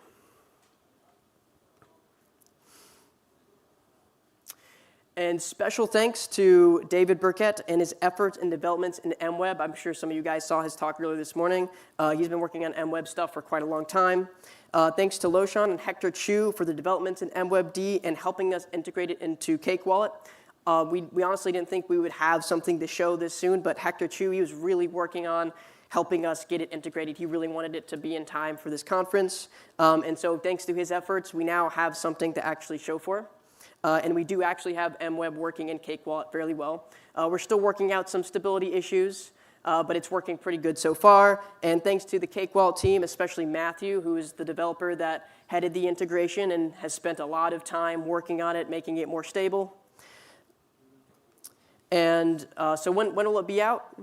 It'll be out fairly soon. We're looking at probably within the next couple months or so for sure. And if you would like to join the beta, you can go ahead and scan the QR codes for either Apple Test Flight or Google Play testing. And we're going to have a beta out. It might actually be out already. It'll be out this week. And if you don't want to use App Store or Play Store, you're able to download pre-release APKs from our GitHub as well. And you can find those from our website at cakewallet.com. And I think that's it.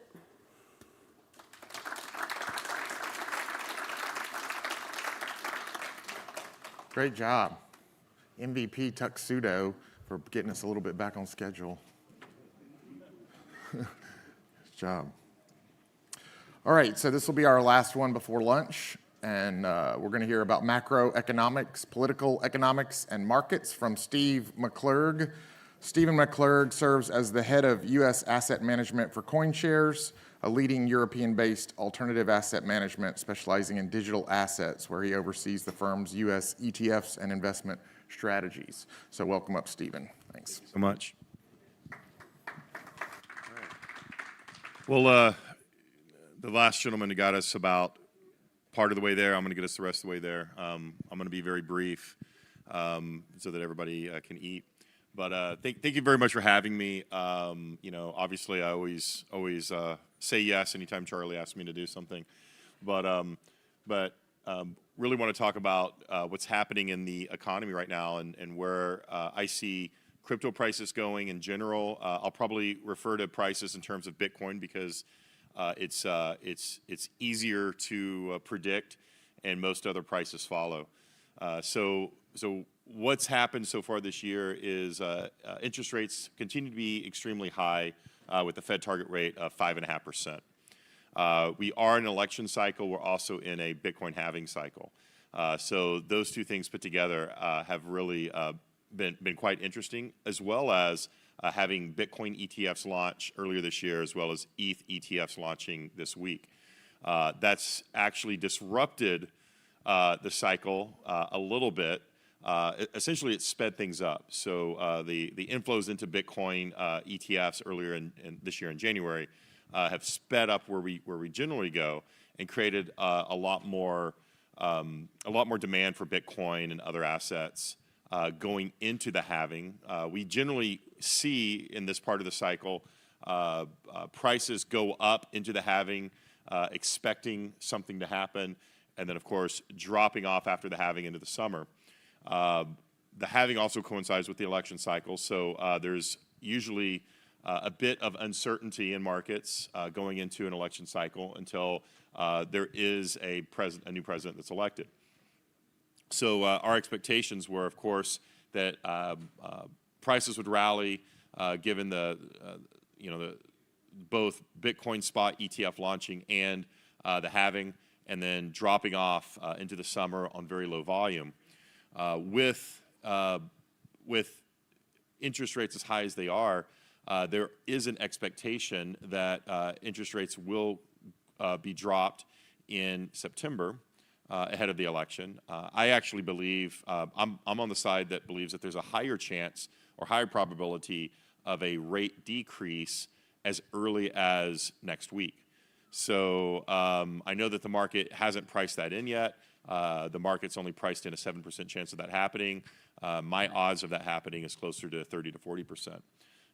And primarily because of the change in the Democrats' president or the Democrats' candidate that's running for president, if they feel like she has a chance, they will likely try to start pressuring the Fed to lower rates 2 times ahead of the election to boost risk prices.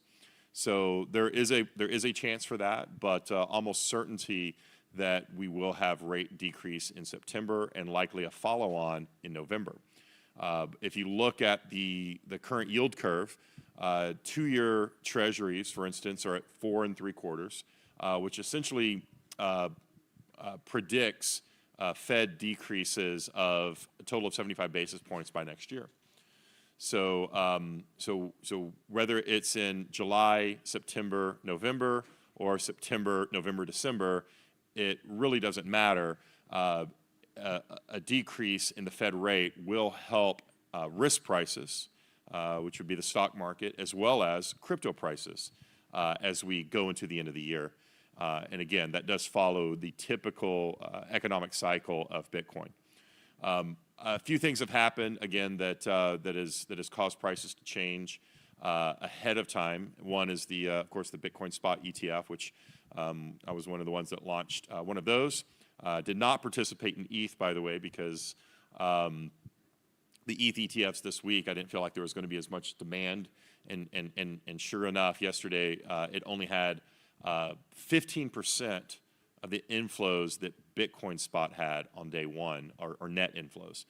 So there was a lot less demand for the ETH ETF, but also given that ETH had moved to proof of stake, and you're essentially giving up anywhere between 2 and 3% yield for staking ETH, I didn't feel like it was a very good product, and that the SEC didn't allow that into the ETF wrapper. So I really didn't believe that a lot of people would be moving their ETH either off chain or out of staking to move it into an ETF and give up that yield. It's an essential part, in my opinion, of that particular protocol. But the ETFs have sped up the typical cycle this year, and then secondly, usually you wouldn't have risk assets rally like they did this early in the summer. But of course, the attempted assassination, the assassination attempt on former President Trump did essentially solidify the fact that a lot of the market believes that he will be elected president. So that did cause a rally in asset prices, as well as in Bitcoin and other cryptocurrencies. What do I see going forward after the Fed cuts and after the presidential election? We should see Bitcoin probably around 150,000 this year, which means that most other cryptocurrencies should rally about or should about double, 2x by the end of the year. And then of course next year, I do expect Bitcoin to be as high as 450,000. That's all I've got. Enjoy lunch. Thank you very much.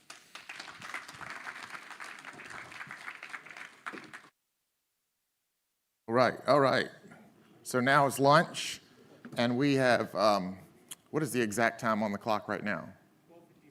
12:56. So MVP, last 2 speakers, MVP, they should get 50 Marty coin. I just started my own coin back there. It's not as reputable. It's like JavaScript, I don't know. It's like 16 lines of code. I'm not sure if it's secure yet or not, but I've learned enough to know that I can get it on the market. No. I mined like 6,000. I've got them for sale back there. I only take cash. All right, so we're 3 minutes ahead of schedule. So now you have lunch from 1 until 2, and then we'll be back to start right at 2. Any questions? I'm teasing. Go eat. All right. Sign the poster downstairs if you so jest. All right, pick it.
I think we need to start a golitecoinme.com or whatever, GoFundMe, but Litecoin version of it. That's actually a good idea. If y'all make money from that, kick some to me.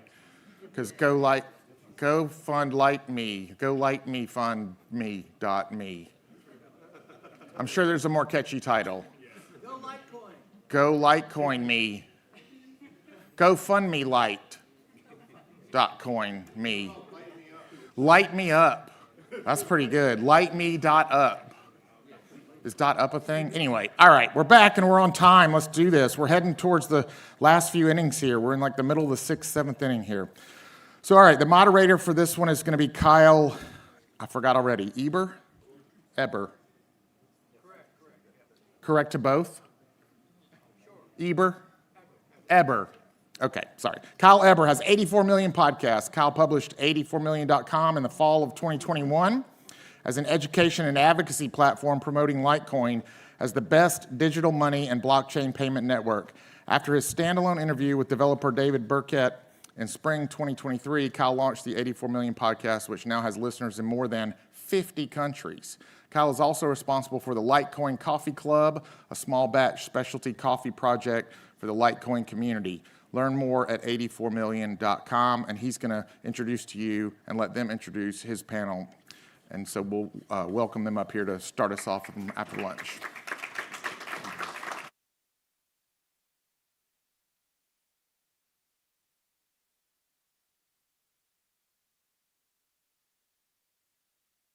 To the stage. So we'll wait for everybody to come here. So it's good to be at the Litecoin Summit. Who's thankful for Litecoin? I think we have some interesting experience on the stage today.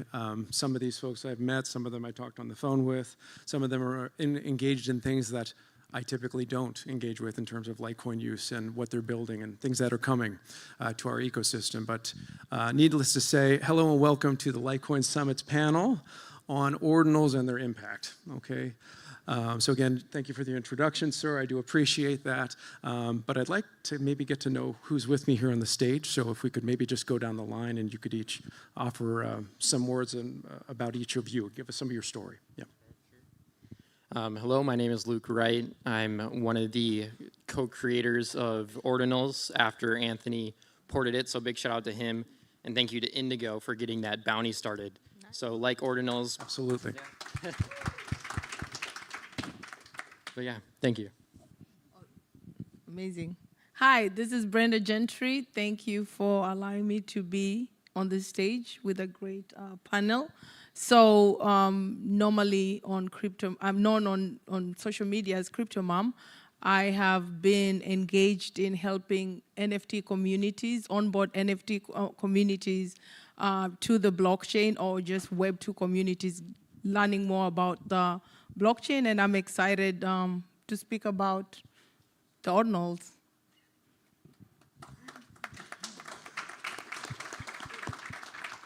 Hi, I'm Flu. My real name is James, but if you call me that, you're probably a Fed, which is acceptable. I was very, very early to Litecoin. I was CPU mining it effectively, which is weird to say now. And then I was not able to scale my mining operations past that point because I was broke as hell. Since then, I've become slightly less broke. I have founded a lending market, a few games, a few other things, and most importantly, I work with Kyle over here on Wagyu games.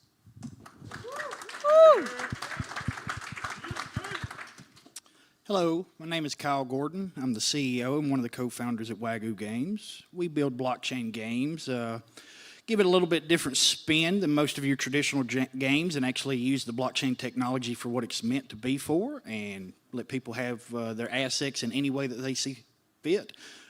Just glad to be here and appreciate you having us. Here, let's give them a hand. Well, terrific. We get to sort of wrestle with the topic of ordinals. Who in here is aware of what ordinal protocol is or anything about ordinals? So a few people, good. I do want to still establish a baseline so we can kind of understand what we're talking about here with the time that we've got.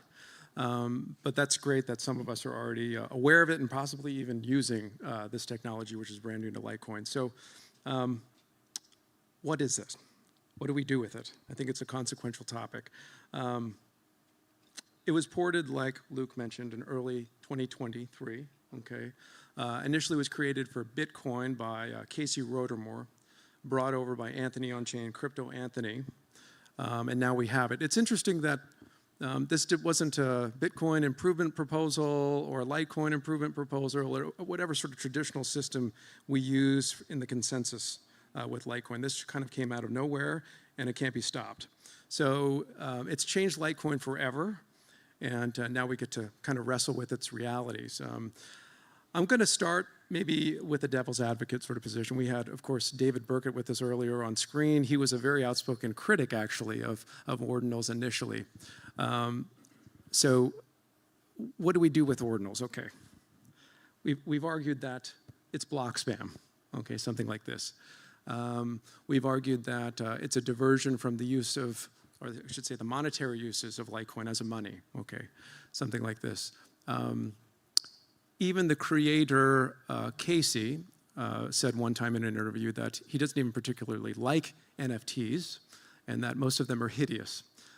Yet, he brought us to Bitcoin and now we have it on Litecoin. So maybe Luke, can you tell us why that is either, well, I would imagine incorrect, I'll let you speak for yourself, but kind of debunk that for us, this idea that we're dealing with block spam, this is excessive space, we don't need it, it's a diversion from the purpose of Litecoin as money. Yeah, that's a hard topic to kind of contradict, but being as a creator of Ordinals on Litecoin, I'd have to say that, and just to be aware real fast, Ordinals is essentially putting metadata on a single Litoshi and then padding that, and essentially that metadata will be read by an indexer, which will display pictures, videos, code, and basically allow you to have distributed NFTs on-chain for the first time in a long time, other than OmniLite, which is a different topic. But to answer your question there, I have to go with the fact that in 2018, roughly 2017, Litecoin was getting right around 20,000 transactions a day. Mm-hmm. And currently we saw a slide from a previous presentation that it's getting around 200,000 transactions a day.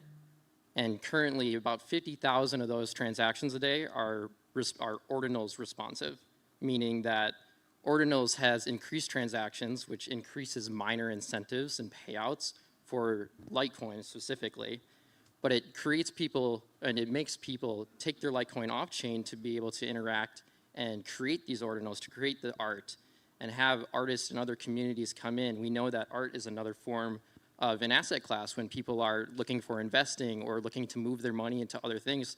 Sometimes they'll go to museums, buy just these really expensive pieces of art. This is no different and just in a digital format. So yeah, it does increase the block space, which is the block spam debate, but it's a stepping stone. We need that in order to progress with the future of Bitcoin, with Litecoin, with all the UTXO style chains which Ordinals exist on today. So without, I don't think, Ordinals, we're not gonna take a step forward into how do we solve that block space problem? How do we get past that? Because eventually block space, it's limited. If you don't use it or it is used, you're going to have to figure out how to get more of it or what to do, side chains, drive chains, all that kind of stuff. So I know Bitcoin Computer, Litecoin Computer, the same thing. Both of those are kind of a segregation into how we can kind of expand on that, but I'll leave it at that for now. Very good, very good. So we're getting more, again, this is more of an NFT type of technology on Litecoin. Previously we had OmniLite, and we still have OmniLite, but inscriptions go on the actual Litoshi itself. So it's on-chain layer one, it's not linking out at all. So that's very unique. And I'll add that LTC20 tokens, which Luke may have been involved with that, porting that to the protocol. And we also have runes more recently in May, which both of those build on the baseline of ordinal technology or the protocol, right? They're meta features of these things. But going back to the topic, the last negative on this, maybe Flu, you ran a node. You were earlier, you were running CPU, within the Litecoin client back in the day. It's a node. We want nodes. We want everybody to run a node. That's part of the decentralization of the blockchain, right? Confirmation of transactions, and anybody can download it. So is this, again, just block spam? How do we argue with, how do you argue in favor or against that statement that this is just junk, we don't need it? So the argument was that it makes for bad money, but it makes for very good programmable money. And so like Bitcoin benefits from this. You've seen kind of that whole revolution there. There's 100 BTC L2s at this point. And are we saying that we don't want people to scale and build on Litecoin? That's a silly argument. And so I don't want to be focused on like, I guess, theoreticals. Oh, what about block space? What about this? Well, I mean, these are all challenges, but if we never have the need to actually attack those challenges, it doesn't really matter. We need the users. We need people coming in and thinking of Litecoin as just as good, if not better than Bitcoin. Bitcoin doesn't have natural MWEB functionality. Bitcoin doesn't have natural, you know, like there's a bunch of other arguments there about Bitcoin versus Litecoin, but Litecoin's certainly more approachable, and I think that it would be a wonderful place and community to build within. And I think that just the more mature that we get, the better. Hear, hear. I think those are good responses to kind of clear the FUD. Because again, it's still a debate. We're a community, right? We're a decentralized network. We've got builders all over the place doing different things. But now we have more in our toolkit to kind of use Litecoin in ways we never would have thought possible. And I think that's exciting, and I think we celebrate that. So looking maybe more positive now, the impact of Ordinals. There's a lot of possibilities. We're not going to be able to unpack all of these things. And the folks with me on stage are doing very unique things as well. We would go on and on, but we have 20 minutes, okay? So I want to try to target some questions that are specific to these folks' experiences. So we'll start with Kyle and Flu. You're leading in the realm of blockchain gaming, okay? With Wagyu specifically as your company. Your first-person shooter, Undead Blocks, was winning awards. This has already incorporated blockchain technology, other chains. But you're doing that successfully. How do you see ordinals, inscriptions, and I'll say just generally NFTs, tokens, et cetera? We want to talk about Litecoin. I'm not sure if you're using it yet. Maybe you could talk about that too. But how does using the blockchain and integrating it into a gaming system, what's the significance of this sort of thing? Someone gets control of their assets completely. Those assets can be upgradable. They can transfer them. They can do whatever they want to. Since we can put that into games, other forms of entertainment, those stay with you. That's something that gaming, most entertainment forms never had beforehand. Bringing in those assets will bring in the largest amount of people from all around the world. Entertainment and gaming is the #1 source for entertaining people around the world. Literally, bringing in the youth, bringing in people that has that mindset, they'll build new assets or want new assets that's built into game that'll be using this blockchain technology. These blockchains, as they continue to build out, they continue to make games better. There's things that we find, there's through anti-cheat, there's things that we verify on the blockchain. It's just literally about keeping it fun, frictionless, and free. So we can bring people in, we get them excited, they get to own something, it stays with them, they can transfer it, they can sell it, they can do whatever they want to with it. At that point in time, it's endless the possibilities that you can do with ordinals, with NFTs, with assets, whatever you want to call them. That they're going into games, they're going into music, there's all kinds of things that it's going to be going into in the future. We pick up what we think is the best out of those technologies and put it into game to make it better. Games have always been great. People's always loved games, going back to Atari, Sega, Genesis, whatever it might be. We have to find what makes those games better, what makes them games feel the person's more immersed into that game. They're more part of that, and blockchain is what does it. Very good. Did you want to add anything, Flu, to this sort of realm of discussion? Blockchain gaming, how Litecoin can change the environment, maybe even versus Bitcoin or some other chains you've worked with? I think I've spent like $600 on Fortnite skins, and I can never get any of that back. And I'm just tired of that. That's all. Hear, hear. So we'll move to Brenda.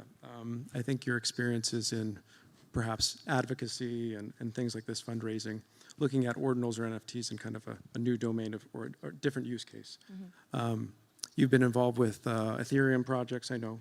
One of them, I believe you were assisting with the Boss Beauties brand, which was in the New York Stock Exchange, and believe the UN had some sort of visibility with that collection, empowering women. So how do you see NFT technology influencing the advocacy space, the fundraising space? Go on. Okay, so what I do like about this technology, and I come from a traditional background, finance, 20 years in traditional background, is that the uniqueness of this NFT allows the creator to tell us, a story, a visual story. So a social cause brings about their story, but the creator, but the end user is able to see, okay, so now I can visually see what these people are actually doing. I feel like I want to support this cause. And not only that, the transparency that comes with that NFT or that ordinal, the transparency that I can track I can see where the money is going. It's tracked on the blockchain. The blockchain is, it's transparent, and, the accounting is also seen by everybody. We've seen cases where social causes, they raise millions of dollars, and nobody knows, nobody can track, and they don't feel accountable to the community. So I would say those two, and also the fact that it's a global audience, like, you have a wider reach to get to people. Say, hey, maybe I have an NFT cause someone in Nigeria wants to reach, all over the world. It's just that global audience that allows that NFT cause to go even farther. So, those are the main ones that I would suggest or say. Very good. And I think just as a statement here, working on other chains, and anybody can really comment on this, I'll just kind of go into where we are currently in terms of fee systems and how Litecoin is working, the demand for the blockchain, et cetera. I think we can do a lot of these things that we're talking about, of course, on Bitcoin. That's where Ordinals came first, or on Ethereum. But can anyone touch to the advantages of, for example, using Litecoin for these causes, which is newer for us, but we can do it? What are some of the advantages of Litecoin being used for these technologies versus other chains? Cost, first of all. Cost in gaming, when you move those transactions, it being frictionless, being very minuscule. Speed as well, which Litecoin has, most definitely. There's a couple different things that come in from those areas, but those are the most two that we're going to be looking at in gaming. Security as well, which there's a secure layer. There's there's development that's actually happening, so it's not a dead chain. Mm-hmm. Those are main things that we're looking for in gaming.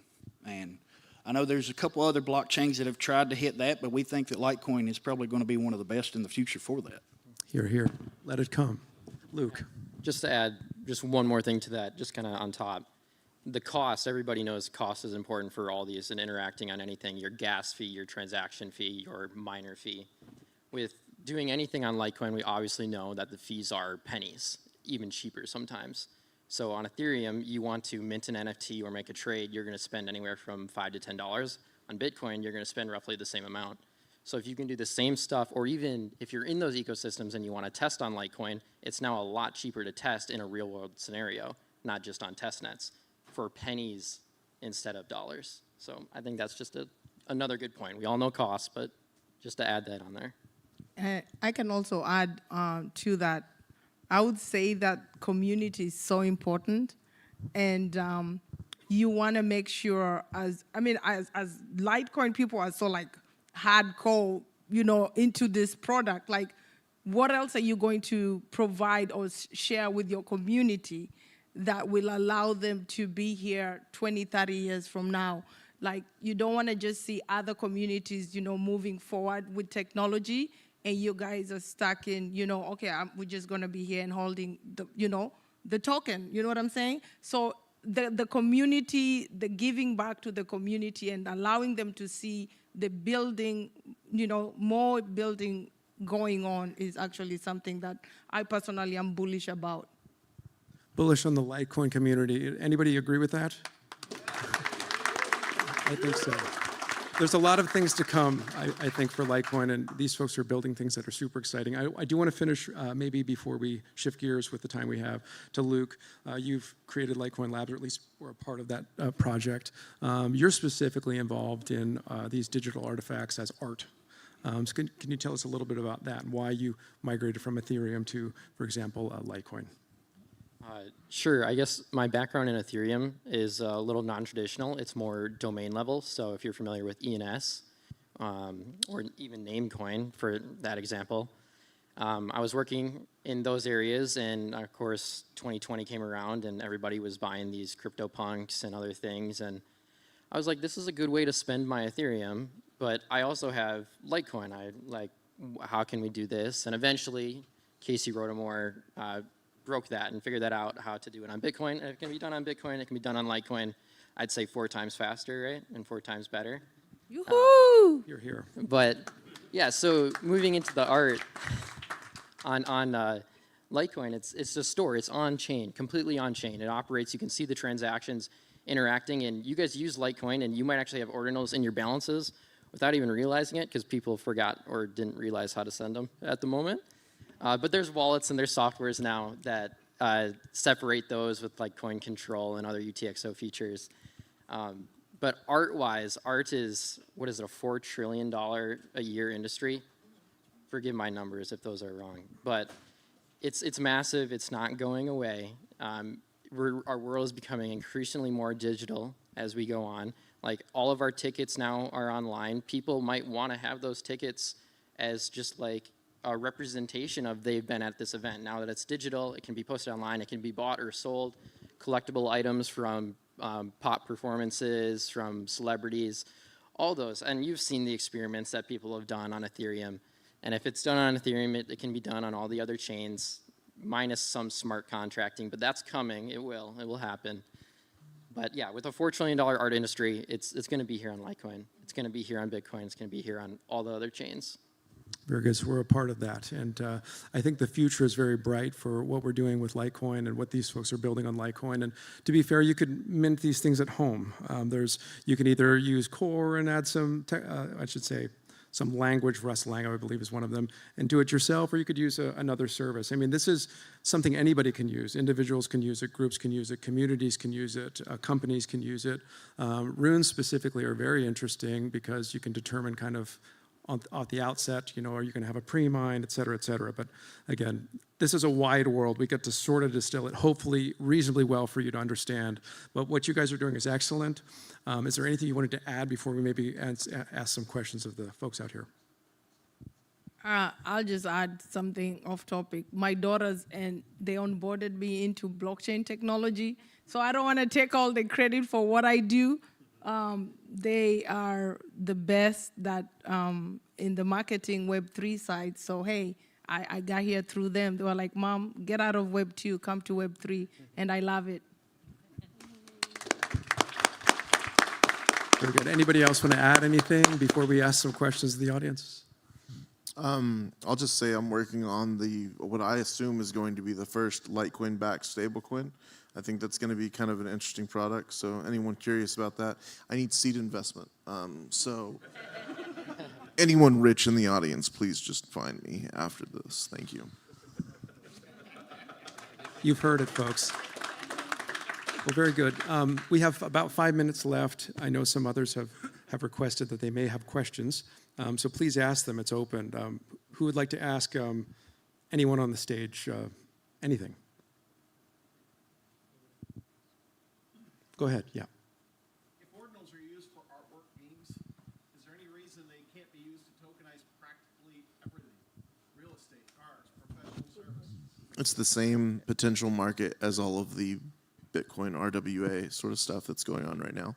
And so just in your head, whenever you hear about Bitcoin RWA, hash rate RWA, whatever, all of those things are enabled for Litecoin by default. If you can do it on Bitcoin, you can do it on Litecoin. So like the whole narratives that have happened over there, they're going to happen again over here whenever we find our niches and our different consumer targets to actually hit those. Yeah. Go ahead. Yeah, the Scrypt ecosystem in terms of ordinals are working on a mining pass that essentially allows you to get revenue share from miners without having the electric cost or the miners. So there's some utility based around it, just like we've seen in those others, or real world assets. So revenue share, real world asset. So it's happening. Very good. Thank you both. Any other questions? Go ahead.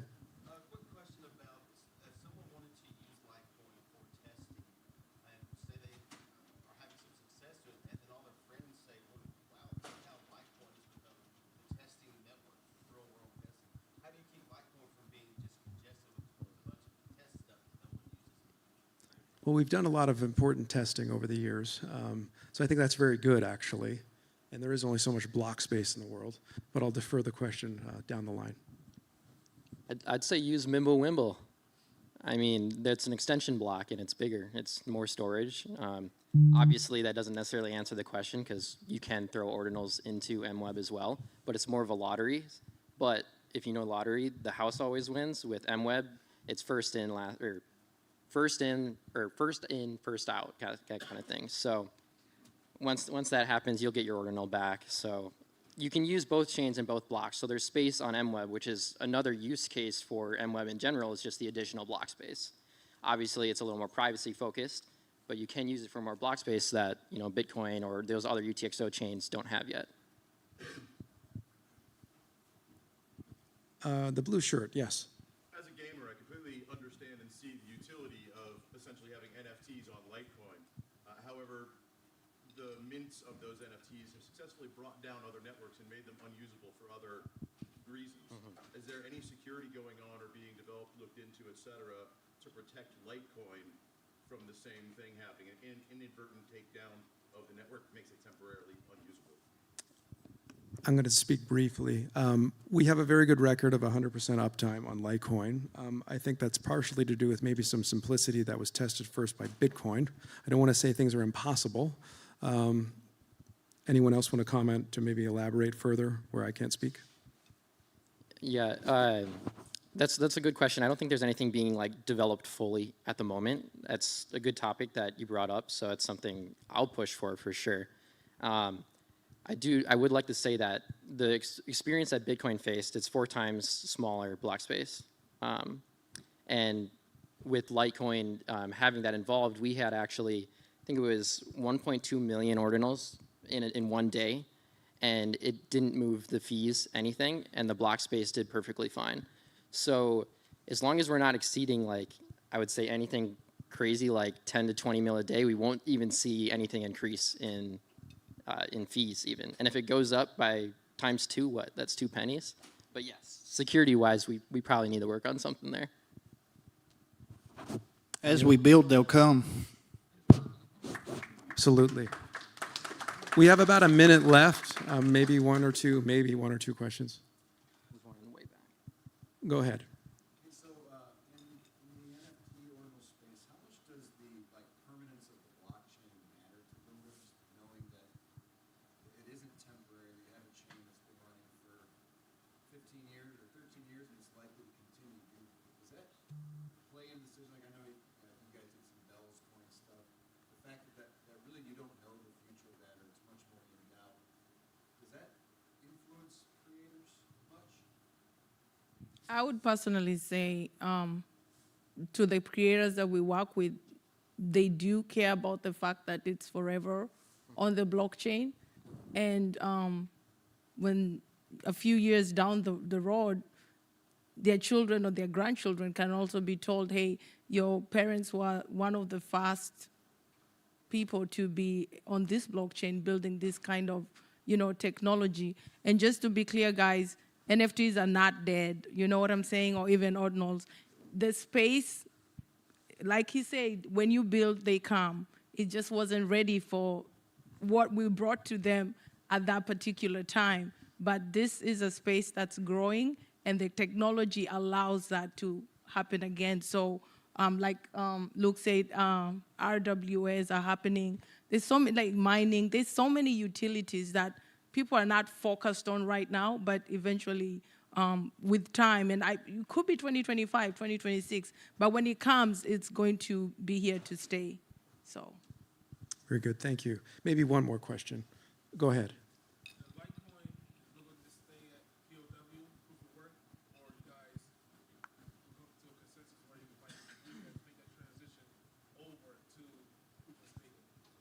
We're definitely proof of work, and I think the foundation has been very supportive of proof of work. So it's not an impossibility to convert, but I don't think there would be any, by the way, I don't speak for the foundation, I'm my own person.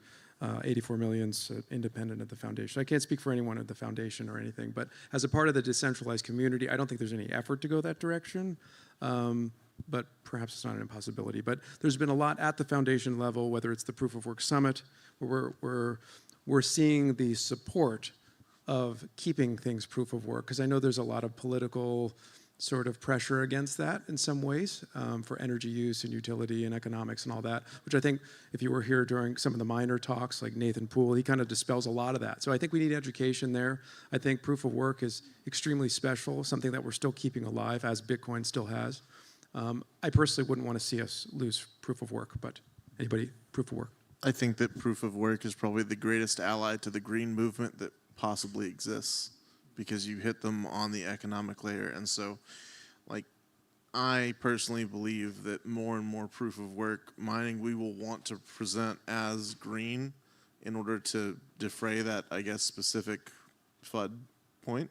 And I think that we will contribute a great deal to the further development of green energy.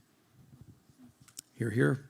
I have to stop it at that, I think, for the sake of who's next. But thank you, every single one of you, for coming and joining the panel. Thanks for the folks that are asking the questions, and of course for being here and supporting Litecoin as an idea, as a currency, and as a new layer to create all sorts of fun things on. So thank you very much.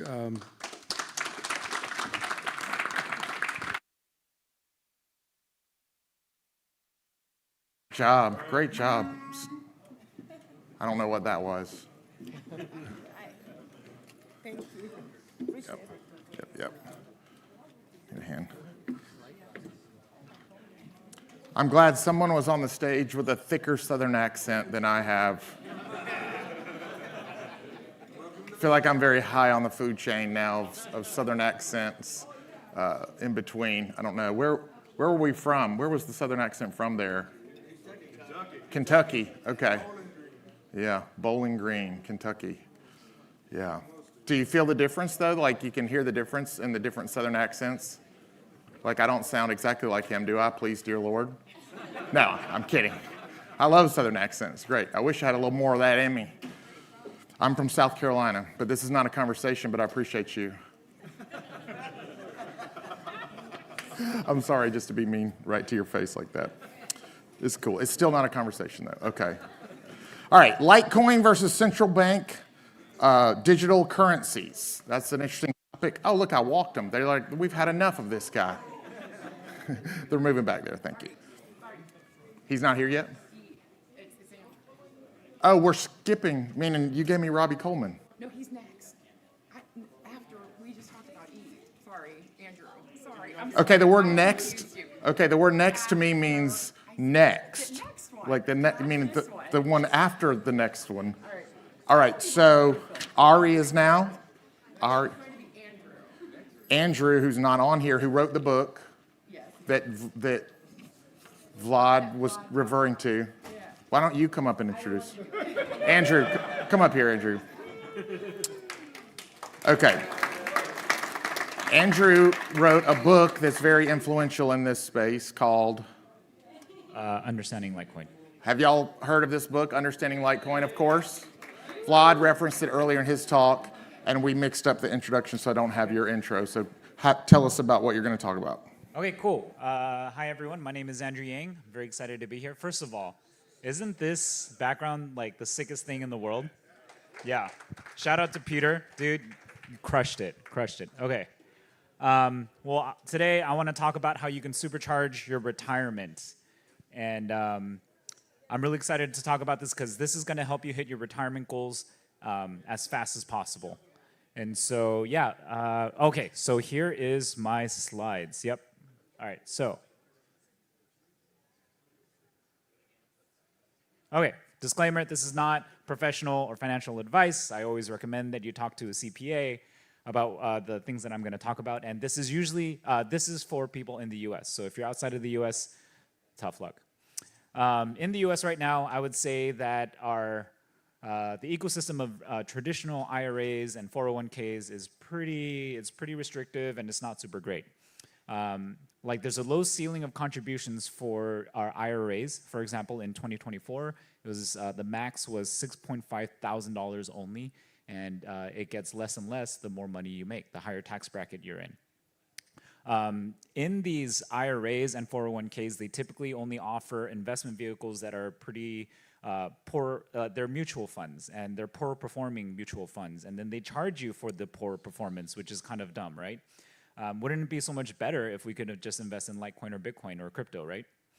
The other one is that they're very restrictive when it comes to what you can invest in, right? And so if I set up a Roth IRA on Vanguard, the things that I can invest in are restricted to Vanguard, to the Vanguard platform. So I can't take the cash that I have in Vanguard and wire it to like Coinbase or Gemini to purchase whatever I want. I'm restricted. And so it's not like the best system in the world. What I want to talk to you today about is something called a solo 401k and checkbook IRAs. Now, with a self-directed solo 401k, you can choose where you can invest in. And the best part of having a 401k or an IRA is that you don't have to pay any capital gains on the things that you invest in. So, for example, let's say we bought a Litecoin at $70, right? And then sometime in maybe 4 months, it goes to $300. And you choose to sell it inside of your solo 401k, your IRA. You don't have to pay any capital gains on that, which is pretty incredible, right? It's a very powerful investment vehicle. And so you're saving, like if it's a short-term gains, you're saving 30% on whatever you're selling. So that's pretty great. And so, but the best way to do this that I found, and I'm new to this company called solo401k.com, is through something called a solo 401k. This is a plan for self-employed individuals or small business owners, and it has the highest contribution limit of any retirement plan in the US, which is pretty powerful. However, it is limited to a certain type of persona. And you have to be a small business owner without any full-time employees or, excuse me? What do you mean unless they're young? Yeah, right. Yeah, but I'm assuming everyone's over 21 years old here. Yeah, and then you can also have, or you can be independent contractor. Like that also functions as well. Now, some of you guys are saying, well, I have a full-time job. I still want to get access to a solo 401k. Well, you can. You can have a full-time job and set up a solo 401k. The only thing is you need to have a side hustle, a separate business, right? And so if you have a full-time job, you can also have another part-time job on the side, and you can set up your solo 401k through that. And so what kind of business can you do you need to create a solo 401k? It can be any type of business. It can be an LLC, S Corp, C Corp, whatever you want. It doesn't really matter. And the nice thing, the key thing is it can just be you as the owner of the business, or you and your spouse can own the business together because you are treated as one household, but you cannot have any full-time employees. And so the benefits of a solo 401k is that, we already talked about this. There's no capital gains, but more than that is you get to keep more of your income. And here's what I mean by that. Let's say I make $169,000 this year. I can contribute $69,000 of that into my solo 401k, and what I'm taxed with in terms of income is only $100,000. So I've reduced my taxable income. I'm now in a lower tax bracket, but I still have $69,000 sitting in my retirement. So that's pretty incredible for me, if you think about it. And it allows you to grow your retirement faster because you're taking, you get to invest in high growth assets like Bitcoin and Litecoin, and you are taking advantage of the contribution amounts. So instead of being restricted to 6.5K per year on an IRA, you can put $69,000 of that into your retirement fund, and that helps you reach your retirement goals even faster. And so let's compare the contribution limits of the solo 401k to other plans, right? So you can put 10 times more in a solo 401k than a traditional IRA. You can do 3 times more than a traditional 401k, and you can do 2 times more than a SEP IRA. All right, SEP IRA is another powerful investment vehicle that you can use if you want. But let's talk about the specifics. So in 2024, the contribution limits for a solo 401k, $69,000. Compare that to an IRA, which is $6,500, and then a SEP IRA, you're capped at 25% of your revenue. And so if you are only making, let's say, $60,000 in your side hustle, which is a good amount, only 25% of that can be contributed to your SEP IRA. Alternatively, with the solo 401k, you can, if you're making, $60,000, 100% of that income can be contributed to your solo 401k, but it's 100% or the max, which is $23,000 right here. So when it comes to contribution types in your solo 401k, there's 2 types. There's employee and employer. As an employee, you can contribute 100% of your compensation until it maxes out at $23,000.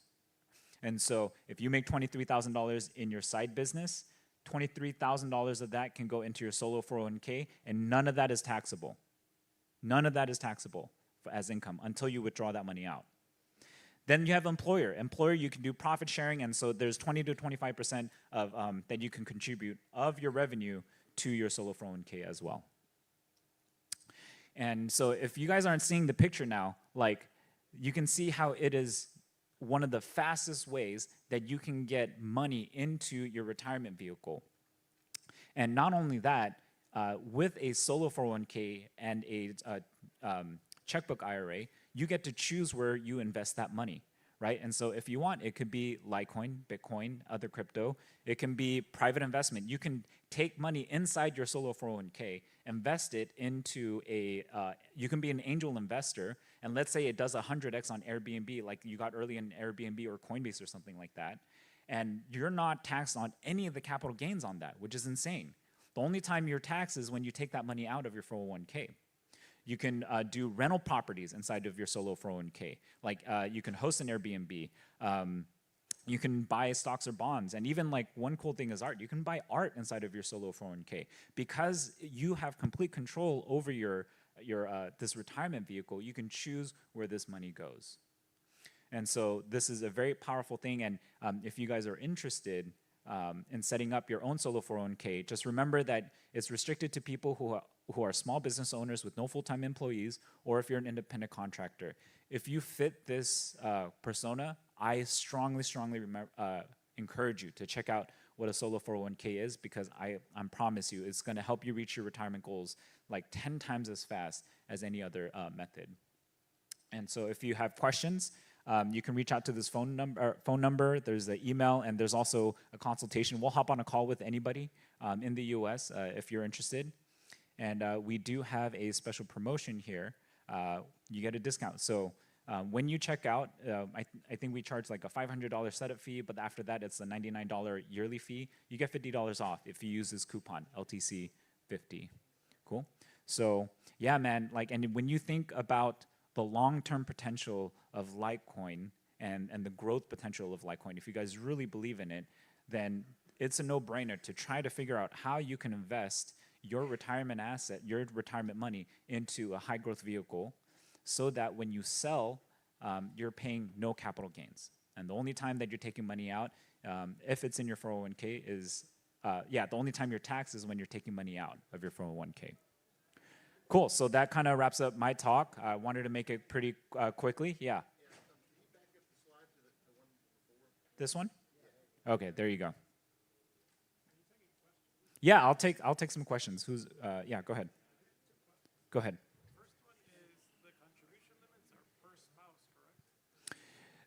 Contribution, our limits are per spouse, yes. Yeah.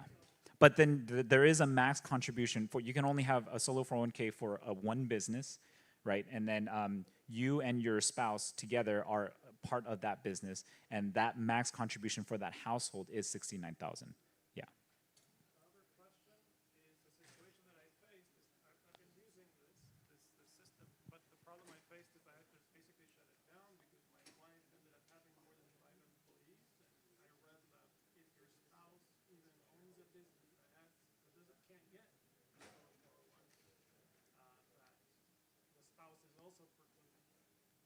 I'm sorry, I didn't catch that. And she set up the solo 401k in her business? Okay. No, you can set up your own. It just has to be a separate entity from her business. Yeah. Yeah, we can chat later. Yeah. Because it's the same concept of being a full-time employee and then having a side business where you set up an LLC and then you can set up a solo 401k for that LLC because it's your side business. Yeah. Yeah. And yet, oh yeah, go ahead.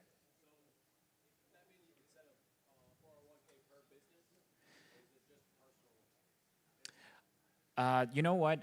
I would have to talk to, there are experts at the company, and they're probably best equipped to answer your question for you. So I don't know the answer to that. Yeah, sorry about that. Yeah. I saw another question, hand, nope. Oh yeah, go ahead. When you actually take it out, is it just tax the capital gains when you're actually? Yeah, so that's a good question. So it depends. In a Roth IRA, that's an after-tax contribution. So you're taxed when you put money inside the solo 401k vehicle. If it's a 401k, you're taking money, they're taxing you when you take the money out of the 401k. Yeah, so you're not taxed on the growth of the asset, but you are taxed when you take money out. And so it's an income tax. That's correct. Yeah, they're counting that as income at that point. Yes, go ahead. You can buy precious metals. Like you have full ownership of this solo 401k. It's basically a bank account that you set up, and wherever you want to spend that money, you can, and it's beautiful. Yeah.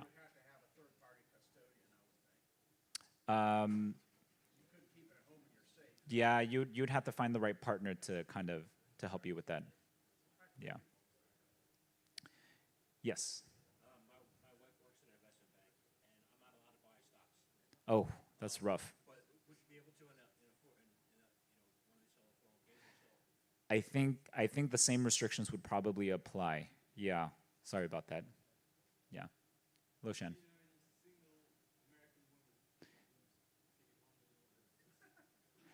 Yeah, so if there's any ladies here, which there might be only one, why don't you go talk to Loshan so you can help him become a U.S. citizen? Yeah. Okay, cool. Well, thank you guys so much for your time. I hope you enjoy the rest of the summit.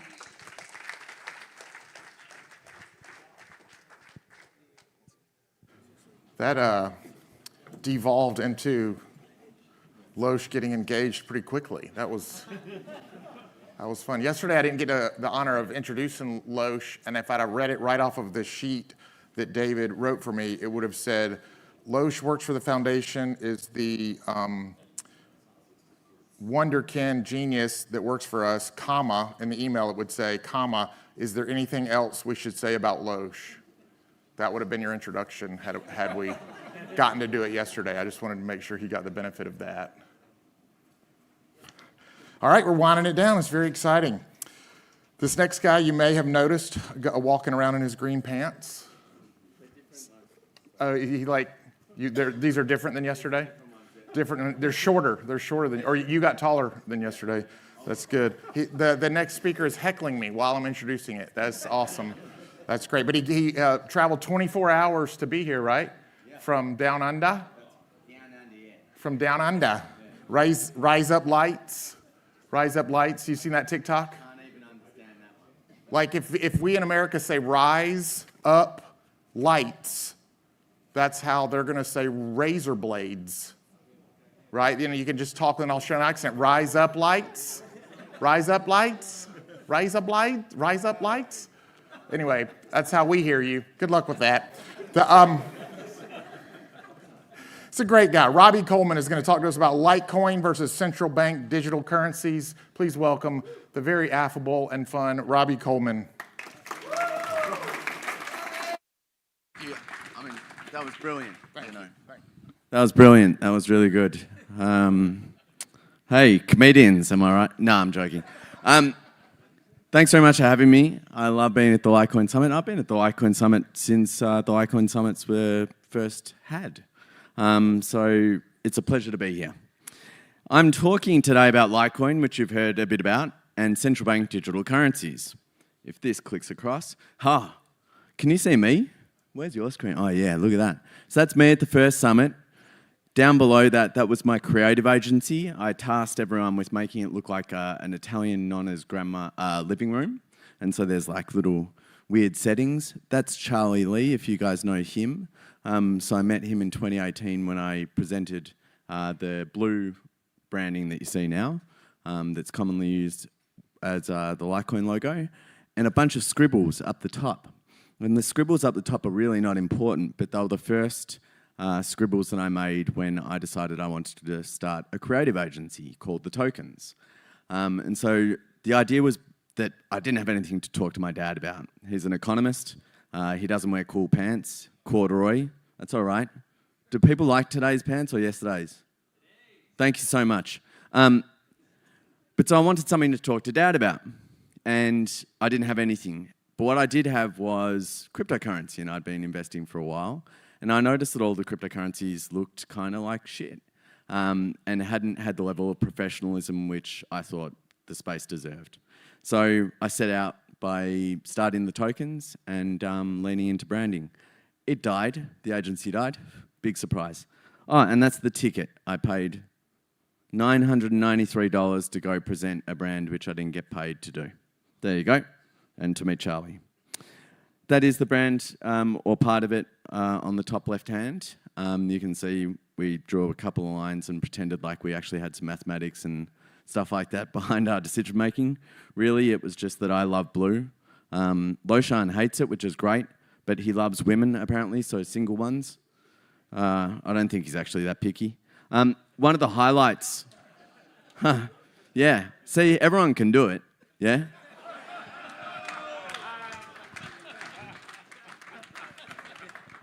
Yeah, so the next bloody... that's Australian accent. I just did an Australian accent pretending to be you. One of the highlights of my career, this is definitely not a career, but one of the highlights of me being involved in the foundation was that. I saw blood on the logo that I made, and I really liked that. I love blood. Okay. Sorry, I missed one key thing. One of my role is creative director, so that's by title. But I guess what I do is I try and debug strategies. So I guess creative people think differently, strategic people think differently, and crypto creative people think very strangely. And it's kind of my job to start translating. And so I have to talk to people like Loshan and work out how to explain the technology and the innovations that he's developed alongside the rest of the foundation and try and actually make them tangible for people like me. So that's a non-technical person. So it's a fun job, and it's very challenging sometimes because I have to talk to Loshan.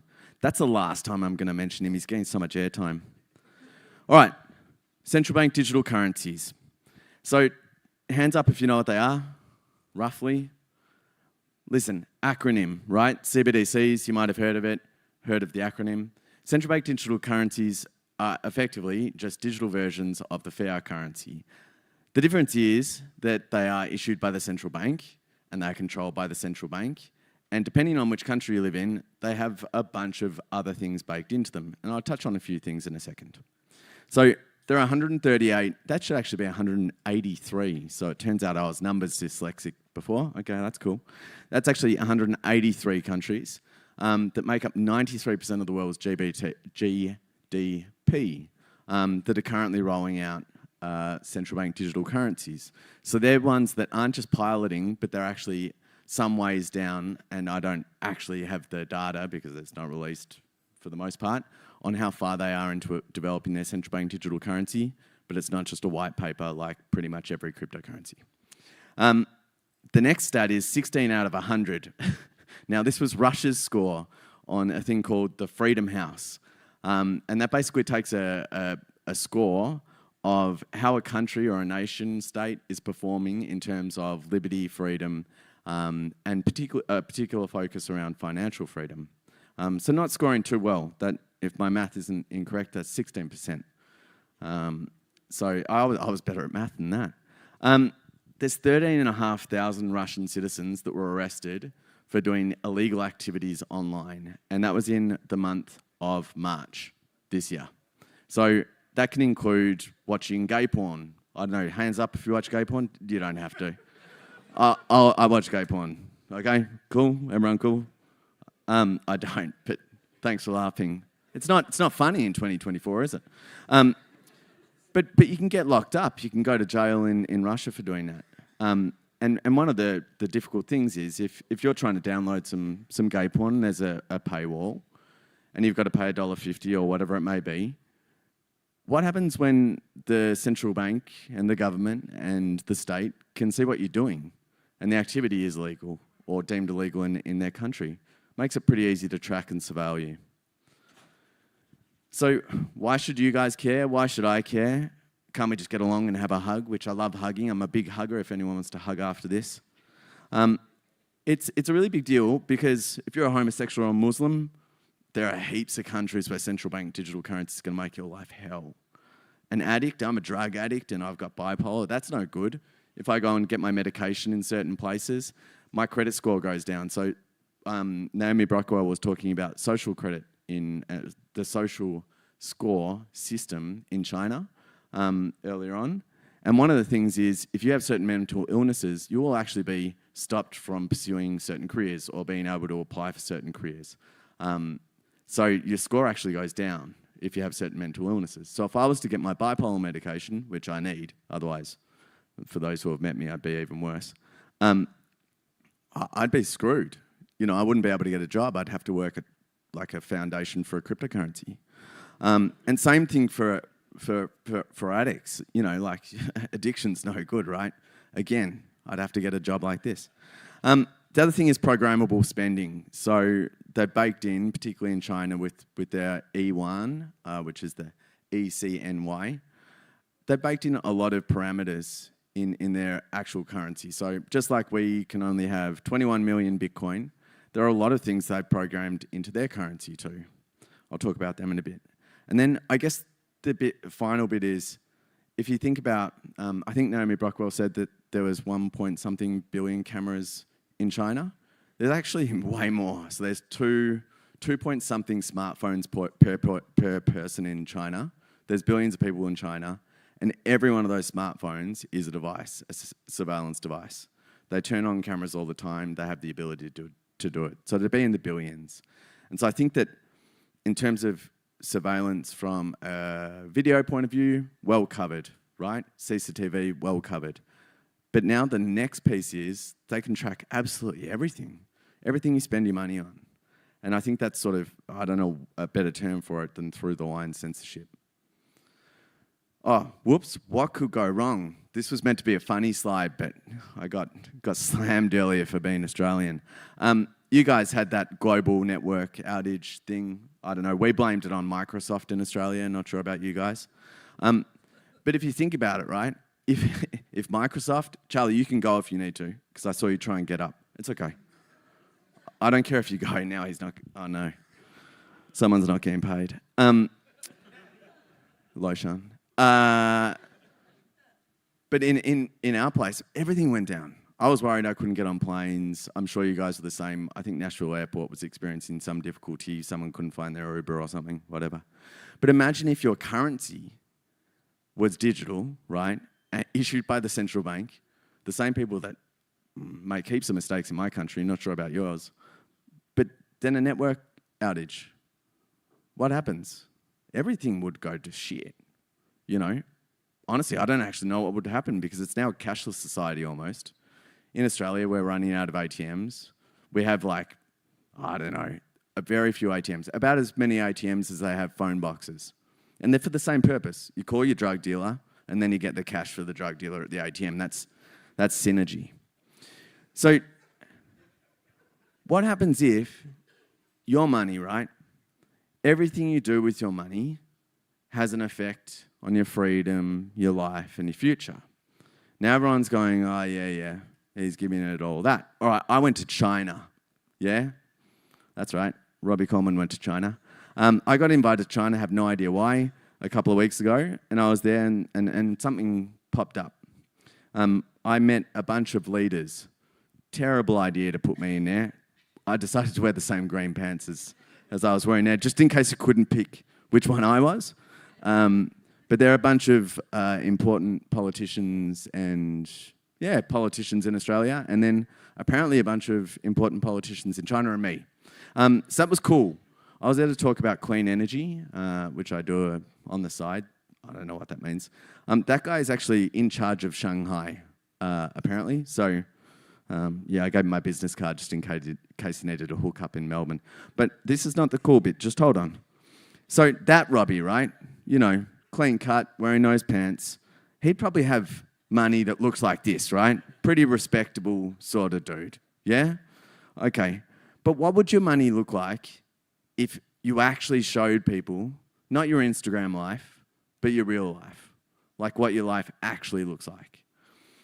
Well, it would look something like this. I went straight to a bar called Fox's Bar, smoked about a dozen cigarettes. I don't drink, but I love ciggies.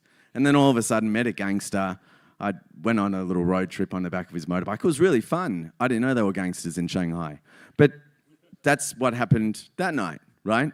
So my currency it wouldn't look like this. It would look more like this, right? And so, are you going to give me a home loan? You know what I mean? I'm a drug addict. That's rolled up not to save space. You know what I mean? So, the other thing is, will central bank digital currencies be reliable? Same slide. See that? It's a callback. Comedy. Now, there is an answer, right? And it's Litecoin. But it's not just Litecoin. But I'm going to talk about Litecoin. Litecoin works. So everyone's probably rattled out all of the statistics. I'll probably muck one up, so I'm not going to try. But it works. It hasn't gone down since its inception on the 13th of October in 2011, if I'm not incorrect. Yeah, I think that was when it was activated. But Litecoin's also for nerds. You guys are nerds. Nerds. You are nerds, and that's cool. You're early into this market. If you're really interested in cryptocurrency, you're kind of nerdy. Respect. I'm nerdy. I like nerds. Geez, this is no good. I feel autistic. I am autistic. Okay. But I guess the benefits are not there for the non-technical, right? So for the non-technical, who I try to talk on behalf of and to, when people much smarter than me, who are the nerds who make the brilliant programs and code currencies or whatever you want to do, 2011, make Litecoin, whatever. But non-technical people wouldn't understand that. Non-technical people don't know what pegging is and kernels and all these various things. So I guess one of my jobs is to try and make it tangible. The important bit is that, unfortunately, due to education and a lot of other circumstances, usually the most marginalised people, and not necessarily in America or Australia, I'm talking in other parts of the world, those people are also non-technical, and they're non-technical for a different reason. So the benefits to them are far greater, even for the benefits to us. So, all right, this is how non-technical I am. I used a VPN for the first time in China. All right, it worked. I wanted to watch pornography, gay porn. No, it's fine. But I wanted to browse the internet or something, I don't know. I was told to get a VPN, so I downloaded a VPN. And a light bulb moment. This didn't render as well as I wanted it to. He's way more handsome. But a light bulb moment, that was meant to be me having a light bulb moment. Thank you so much. A light bulb moment. I thought, VPN, it's a virtual private network. What about VPN? That's cool. Virtual private money. And so I started thinking about something you guys have all heard a lot about. MWEB. So who here can explain MWEB in 10 seconds to me? No, he can't. He can't even read my emails. What about a minute or 5 minutes? So this is the thing. When I try and explain it to my friends or my wife or my dad or my dog, they bought me a dog, so I had someone to talk to. I can't explain MWEB. I've used it. I have followed instructions. I've even written part of release notes. Admittedly, David Burkett, in his infinite wisdom, decided not to publish those ones, but I have contributed in some way to MWEB as well. And I still can't explain it properly. And that's a problem because that's brilliant. It is a brilliant innovation, and it's one which sets Litecoin apart. And so for me, I think sometimes, and some people have called this marketing, which I hate the term marketing. I would call it a repositioning, or like, I guess just to be honest, outside of this room, I'm not sure how many thousand people would actually know what MWEB is or if it existed. So it's almost like a launch in a different way. But this idea of a virtual private currency. So decentralized, we all know that Litecoin's decentralized. And the more people that run the VPN, because they'll be downloading Litecoin Core, the more decentralized it'll be. It's easy to use. I'm going to make sure that it's Robbie proof, which means that no big words, you know, probably some Australian stuff that we'll have to go through translation, but that's about it. And it's for anyone. So no barriers, you know, as few barriers as possible. It'll be, I think you've got to have enough RAM on your computer. You have to have a bit of patience for 10 hours. And hopefully that's about it. So the idea is to really, really open up Litecoin, but also the benefit of privacy to the people that need it most. And those people, I've discussed China, Russia, to be honest, kind of everywhere in the world. Like almost all of the world's GDP is being held by the countries who are developing CBDCs. And we're all going to be under threat. Financial privacy will be in the toilet, along with my empty drug bag. So this is something which I couldn't quite articulate. I was late, sorry. I really wanted to articulate this better. Hopefully I can nail it better, but I like the idea of invisible technology. You know, like, I can't explain how a phone works. I don't know what's inside there. And the best technology for me, being a layperson, or relatively lay, is the technology just works. And so for me, I think that the greatest adoption will happen when technology just happens. You know, and the technology is so great, it's invisible.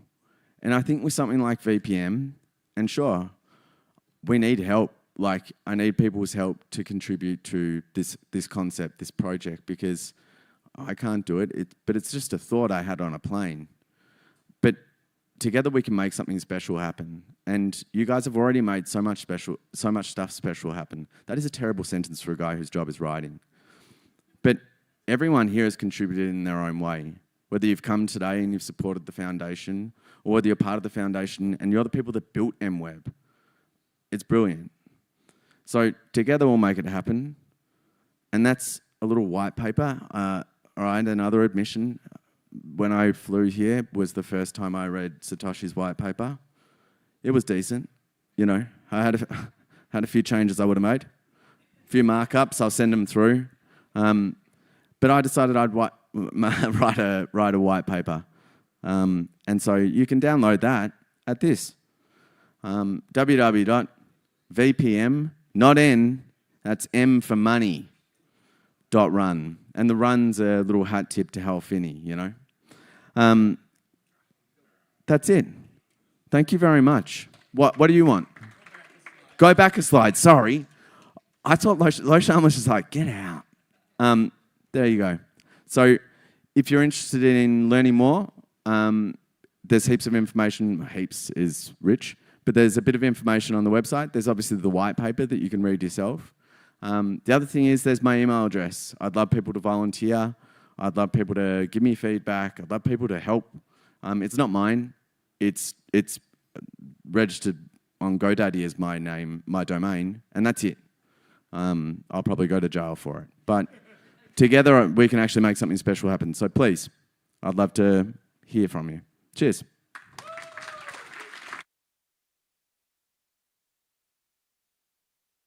Oh, they turned me off. They knew. Thank you very much. Robbie Coleman, everybody. I feel like if it were in an English, a regular American accent, it would have been so R-rated. But in an Australian accent, it was like charming and fun. There was more gay porn in it than I thought there was going to be. That was awesome. That was great. I don't have any idea what we go to the website to do, But that's a great URL, vpm.run. There's no three-letter URLs available. That's like a great URL.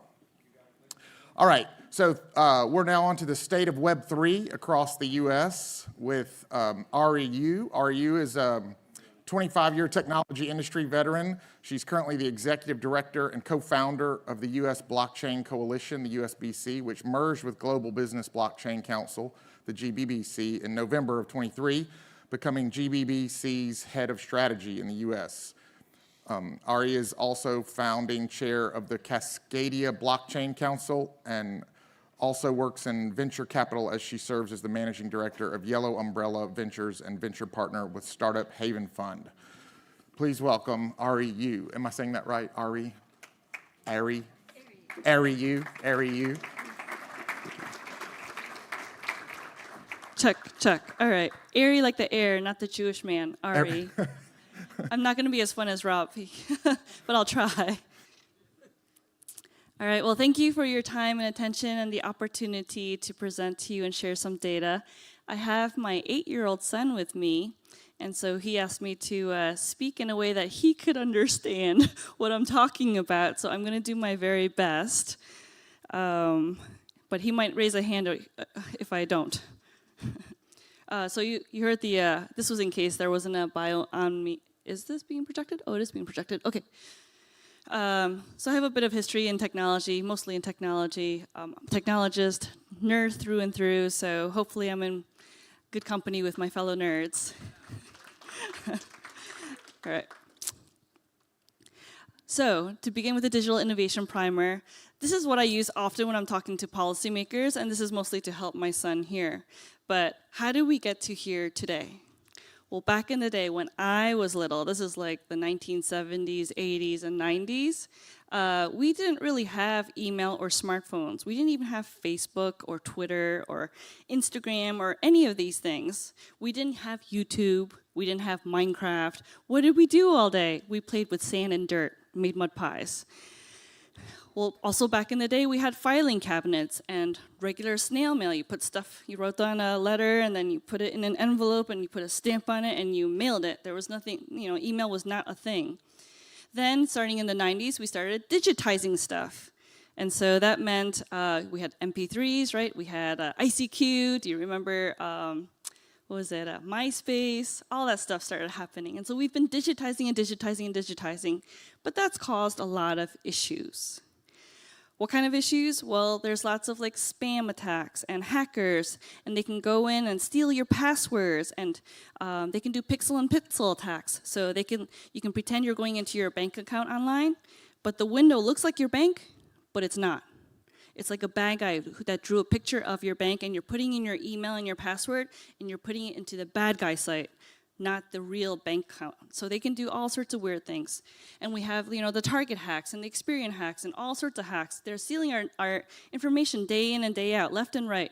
And they're making millions and millions and millions of dollars off our data. Oh, hi, Anoop. So that's why we need this technology. We need technology that can be a trust anchor for this digital world that we've been building over the last several decades. So what I'm going to talk to you about is a whole bunch of data that represents what's going on across the United States, state by state. And this is the methodology of how we got there. We broke down what creates economic impact in your community, your city, your counties. We look at startups. We look at venture capital. We look at incumbents, who are the Fortune 1000 or 500 that are in your local area, that are investing and putting in jobs and doing research and development in this. We look at academia. Are there social clubs and blockchain clubs or Web3 clubs at your local university? Do they have curriculum? Do they have workshops? Are the professors writing papers on this?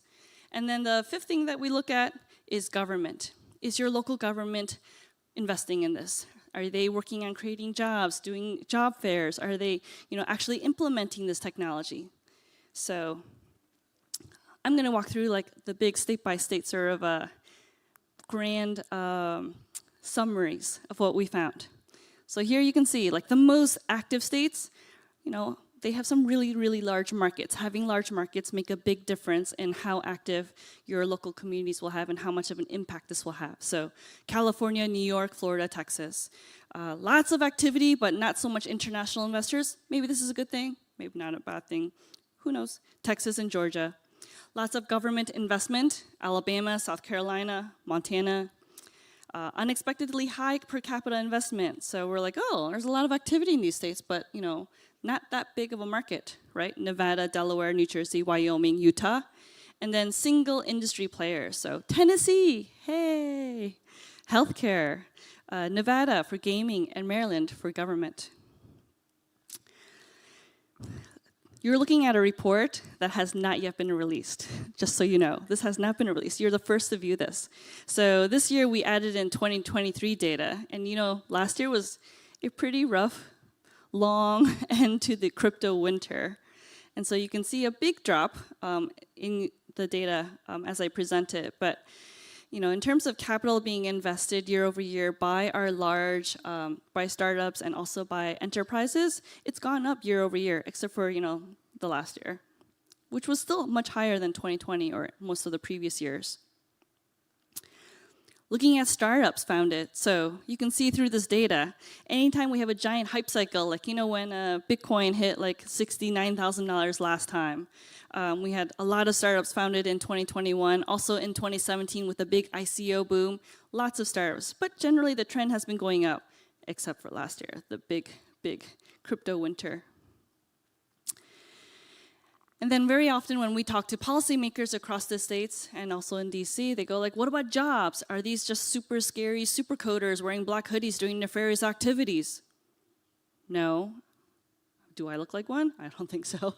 Right, there's about 250,000 jobs that we have counted. And how do we get this data? We scan the internet, all the job postings across all the job sites, and we looked for keywords that indicated that they were blockchain, Web3, Bitcoin, Bitcoin mining, and that's how we got that number. It's a very significant number. And we also looked at, you know, what are the salary ranges? It's anywhere from 40,000 to 400,000, right? You're looking at COOs, you're looking at operations, you're looking at customer support and accounting. I mean, it is across the gamut. This is an interesting number, and this number has increased since last year. So of all investors actively investing in Web3, 36% are international. For typical startups, especially raising a pre-seed or seed or Series A, most of those investments typically come from US-based, your local area. But in Web3, I think it's because we're global first. We do have a significant more coming from international. And you know, where are those international investors coming from? Asia, Europe, and others, I think more like, yeah.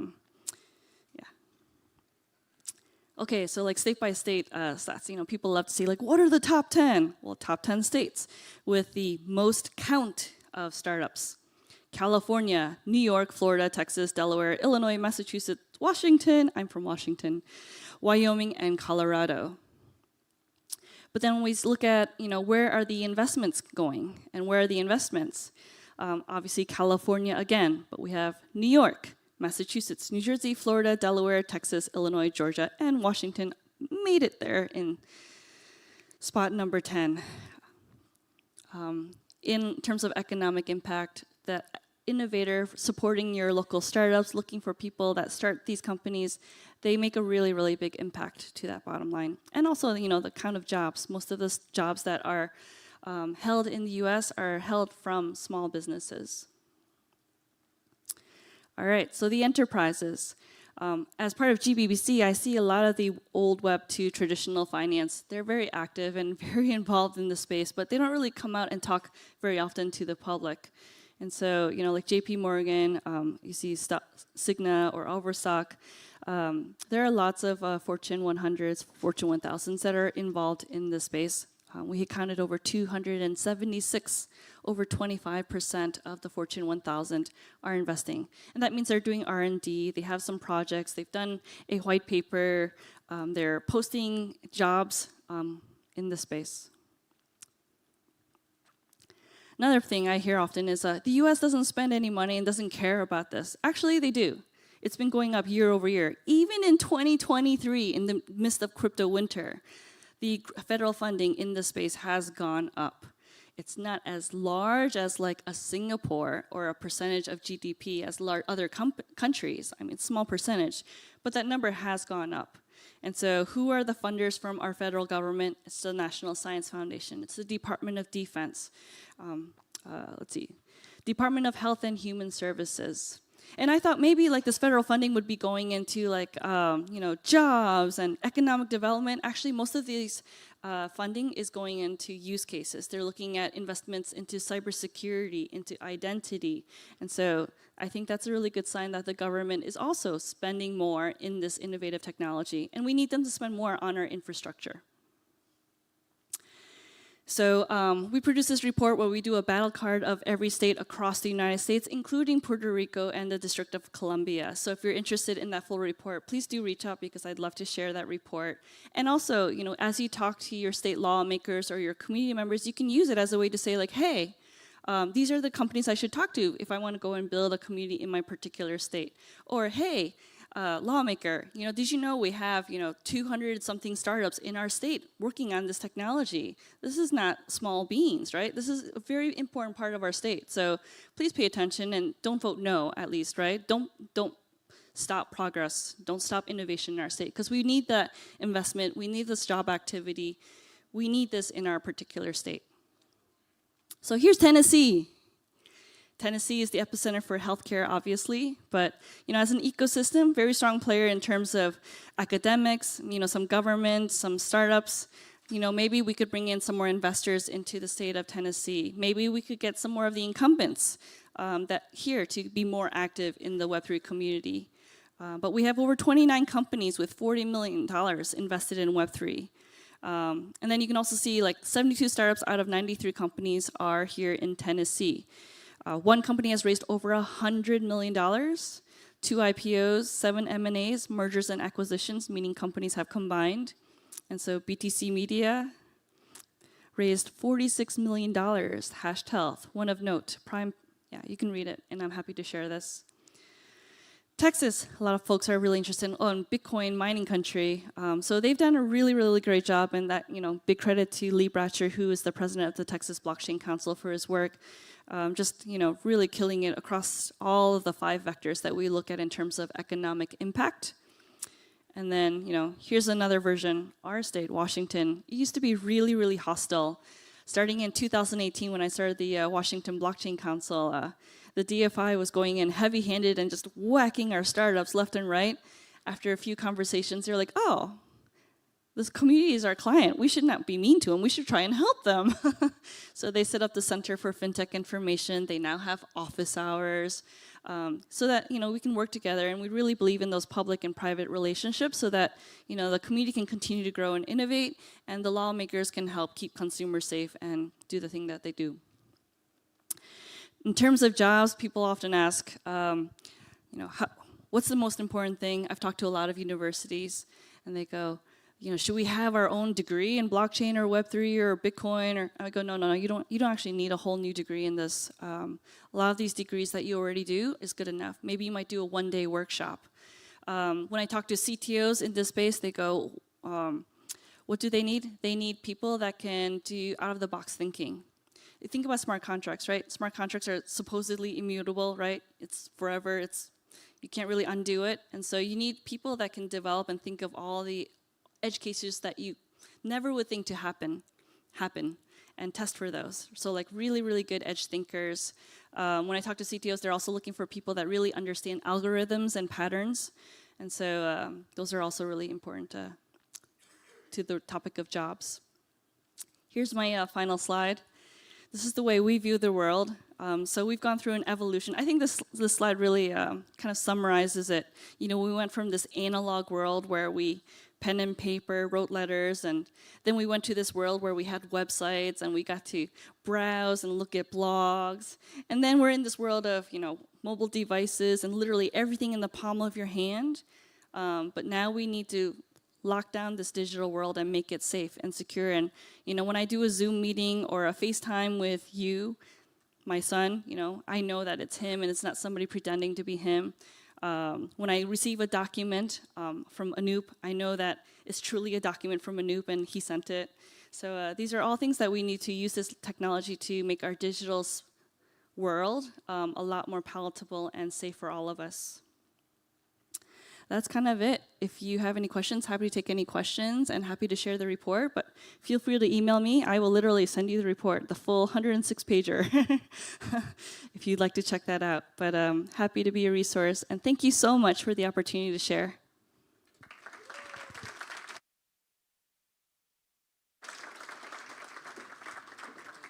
I don't need any of that.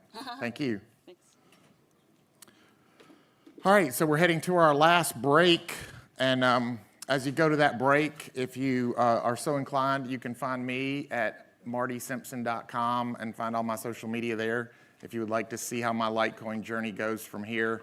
So if my career takes off after hosting the Litecoin Summit, and then I promise to invest some of that revenue that's generated from this event into Litecoin, and then we'll check back later in a few years, and I'll have a testimony in one of these chairs and talk about my green pants and what I learned from Robbie Coleman here today. So that'll be awesome. So you have a break now. I'll reconvene here in about 12 minutes, and we'll get started on the next keynote from John DiAgostino.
This kid needs an agent, needs to get royalties for this. He would have made a fair amount of Litecoin this weekend.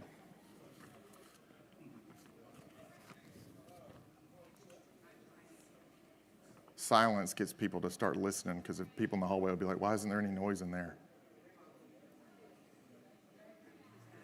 Trying to get people to come in from the outside. All right, we're getting ready to start up in here. If you're outside, you're going to miss it.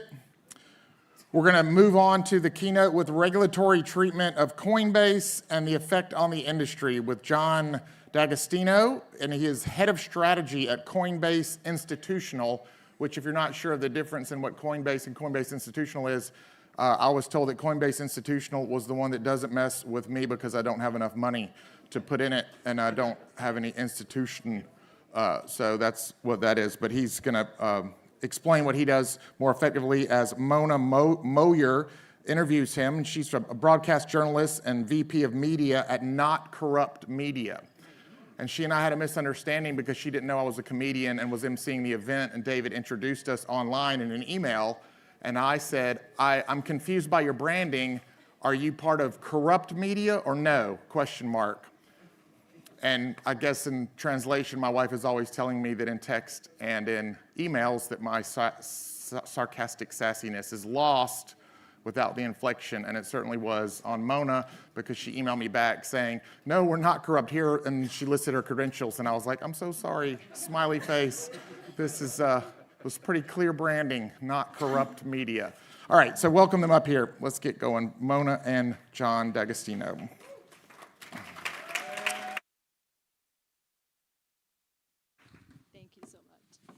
I came from Corrupt Media, and then we started Not Corrupt Media, just to clarify there. Well, welcome. How are you guys doing? Day 2. Yeah, you got enough sleep, like not like John and I here. Yep. Thank you so much for joining us. Head of strategy at Coinbase. I hope you brought the strategies because you're going to spill the beans today. It's a great title because it doesn't mean anything, and I can just do what I want. So yeah. Perfect. So the boss is not going to yell at us for you spilling the strategy today. Let's run it back for this conversation, because in the past 3 years, the digital asset market has seen some rough waters, or saw some rough waters, starting with early 2022. We had Terra Luna, we had another major crash in 23 with FTX, all the way until early 2024. And then here we are with ETFs. I mean, it went from complete disaster to complete victory. Will you walk us through these events, and how did these events shape the current sentiment in institutional adoption today? Sure, happy to, and thank you so much for having me. Thanks so much. This is great. I love how subtle the decor is. So look, I mean, here's the good news. The good news is that despite all of those very notable events, and they were horrific, and I used to hate when people in the industry would try to underplay the impact of an FTX failure. It was disastrous, and many people lost a lot of money, and it was horrible for the industry. It was horrible for the value loss. It was also horrible because structurally it was always a massive problem, and this is the part that I think we've now kind of turned a corner on as a sector. So I was very public about my concern around FTX, not because of anything I knew or anything like that, but structurally they owned the market maker and they owned the exchange. They owned the price discovery mechanism, which is the exchange, and they owned an entity that profits off of price discovery. You cannot do that. That's like a lawyer representing both sides of the case, and it just struck. I just didn't understand why nobody cared, and some of it was just, I hate to say this, some of it was a lot of folks who moved into crypto just don't have institutional trading backgrounds. They didn't understand why that was a problem, because in the very early days, the wild kind of crazy days, that was kind of okay.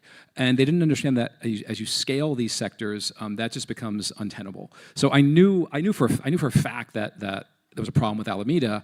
What I didn't understand is that they would be greedy or dumb enough to blow it up. Because if you gave me the keys to all the price discovery and I was trading, I would be a first trillionaire, and you would never know. Like, I thought they were just going to steal money quietly forever and be the first trillionaires. I didn't have the imagination to understand that they would be quite frankly, dumb enough. Like if you know the price at the end of the day and you lose money, something's really, really wrong. But they were. And so then we had that. But the good news is, while all that was happening, the boring guys like me on the institutional side were quietly building and working with the BlackRocks of the world and getting us ready and just chipping away at all the arguments. The good news about our country still is there's a process. And even if a regulator is antagonistic to that process, they have to follow the process. And they can stall and they can make up excuses and give you new rounds of comments. But if you have the capital and the lawyers and the intelligence and the facts on your side, you will, and you're committed, you will slowly win. Eventually, they have to give in. Now, ideally, they give in on the merits. Sometimes they give in because the courts compel them to give in. But we were very, very lucky to have players like BlackRock and Bitwise and others. I mean, Bitwise doesn't get enough credit for this. I mean, they've been, I helped those guys 5 years ago find the lawyer that helped structure their first attempt at an ETF. They've been doing thousands, if not tens of thousands of meetings, laying the groundwork. And we hear about, the ETF launches and it's sold a lot. And we all pat ourselves in the back because we think crypto is so great. These products are sold, not bought. The people buying these ETFs are my mother. They don't know what they want to buy. So it takes the Bitwises of the world and the BlackRocks and the Van Ex. They do tens of thousands of meetings to prime the pump so that we have, I think, 240 million of ETF inflows. So it's really very manual, hard work. And the good news is it's happening throughout the ebbs and flows and the disasters and the catastrophes and all that nonsense.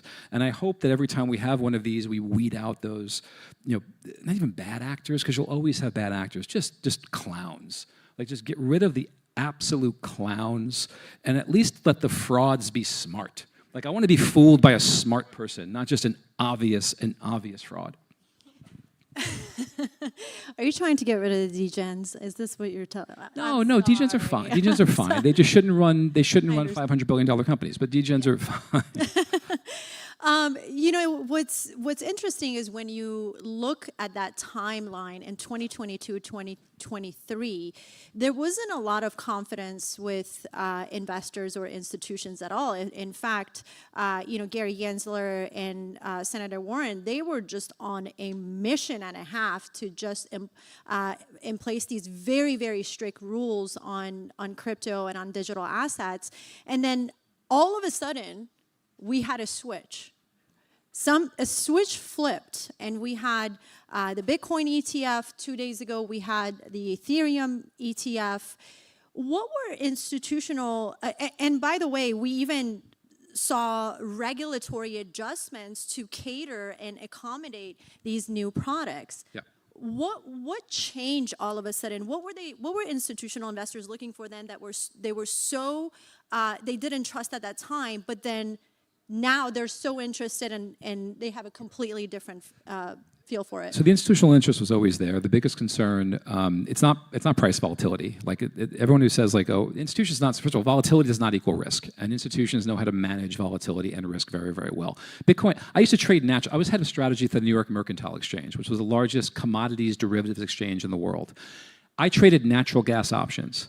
Natural gas options make Bitcoin look like a muni bond. Like it doesn't scare me. It doesn't scare lots of people. Bitcoin volatility is not that scary. So that's not it. It was the regulatory uncertainty. And I know it seems like a switch was flipped. It was actually a ton of hard work with folks like Stand With Crypto who've been messaging into DC. And I'm not a policy guy, so I'm gonna get over my ski tips here, but they've been messaging for years that this is a united, mostly single issue voter block, and it's real and it's young and it's aggressive and it's passionate. For whatever reason, no one was listening. Then some stuff happened about 10 weeks ago, and one of the candidates made a comment, and then suddenly everybody said, oh, wow, you're not lying, this is true. And they realized, oh, we're getting thousands of letters and calls. And I wish I could say it was the tech and the philosophy that changed DC's perspective, but honestly, it's the votes. And that's actually better for us. I know we want it to be pure and true and honest, but what's better for us is they now realize that we have voting power. We are a voting bloc. And the good news is that matters no matter who's in power. So that's what changed. Is just quite frankly, a candidate made a public comment, and then everyone got scared they were going to lose those votes, and now everyone's trying to do the rational, reasonable thing. Plus, again, like it wasn't like people had given up. If people had given up on the ETF and not fought through, it still wouldn't have gotten passed. Even if people claim, oh, a call came in from DC. I don't know about all that stuff. But we were on the edge anyway and just being pushed back irrationally. So we were right on that teetering edge, and I think that the attitude was like, look, this is going to happen anyway. You can't keep saying no forever. BlackRock knows what they're doing. They're not going to file for something that's just wrong. So if you're going to have to give up eventually, do it now. Why are you irrationally pushing back? Because we're going to lose these votes for no reason, because it's going to happen no matter what. That's my layman's interpretation of kind of what went down. What do you think institutional investors are looking for now when it comes to an asset class from the perspective of true institutionalization? Okay, so I was asked a question. I was asked I want to be helpful to everyone here. So I was asked, what will institutions start increasing their interest in trading Litecoin and investing in Litecoin? So I'm going to try to be very brief here. This is my world. I traded options and derivatives. I teach it at MIT. I'm the boards of several of the largest crypto asset hedge funds and also TradFi hedge funds. And I serve as head of strategy for Coinbase. So we see all that. I talk to lots and lots and lots of hedge funds. So very, very simply, there are two types of institutional investors. There are what I call allocators, and there are traders. Traders are hedge funds.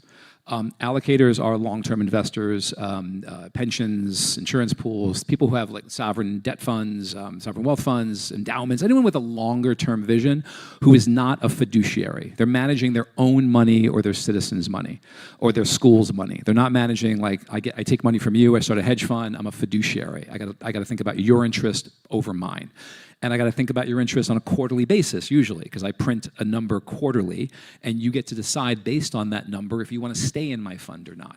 So I may be a hedge fund that says I think long term, but I'm lying. I think quarter to quarter, because if I have a bad quarter, all my money goes away, and I'm no longer a hedge fund. So those are traders in my parlance. So you have traders, you have investors. Now, hedge funds care about the investment thesis. They don't not care about it. They want to know that an asset has a long-term investment thesis. They're not thinking they're investing for that reason, but they need to know other people are. Because you can't have an asset that's just traded by hedge funds, by speculators. That's just like I used to have a not politically correct analogy for this. No, I'm not saying that, because somebody's filming. I'm going to get canceled. That's like it doesn't make any sense. That's like if you want to sell your bike on eBay and everybody's trying to sell their bike. There's no buyers, right? That just doesn't make any sense. You need what's called breadth and depth of market. Depth of market is how liquid it is, how many times a day it trades. But that can be illusory. You can have a really deep market, but it's all the same type of trader. They could all live in the same place. When I was at NYMEX, the city of Houston got evacuated in 2002. Never before. Hurricane Rita, I believe. And all of our natural gas liquidity dried up, because we realized all of it was hedge funds in Houston. So we didn't have breadth. Breadth of market is different people in the market for different reasons. Some are bullish, some are bearish, some are investors, some are traders, some are dumb, some are smart. But you need that diversity of opinion in a market to make it real. So what traders are looking for, ultimately, so investors are looking for a fundamental story. What is the long-term use case and why is it valuable to society? Traders are looking for things like basically breadth of market, lots of different participants. They're looking for cyclicality. So for example, in commodities, traders love trading commodities because you have weather, seasonal cyclicality. Right? There's a driving season, and then people drive less in the winter. And they can map that cyclicality. California, the state of California, a certain time every year, they go to low emission octane gas, and then a different type of grade. So they love these patterns because they can trade off of those patterns. They're not scared of volatility. They just want the volatility to be within predictable bands. They don't want to wake up one day and have it just like spike or drop for no reason because liquidity is dried out. They're perfectly happy trading volatile. By the way, they love volatile assets. The last thing they want is a boring, non-volatile asset. Hedge funds don't make money trading in things that don't move. So volatility is not scary, but the predictability of volatility is a bit scary. They don't want even something like people say the moon cycle in China influenced crypto prices. That's fine, because the moon cycle is predictable. So that's a good type of cyclicality. So they're looking for that. So it's a bit of chicken and egg. You got to get the institutional allocators excited about the long-term use case. they enter markets first usually, and then the specs, the speculators, the traders, the hedge funds, they layer on because they see opportunities, because the institutional allocators are more buy and hold, or they're more, maybe they're a little more scared, they can't take drawdowns, so the traders come in and buy those dips.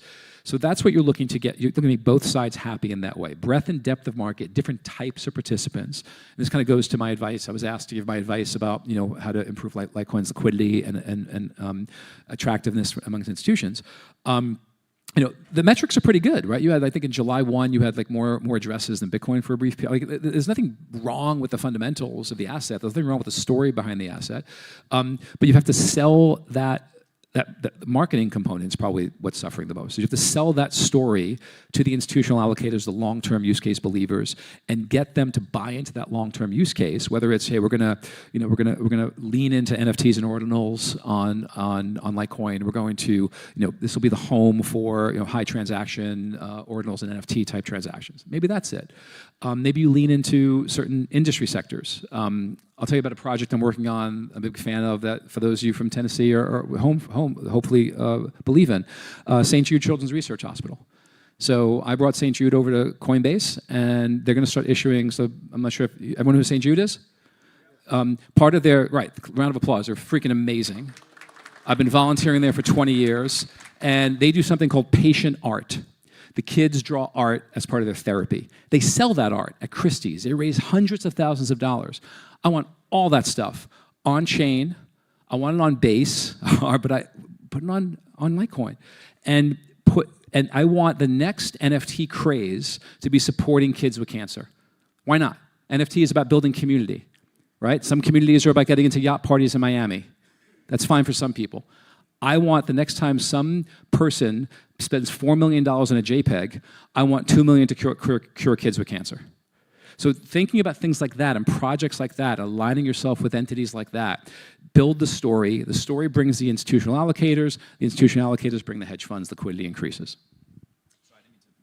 No, this was a great rant. I feel like, yeah, go ahead. Please do. That well-deserved.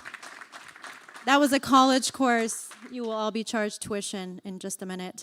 But you bring up a very good point, because as a broadcast journalist, and a storyteller, we are all, every single one of us are always telling a story. And one thing that brands and people miss constantly is that they try to be something that they think is going to make everyone happy and that everyone can relate to, because it's that one thing that they're going to make up. But the truth is, people relate to real, and they relate to stories that are real. And so I bring this up because I want you sort of gave an answer, a big picture answer, but I want to ask you to be brutally honest here, because I want to ask you, when we look at, we're at a Litecoin conference, and so I'm going to bring up Litecoin, because when you look at Litecoin has been here longer than Ethereum, is, in my opinion, as big as, or can be as big as Bitcoin. It is ranked in the top 20. It is, the volatility, it's really hasn't been, there hasn't been a volatility. Even through the crashes, Litecoin did actually better than any other digital asset. It is faster, it is cheaper, so it marks a lot of the boxes, yet it's still not qualified for an ETF. And you brought up story and relatability, and you brought up some really good points here that I've even seen brands miss. What is it that Litecoin is missing, in your opinion, to qualify for an ETF? So obviously we custody all the ETFs, and so I speak to all these guys, and I wanted to help. So in addition to polling about 15 hedge funds that I know as to why they don't trade Litecoin more, I polled a bunch of the ETF, the big ones, the ones who are deciding which ETFs go live. Think of the ETF folks as like a Hollywood film studio, right? You ever wonder why all the movies seem derivative? Right, it's the same freaking movie over and over again. They're not dumb. They're doing that because the CapEx of building and making a movie is so freaking high that the risk associated with failure is massive, and they can't have a failure. Because we don't have like indie movies anymore. We have $100 million Marvel blockbusters. And they got to run all through an algo and through focus groups, and they have to go with the highest probability successful event. And that usually is the same crap over and over again. The ETF providers are no different. It's a lot of money and a lot of headaches, millions and millions and millions and millions of dollars to get an ETF in place. It's resource intensive internally, so they can't have like 10 different assets in play. So they got to make a really strategic decision, and it's based entirely on what is the highest probability of adoption. And again, Litecoin, in my humble opinion, not in Coinbase, but everything I say is me, not Coinbase. In my humble opinion, based on the conversations I've had, it has a marketing and story problem. That's the issue. And so that feeds into the ETF providers, who are not necessarily crypto experts, but they're talking to the buy side, they're talking to the funds. What are you excited about? What's interesting right now? What's the highest probability of getting flows day one? And Litecoin's not on their lips right now. You need an ambassador, you need a story, you need something. So it's an unsatisfying answer. I know, and I apologize for giving you an unsatisfying answer. But that's what I'm hearing, and that's what the ETF providers are telling me. It's not that they're against it. They're agnostic. They don't care. They want to make money. So they're going to bang an ETF out in the thing that will have the highest inflows. So Bitcoin had incredible internal marketing. People ask me, I got asked by the Wall Street, when the CME launched the Bitcoin futures contract, 4 years ago, they called me, the Wall Street Journal called me and said, are you surprised by this? No, I'm not surprised. That's of course, my job at NYMEX was to think of new contracts. I just spent all this money on marketing, because if I come up with like a penultimate Dees crude oil derivative, who the hell knows what that is, who cares? Bitcoin had the best marketing ever. My mother knows what Bitcoin is, and she can't change the time on her VCR. So, of course they're going to launch a Bitcoin future. Why the hell? They'd be insane if they didn't launch a Bitcoin future. That's how the ETF providers, they're looking around, they're scouring the assets. They'll do bonk before they do something else, just because they think it can get early inflows. I mean, I don't think they're going to do bonk, but they're not investing in the future in the technology. They're building a product that has a return on capital requirement, and they got to go with what's hot. That's incredible, because in the past few days, and I cannot believe we just ran out of time, I just want to say this. In the past few days that I've been learning even more about Litecoin and Charlie, I think Charlie Lee has an amazing story. And I think his story is the Litecoin story. And oftentimes founders don't bring that story to the forefront. They keep it in the background. And that one thing is, go ahead. I want to echo that, and I'm so sorry, but Go ahead. I'll be remiss if I didn't say this, because it's what I've been screaming about for the last couple of years. Crypto has the same problem hedge funds had. People hate hedge funds. People in Congress and the regular person hate hedge funds, which is weird, because private equity guts pensions, not hedge funds. Hedge funds just trade stocks, and I never understood why. But I know why, because we picked hedge funds. My old business picked the worst ambassadors, the worst people. Just the people you want to punch in the face when you see them were like this de facto spokespeople. Crypto has the same problem. So I want guys like Charlie, elevate yourself. Let's pick the right messengers. Let's pick people who are passionate, yes, but who are normal people, who are empathetic, who are reasonable, who are thoughtful. Let's pick likable people and push them, elevate them. Don't allow the screamers to grab the mic. I say this as I'm screaming. I'm understanding the irony of this. Let's have likable people with good stories, right? Can we just get the Lambo culture the hell out of this sector? Because the average person in the street struggling to pay their rent is not impressed by that.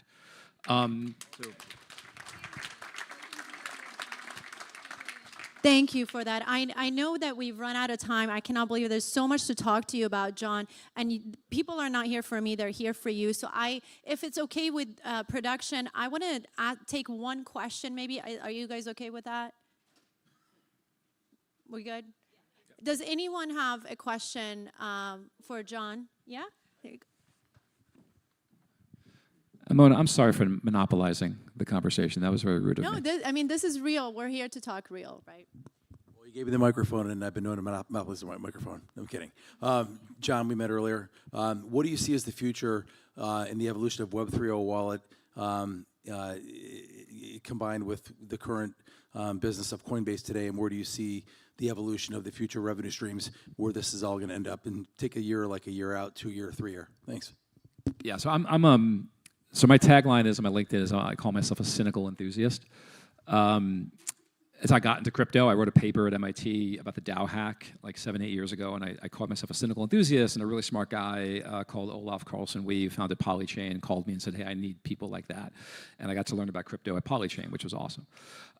I see the future of this, so because of that, I think it's going to be big, but I think it's going to be what I call lowest common denominator use cases. I think it's going to be, like, we all want it. We all want this stuff to be like human identity and solving child trafficking, all that great stuff, and solving monetary issues.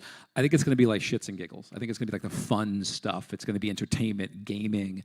What you're doing is really, really cool, where I'm going to gamify or develop a relationship with my mobile provider where I'm getting back things I like crypto and smart contracts, and engage with me in a different way.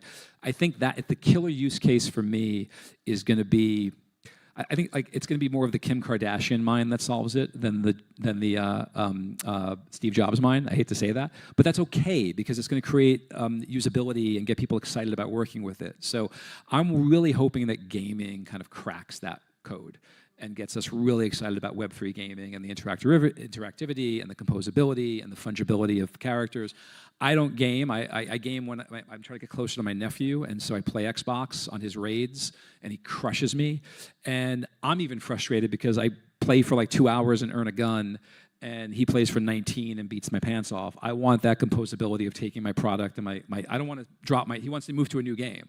I'm like, screw that. I don't have time to earn a new gun. I want to take that avatar and that gun with me to that different composable market. And I'll pay to do it. So I think that's the short-term future. Longer-term future, all bets are off. The whole world will be on chain. I believe that. I don't know if that's going to be my lifetime or my daughter's lifetime. But I think short-term, I think it's going to be Web3 gaming and stuff the kind of stuff that you're doing. I'm going to keep talking until production tells me no. John, last night you and I were talking, and you said something that completely... We got to go. They're the hook. We're just going to have to bring John back. Thank you so much Thank you. for your time. Appreciate you. Good stuff. Great stuff. No, you don't apologize about anything. Great stuff. Great stuff. So he's like Victor on Billions, right? That's basically what you are. Like the hedge fund Billions. He's not listening. You're like Victor or Dollar Bill on Billions, right? That's basically what you do. Except you were. Yeah. I'm just saying the role you played in the company, like if Billions, if Axelrod's company was the reputable place you're at, you're the hedge fund, right. I like how he said that show's full of assholes, and he was what he was on stage. Y'all be the judge. No, I'm just kidding. I'm a professional one, so I can call somebody that. I was quoting him anyway. That was cool. I feel like per minute amount of information, that was the best ratio of anything we've had so far. Like on a per minute, the amount of information per minute, that was pretty awesome. Yeah. We are winding this thing down. We are winding it down. And thank you for being a professional broadcast journalist, Mona, and seeing your time. And you can tell she's a TV personality. She saw the time and she was like, bam, I'm out. So unlike other people.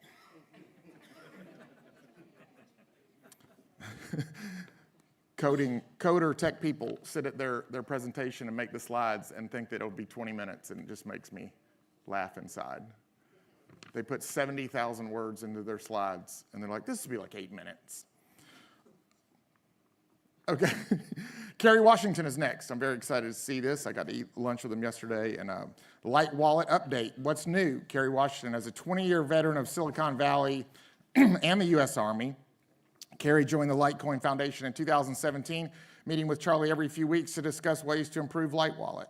Initially volunteering his time to fix bugs in casual mode, Kerry realized that creating a global team was essential for success. He switched between working at startups to expanding the team that now works in 5 time zones. Kerry is excited for what is in store for Litecoin and MWEB. Welcome up, Kerry Washington.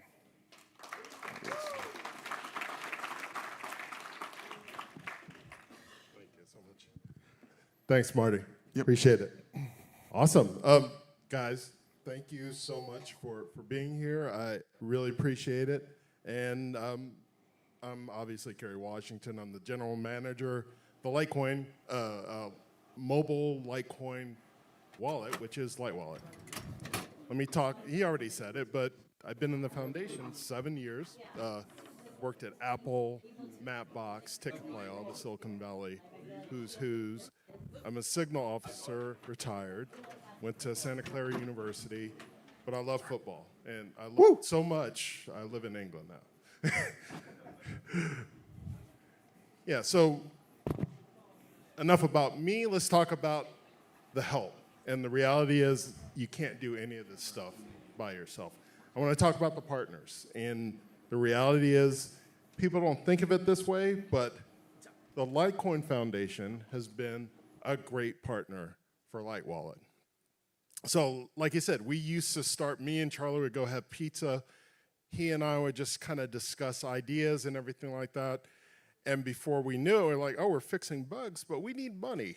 And we needed to do this other stuff. So he kept the faith, the foundation kept the faith, and over the 7 years, we've spent a lot of money. We've done a lot of projects to improve LiteWallet. It's been rough, especially with the price of Litecoin being down at some places, right? So the idea is, I just want to thank everyone on the foundation that's been helping for this many years. And the reason why I bring this up is because LiteWallet is now actually helping the Litecoin Foundation, not just a loss leader. So thanks, guys, so much.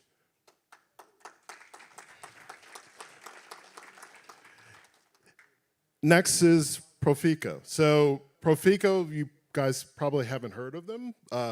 They are very awesome. Basically, about 5 years ago, a guy named Ante, he's the guy with the glasses there, reached out to me, and he said, oh, I want to do some design stuff for you guys. And I was like, okay, sure. He showed me his portfolio. He's a creative director for the LiteWallet team and for his company. Amazing, right? And I said, this is a joke. These guys are so good, right? And he's working for free. And the reality is what they wanted was kind of some visibility across the board outside of the EU. They're a big agency. They've been doing a lot of work for big companies all over Europe, and they want to go further. They're in Croatia, and basically for the first few years, they helped here and there, and then about 6 months ago, I said, hey, we need to redesign LiteWallet properly. So I had a proposal out, talked to a lot of companies, and Ante is like, hey, we can do it. We'll give you a reasonable price. We know you don't have big budgets, right? And so that's what we're doing. 2024, a few months ago, that was the first time I ever met him, and first time I ever met Matteo. Right, so what do we do? Redesign. LiteWallet, the interface, people say, oh, it's great, it's simple. It's 8 years old. It needs to be properly readdressed, and so they're helping with that. We have folks all over the team working with Profico. Social media posts. So it's interesting. He talked about outreach and marketing. For us, this is the #1 thing, right? So we were doing social media is kind of in the blind. We didn't really know, and these guys do it all the time. So 2 or 3 times a week, we're on Instagram, we're on Twitter. Please follow us. It's amazing. They do fun stuff. It doesn't give you a headache, right? It's simple things that people can understand, because we want more people that don't know anything about Litecoin. Like I said, I love football. Luka Modric is an amazing player. He's from Croatia. So I just want to say thank Profico. You guys are awesome. Please check them out. They have a lot of cool projects that they work on. All right, next, the team. So like I said, it's not just me. We have the partners, but we also have the team. And the team is kind of spread all over. I started kind of full part-time, but I really kind of spend a lot of time, even though I'm supposed to be part-time. My volunteers, it's the same thing. They like what they're doing, so they spend too much time on it. I have 3 key active members across the globe, and we have folks that come in and help from time to time just doing different things. So we've got all these other languages and time zones, which means we live off of Slack. It's important. We have 3 verticals, support, engineering, and marketing. First things first, Claudia. So Claudia has been on the team almost as long as Anta, but she is a powerhouse. So she started 2021, and she said, hey, I just want to do something. She did the FAQs in Spanish. that we had written, and amazing, right? And then she said, like, what else can I do? I said, can you please help with support, right? So she's a real person.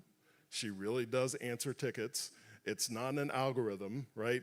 A lot of the questions, you know, from doing it for a long time, she knows the answers automatically. She also was doing tweets and social media. I was supposed to write them, and we were doing about 6 or 7 a week. That's a lot of work. And what she would do is just nag me and say, Carrie, come on, we need to put this out there. So I call her producer because she just makes sure that it happens. And because she's not a developer, her perspective is really good, right? She's like, hey, I wouldn't want to sit here and sync for an hour. And I'm like, yes, I'm listening to you, right?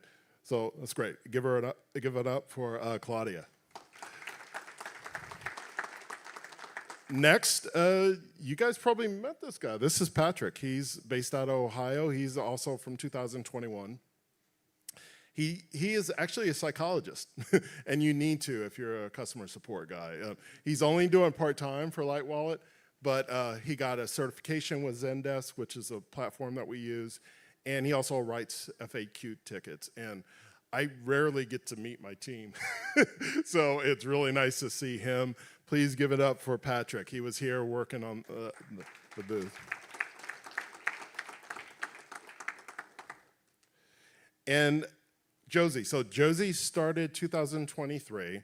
I saw her, she opened a PR for something on Litecoin.net.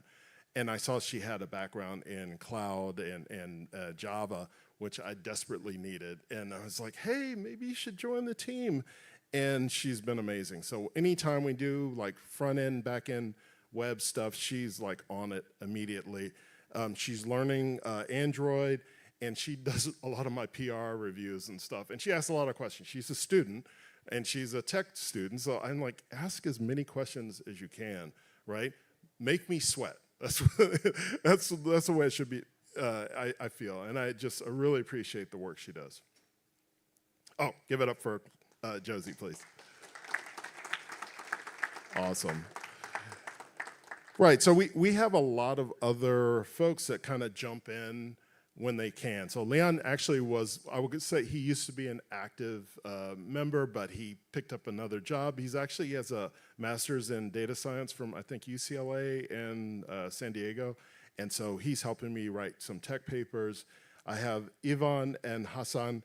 Ivan is actually from Profico, and he did some work, but he got busy. Same with, it's really hard to get a senior iOS developer to work for free, especially when they're making 6 figures. So I'm just happy.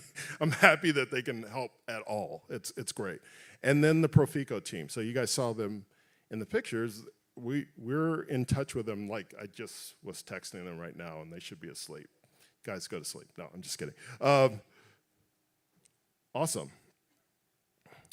All right, so this is all the fun stuff, but let's talk about the reality of publishing mobile apps for Android and for iOS. And the reality is it's not simple. I think a lot of people have this notion that, oh yeah, from the web environment, you don't have a gatekeeper. And the reality is Play Store is a great example where everything was working, and then they send an email and say like, hey, you need to upgrade your version, or else we're going to take it down, right? And if you don't touch Android code for a couple of months, the dependencies basically break. So you can't compile, and you don't know why, right? So this happened to us. The funny thing is, we had a couple of bugs. We isolate the bugs. It's open source. And I say to the folks, like, hey, here's all the stack trace. Here's all the crash information. And I go to Fiverr and like, hey, can you do this? I'll pay you. And people just kind of creep away. It's daunting for a lot of folks, right? So it's difficult, but the reality is at least we're making progress. In the Play Store, we're at 4 stars, which is amazing considering we don't really have a big team. App Store, so like I said, I used to be at Apple. In May, they had a fun time basically banning every submission that we did. The only thing we changed was trivial, and it turns out that a lot of these governments are basically saying, hey, we don't care if it's self-hosted. We don't want it to be in the store. We don't want people to see it. And I think a few people have brought this up. And so I basically had like 9 rejections from Apple. And because I knew people, and I was like, and they said, okay, it should be okay. And I was like, okay, well, but that means that we need to do a lot better solution so that they don't say like, oh, it's really difficult. I'll just put it that way. Here's something that everyone loves to talk about, and I will talk about service fees. So the reality is a lot of people think, oh, just publish it, it's no big deal. Remember, it's been 7 years, almost 8 years. Originally, you know, costs were really low, right? And we had donations and everything. But then you got 4.5 stars in the App Store, you get 4 stars. Now you have bigger services, you have to pay more, everything like that. So it's very difficult to actually run a team like that, especially if you don't have resources, right? We do get donations, we can't have them in the App Store, so it's only in Android, which is our biggest sector. And it's never growing at the same rate as our user base. So it means that we got to think about what we're doing. Now, Charlie and I actually talked about this for like 4 years ago. People don't realize this is not just a flash in the pan. But the thing is, because we have revenue now, we can actually do outreach. So one of the funny things when we actually started doing service fees, we actually saw an uptick. And I think what it is people start valuing sending, right? Before it's just like, oh, I'll send it, whatever. But now they're like, okay, think about it before you do it. Also, because we have marketing now, so we have people that know nothing about crypto, right? So they're asking, so Claudia and Patrick are very busy answering questions from like 3 years ago. Now here's the thing, if you really, really just hate service fees, you can go to Newborn. So it's funny, Rebecca was like, oh, I love this thing, it's an orange. I'm like, yeah, that's Newborn. Newborn is Light Wallet with MWEB, right? It's been around for 3 months. You guys can scan it, take a look at it. There's no service fees. It's an alpha version of Light Wallet. And the idea is like, we need to get those numbers up so that we can see if there's any issues. Boom. We can, before we put it in Light Wallet, we want to get it in, get it fixed. So, awesome. Thank you so much.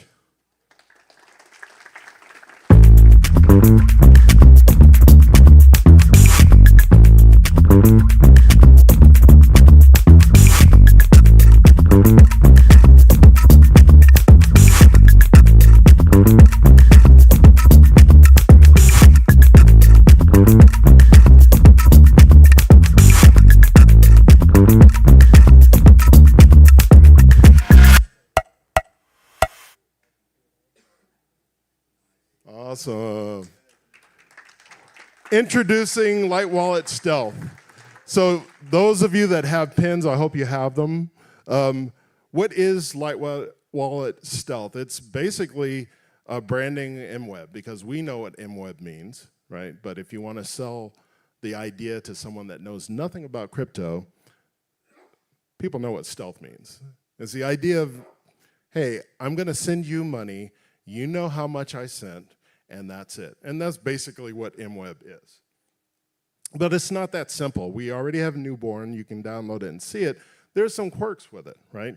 So when you do that, do you want to show some MWEB in the history? Do you want to have a mixture? Do you want to have just SegWit?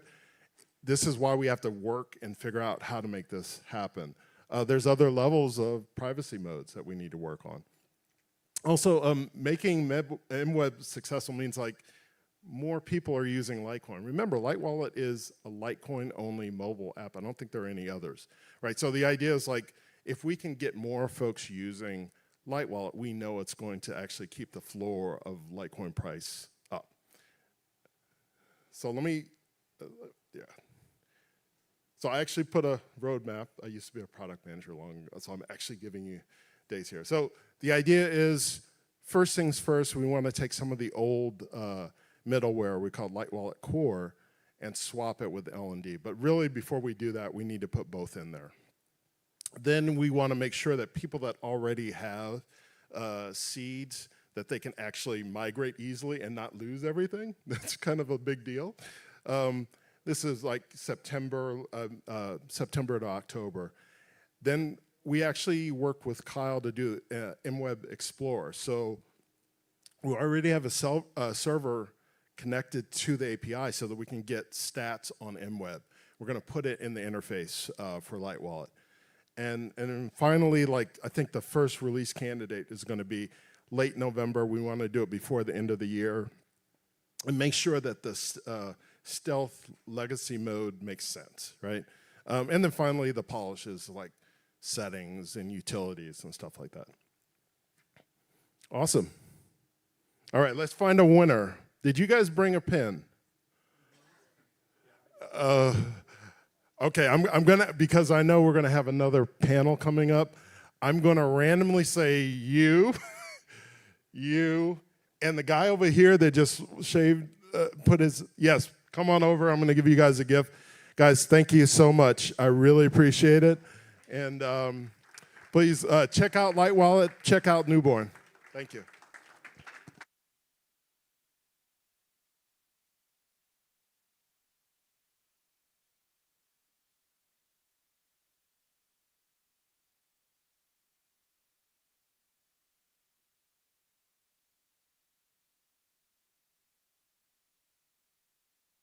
We're heading down to the last little bit here.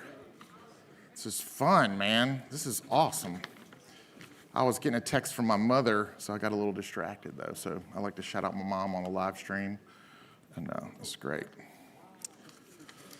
So we have an exciting thing we're going to do before this last panel. That is, I wish the people online would be able to participate in this, but we're going to auction off Heidi's painting from last night that she did live during the event at the party. Did y'all see Heidi painting over off to the side? So this is the dress. This is her painted dress, which is what happens during her painting. So this is, you can just see, there you are. So this person here should buy this painting because you made it in. But but I've been with Heidi at many events, and she just does an awesome job. She's fun to watch and everything, but we're gonna auction this off. And so David said that we wanted to do that. Also, there was one other thing we were gonna do. What was it? We're doing the live auction right here in the room. I'm gonna do that, but then I forgot the one other thing we were gonna do. If anybody online is able to go ahead and double. Right, okay. So if anybody online, watching online, you're not gonna be able to live auction with us because your comments would be 45 seconds delayed behind us. At the end of it, want to double the final bid, then we could interact with you online with David, and then you could argue that you would get to win it, and then we'll sell it to you instead. But so, based on everything that went into it, we were going to start the bidding of the live auction at 4 Litecoin. So is there anybody interested in taking this painting home? You get a picture with Heidi afterwards, I'm assuming it'll be okay. And does the dress come with this, or are we going to auction off separate? Together. The dress is together with this. I think all you gentlemen would look great in this. Yes. And every man should take home a paint-spilled dress in their bag for no apparent reason. That's exactly what you should be having. And you leave it in your bag and let your wife do the laundry and find it for most impact. And you tell her, honey, I won that in an auction. We're going to go we're going to start the bidding at 4 Litecoin. Anybody? 4 Litecoin? 4 Litecoin. Going once. 4 Litecoin. We have 2 people at the same time. So would y'all like to 4.5? Okay, 4.5. We'll accept a 4.5. Would you like to match that or go higher? 4.5. 5. He'll go 5. I see 5. Can we take the house lights down a little bit in their hotness so I could see people without having to squint and stuff? Good. We're going to go 6. They jumped to 6 back here. He says no. I'm out. It's not personal, Heidi. I'm sorry, but he's out. Okay. All right. So 6. So walk forward so we know who you are, sir. So you're vouching for. Well, don't act like I'm supposed to know, people. I knocked you out yesterday? Paulie. Oh, right. Okay. So we're at 40 Litecoin. Is that where you are? I lost track. 6. We're at 6 Litecoin. 6 Litecoin. Anybody, don't put your hand up by accident over here with the hat. You just about bid 7 right there. You were like stretching. That's a bid. 6. Okay, 6. This is a memorable event here. Everybody's bullish on Litecoin. They don't want to get rid of any of it right now. 7 right here. Thank you, sir. 7 Litecoin. 7 Litecoin. We're on 7. Want to get back in at 7? I know you got out at 6, but 7. Okay, 8. So that's 7.5 or 8. We'll 8. 8. We're at 8. Nice. This is good. Heidi's getting excited. This is 2 bids of 8, sir, with your hands up. Is that okay? All right. I'm just. We're at 8 right here. We're going. What? Do what? Okay. Heckling is a bid. We're at 8. We're at 8. Anybody want to help a good cause, which is the Litecoin Foundation? That does what things with this money? It can pay for professional comedians for next year at the event. We're actually going to take it and implement it into our bounty program for development towards other things. We're going to take it and implement it into our bounty program for other things. We're at 8 Litecoin, and right now that's 16 online if you want to trump it. 8.5, they're generous with these half token things. What is that happening? 8.5. If you win it with a half, you don't get the dress. I just added that. Okay, yes, 100%. 8.5 Litecoin, going once. We're going to put a going once on it. 8.5 Litecoin, going once and a half. Think about it, anybody. It's just Litecoin. It could go down tomorrow. I'm kidding. It's probably going to spike after the Bitcoin thing, right? Anyway, I don't know how that works. Is that insider trading? I don't know. Is there insider trading with coin? If somebody wants to go 9 and say specifically which development they wanted to go for, that would work too. 9 and direct the development you wanted to go to. 9 and direct the development you wanted to go to. We'll mail it to you if you need to. We'll mail it to you. Maybe we should have started with that. We'll mail this to you. This doesn't have to fit in your bag on the way home. 9. What's your name, sir? Jez. 9. We're at 9 now. I know you got out at 7, but we were at 9. Where are you back there? Punch out. We're at 9 now. We're at 9. We're going once at 9. We're going once at 9. Nobody. Normally when I'm doing this for a charity, I can make you feel really bad about not giving to the kids or something, but I don't know what. That's not allowed. And sleep. Okay. 9.5. Look at that. I sassed him into it. That was like a $40 sleep right there. I like it. That was awesome. It was a half coin. Like 9.5, sir. 10.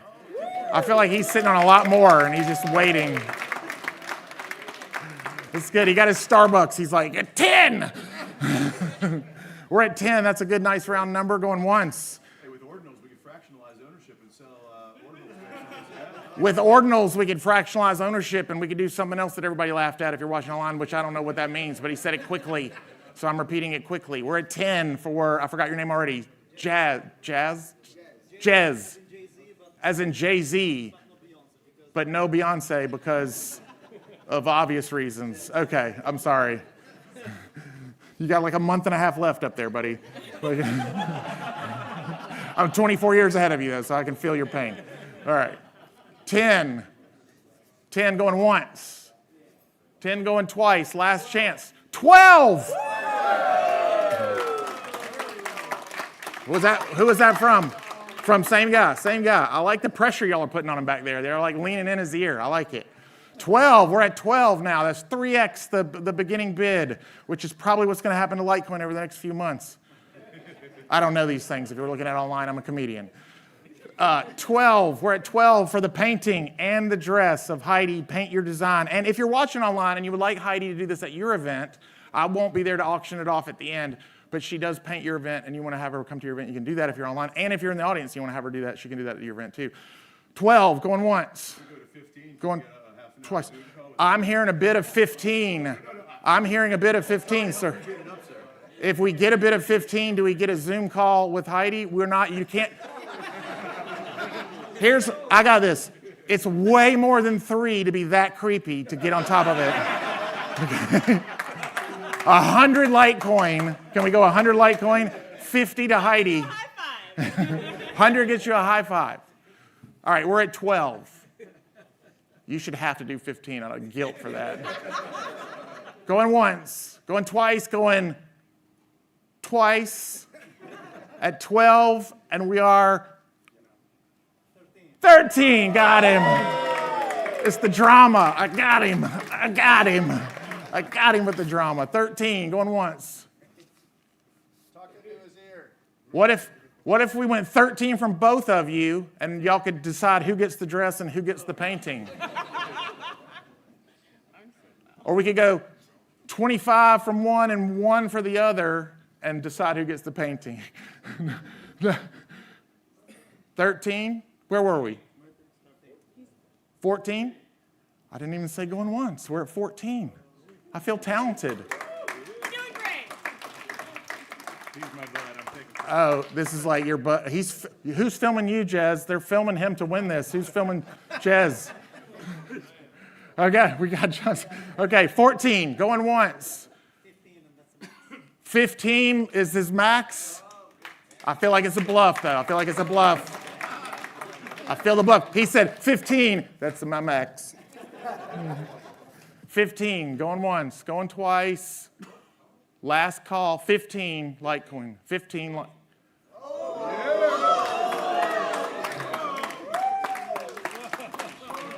Shake on it. We're shaking on 20. You shake on 20. All right. 20 to. Okay, Charlie said yes, but I wasn't going to put that on you, Charlie, because he like made his demand like 5 Litecoin. Like 5 Litecoin. He's like, I need a signature now.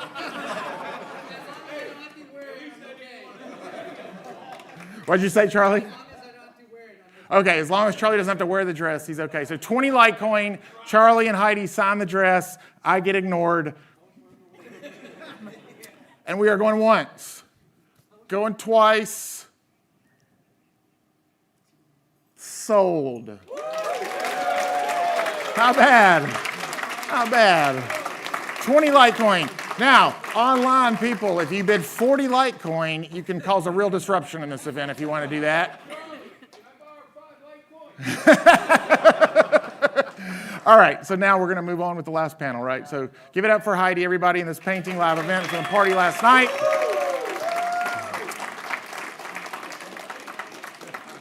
We 5X that first bid, right? That's how we say that. We went at 4. We opened at 4 Litecoin today, and then we finished at 20 Litecoin. So that would be a good day in the crypto world if you're looking at your apps, right? Yeah. You're still heckling me. You got out at 5. You can't keep talking. All right. And sleep. All right. Y'all know, I just feel like I'm obligated to tell you where the and sleep came from because it's so rude and over the top. But I taught my 3-year-old and my 1-year-old and sleep means that they just pass out and play dead whenever Daddy does that. I taught it to them like it was doing the lawn. I mean, like saying yes sir, no sir, yes ma'am, no ma'am, eating your vegetables and sleep. I just thought it would be cool if we had people over and they came running out misbehaving. I could be like, and sleep, and they would fall over. And it was awesome. I was like a Jedi. And then they got to be like 11 and 8, and we were in the grocery store, and they were like arguing, and I hadn't done it in years. And just out of muscle memory, I was like, and sleep. And my 11-year-old girl was like, and just fell. And there was like people like, whatever that guy has, I want whatever power that guy has. And I can't get up from here, but it's not really fair to call this stand-up comedy anymore. I usually like to see how many laughs I can get from down there, but it's just the one that time. All right, here we go. Last thing of the day. Thank y'all for having me, and you can find me on martysimpson.com. It's been an honor and a privilege to get to meet all the. It's been an honor and a privilege to get to meet all the fine human beings that I met this weekend, and David Schwartz. So that's been awesome. So we're going to let David introduce everybody. Is that okay, David? Sure, why not? Because we have Alan, Jay, Charlie, David, and Robbie are on my information here. And a lot of other stuff is here, but I'm going to let you handle that. So give it up for everybody coming up here to end the conference.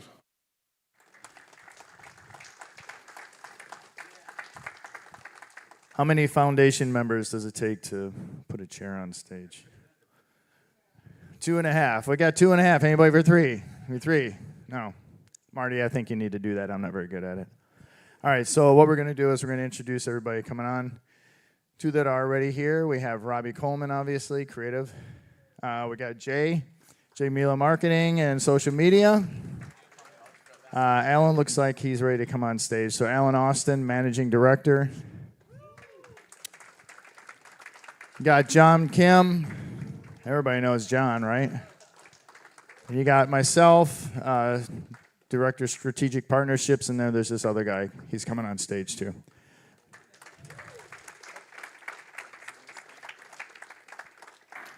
All right, John Kim's going to be moderating this panel. Oh, hang on.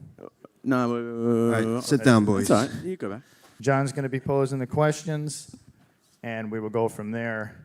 We'll use as much time as we could possibly use before we put you all to sleep, and we have about 30 minutes or so, so we'll go from there. Sorry, John, just one quick thing. We knocked up some QR codes, so if you want to check out the Litecoin Foundation website, it's the one that says Litecoin Foundation website. And also, if you want to help and sponsor or donate to any of the special projects and innovations, you can go to light.space, which is the blue one, blue QR code, and help people like Loshan get paid. That's a running joke from the last time I spoke. Thank you so much. Sorry, John. Good job. All right, guys, we have come to the end of this summit. I know everybody's tired because I'm fit and I'm tired, okay? I had to go take a quick nap. So everybody, let's do this real quick. Just get up 1 second, let's shake it, and give a little bit of energy. What are we shaking? Shake it yeah, there you go. All right, everybody awake? That'll work. All right, let's sit back down. Let's finish it strong.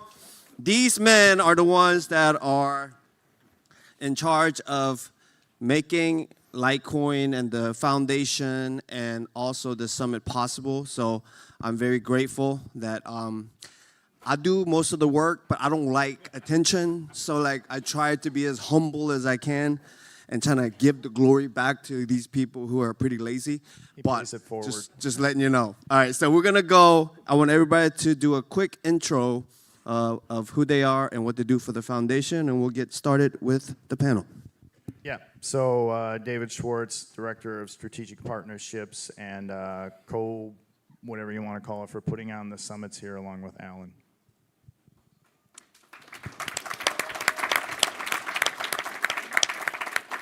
Well, skip me.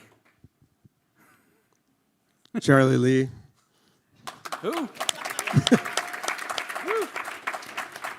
We wouldn't be here. It wouldn't be possible to be here today without Charlie's support. So big thanks for that. Alan Austin, Managing Director of Litecoin Foundation.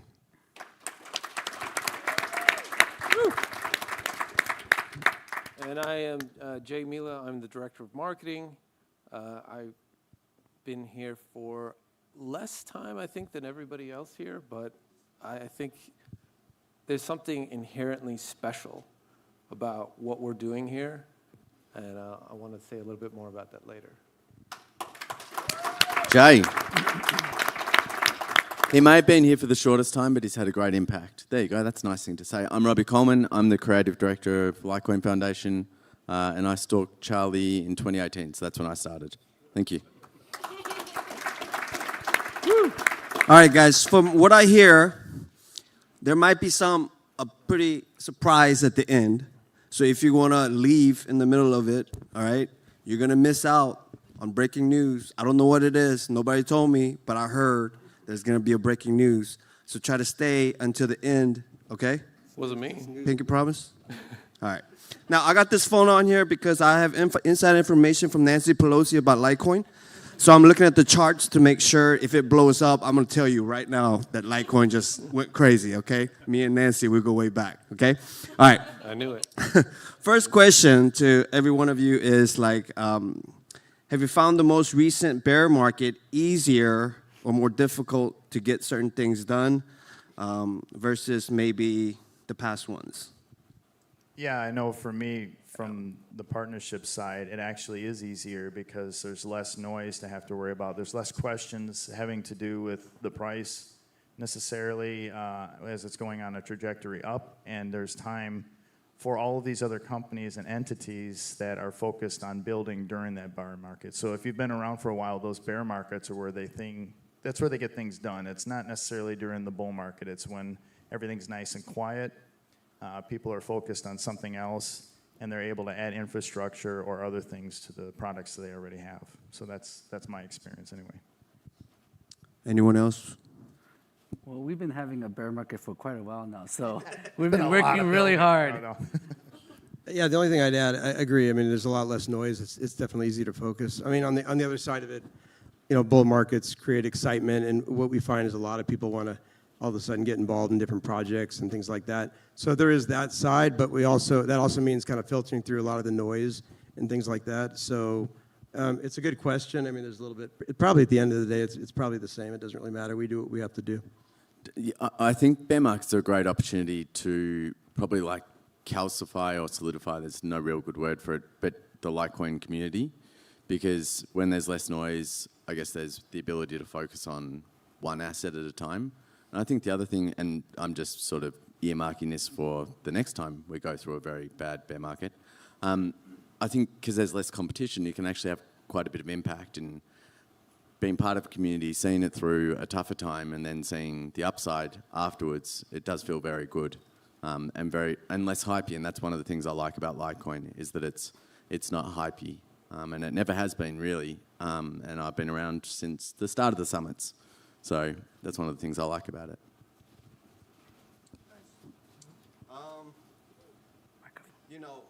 Sorry, I usually like to be mic'd up. We've been in this bear market, and I'm trying to put on a smile every day. You see that smile? Yeah, that's fake. Yeah, John. But I want to know, how hard is it to like market a fully decentralized network? Can somebody take that question? Yeah, I could take that one. So I just mentioned there's something inherently special going on here.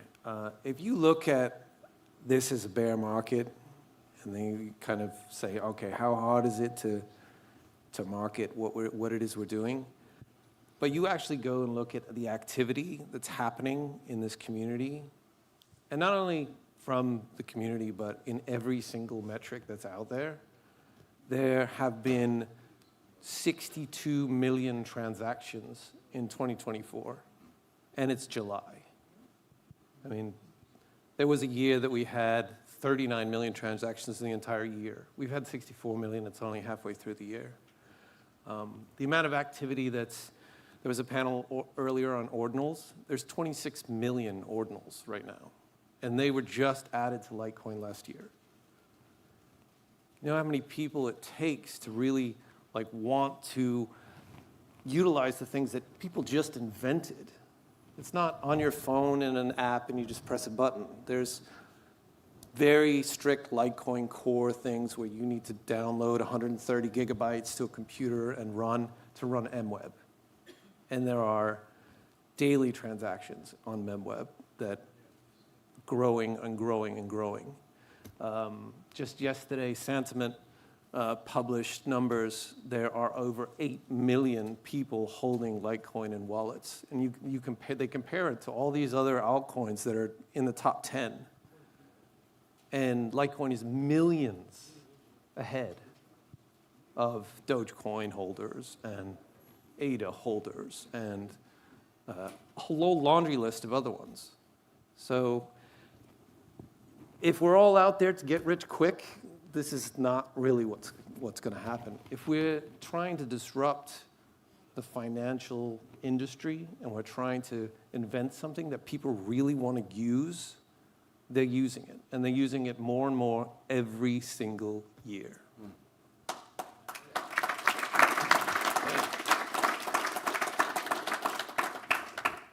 Anybody else want to chime in on that, maybe? Yeah, best marketing is utility, right? So the more people that are using it, that is marketing. And it's marketing in the sense that you have individuals speaking to others about it. There's no way that happens otherwise. I mean, when he's talking about numbers like 62 or 64 million transactions already happening in 1 year, I remember just not even 4 years ago, when I was looking at some of these numbers, I get excited at the fact that there was 80 million transactions total in the entire lifetime, right? So if you're looking at 60-something million in just 5 or 6 months or 7 months, that trajectory is not going to be slowing down, it's going to be speeding up, right? So somewhere along the line, the word's getting spread. Market cap is completely different than utility, and marketing is not tied directly to monetary. It's tied to utility first, okay? But monetary does play a role in that. So if there's anything we could probably, look at trying to improve on, it's probably the marketing for both. But ultimately, the marketing on the utility is the thing that's going to be longer lasting. And that's my opinion, but I feel that's how it will be.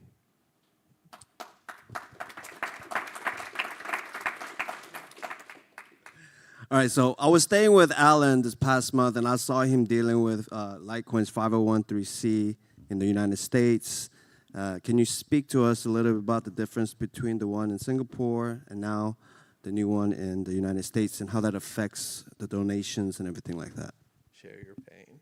Yeah, so Litecoin Foundation has been, it started in 2017 as a Singapore entity. I think it was about a year and a half back, we actually registered Litecoin Foundation Inc. In the U.S., and we had, I think we announced this last summit. We did receive 501(c)(3) recognition with the IRS, which is pretty amazing because it was quite a process to get that done, and it's not that easy right now. For anybody that doesn't know what that means, the U.S. people can donate to the Litecoin Foundation Inc. and receive a tax benefits, tax write-offs because of that. This is really important especially for larger donors and corporations and others donating. A lot of people aren't going to donate if they can't get some kind of tax incentive. So this is a really big thing. We had kind of waited to roll it out because one of the biggest challenges, believe it or not, with our U.S. Company was getting a bank account. It was sort of happened right about the time everything was shut down. And we were literally being told no to a bank account simply because we were in the crypto space. And we're as easy as it gets, right? We're not a brokerage. We don't handle money for anybody. We're not an exchange. We're literally a nonprofit that so happens to support cryptocurrency, being told no. Fortunately, we just recently did get a bank with Western Alliance Bank. In fact, the folks, I don't know if they're here right now, but they actually came to our event. And they've been great, and they're really fighting for, regulate on behalf of crypto and pushing this. So we're seeing a lot of progress with that. So just real quick, so with the new bank, we're going to start rolling out the ability for people to donate to the 501(c)(3) who can take advantage of the tax benefits. It'll be an automated process where they can receive the receipts they need and everything else. And we'll be talking about that more later. But I think this is really big in terms of being able to donate because everything we do is driven by donations.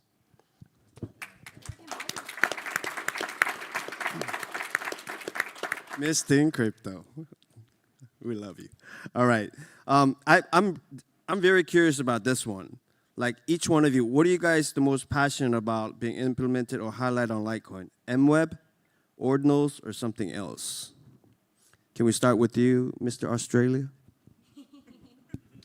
Don't ask me. I'm biased. Well, I think philosophically, MWEB, or a version of MWEB, or MWEB being utilized in some way, I think is definitely the top of my list. I don't mind the idea of ordinals. I mean, they take up a bit of space in the block, but our transaction fees are still low, still the lowest, I'd say, amongst the actual currencies. So there you go, big clap for Litecoin. Well done, Litecoin. But I think in terms of actual utility, I would like to see more utility on MWEB, more than Ordinals. No offense, everyone. I think that's great, and I think it's awesome what you guys do and the art that you produce and the various use cases. But for me, I'd love to see more utility as a currency.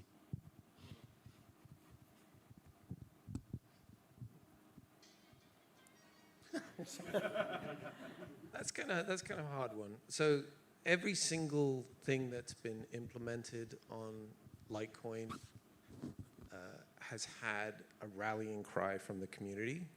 And some of these things have been monumental changes. I mean, SegWit and Ordinals and MWEB. These are all started out as developer community type initiatives, grew a fan base, got utilized more and more and more, and rolled out larger into the community.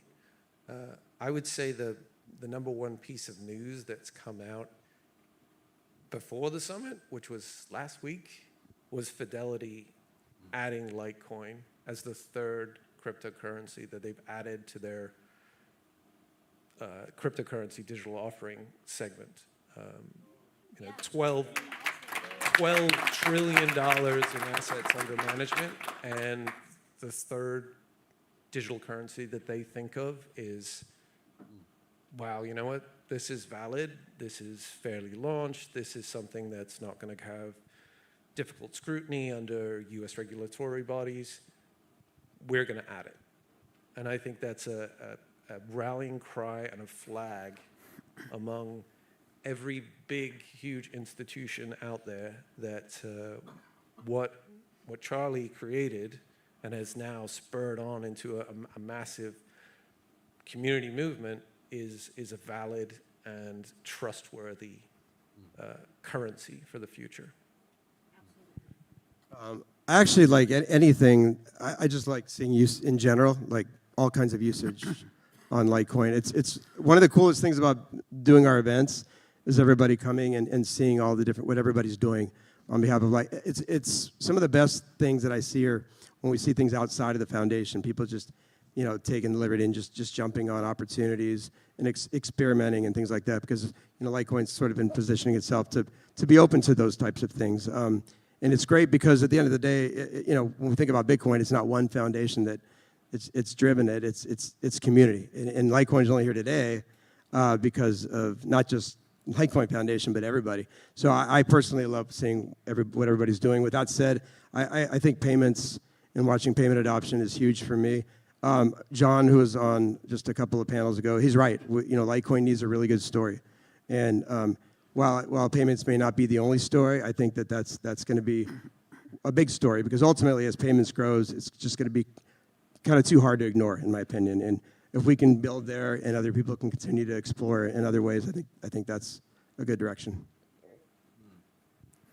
For me, I'm excited about MWEB adoption. So this is something we've been working on for a while now. And I think we're seeing the light at the end of the tunnel this year with more mobile wallets starting to support MWEB. So, I mean, most people use Litecoin on their phone. And not being able to use MWEB really prevented adoption of MWEB. So with more mobile wallets like Lite Wallet, Cake Wallet, and other wallets supporting MWEB, people can now easily see the power of MWEB, see how easy it is to send coins without everyone being able to see how many coins you send or how many coins are in your account. I think that's very important for basic financial privacy. So I'm excited about MWEB adoption and in the end using MWEB for payments.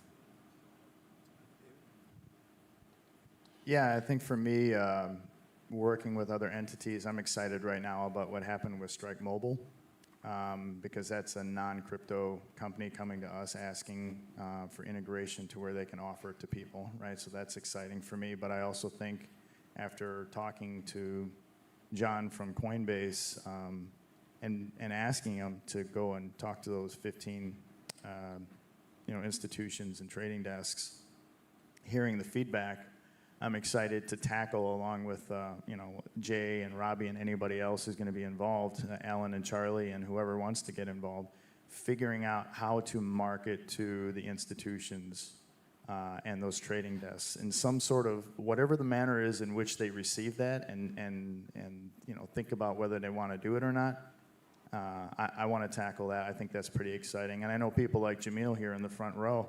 He's got over 20 plus years in that environment. He's offered to do that. I've had somebody else come and offer that as well. And so I think we have a good chance of breaking through that glass ceiling in those institutions. So that's something as well. So this is a question for Charlie. So what is the actual strategy for MWEB? And is there any headwinds with regulators and stuff like that?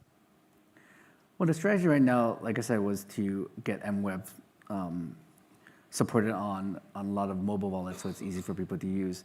When we initially launched MWEB, we've seen a little bit of pushback from exchanges, some delisting of Litecoin, but for the most part, seeing how MWEB is an opt-in protocol, most exchanges are fine with it.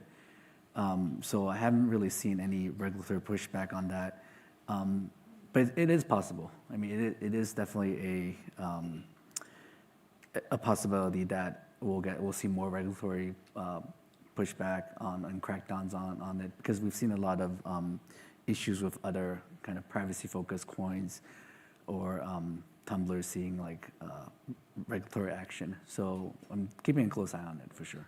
And just to emphasize that optional point, if you're an exchange or you're some kind of body that already has accepted Litecoin in the way that you've accepted Litecoin for however long, you can continue to do that. MWEB is optional. So there's no reason for you. I think Binance doesn't accept money deposits from MWEB addresses. So they've just, decided to kind of opt out of any MWEB. Well, to be specific, they're not using MWEB, but if you're using MWEB to send them money, they'll accept it. Like you can peg out directly to a Binance deposit address, and that's fine. Which is good, because I mean, Binance is definitely one of the best regulated and ethical companies in the ecosystem, right?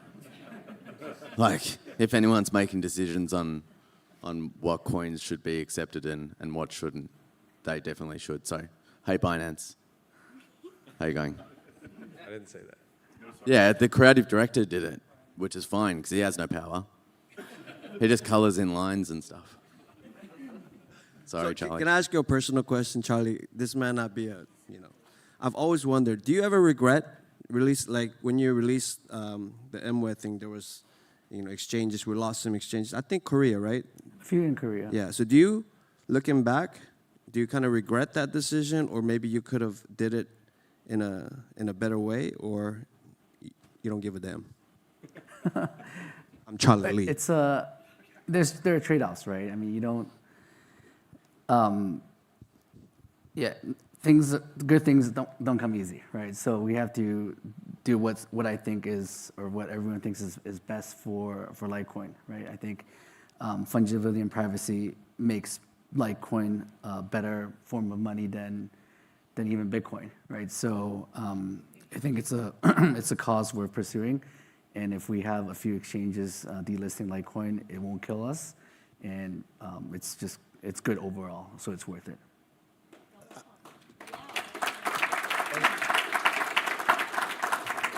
I don't think people realize yet in the crypto space just how important privacy is either, because the far majority of people that are holding coins as a store of value, it's not at the forefront, right? It's not as big of a concern.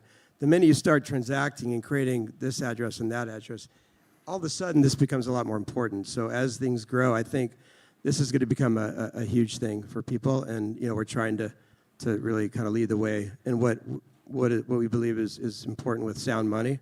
This was one thing that was missing, and it's a very basic level of privacy. Some people would like to have full privacy, right? And some people are okay with everything. It's certainly by choice, but this was kind of that balance of striking, hopefully, the right balance.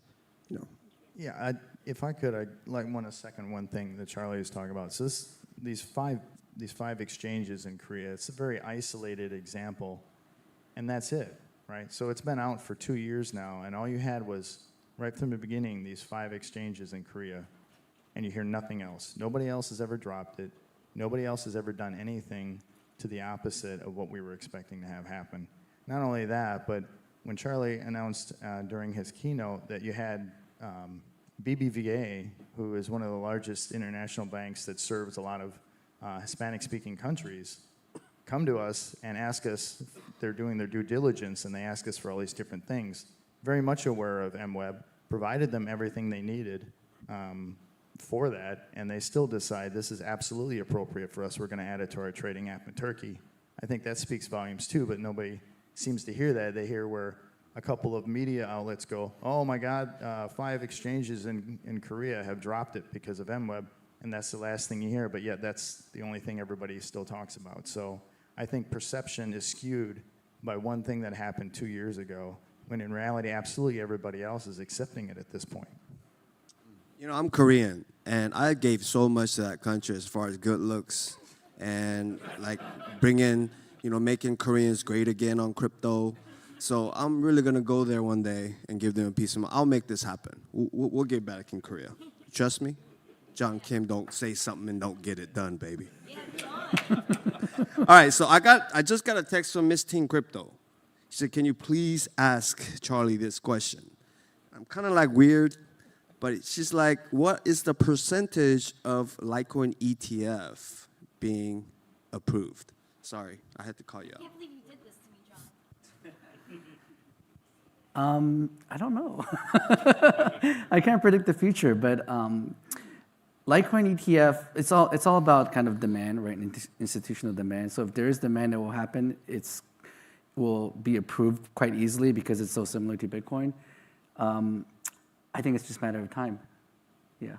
So like 1 to 10, 1 being like never, 10 being like real fast. Where are we at? Just give us a number. Everyone's saying 5 in the audience, so I'm gonna say 6. 6. All right. All right. So lately, my boys at the foundation has gone global, right? Like I've seen Jinji was in Dubai. We had Alan in Vegas, David in San Jose, and Mr. Robbie over there with Dry Humor in Australia.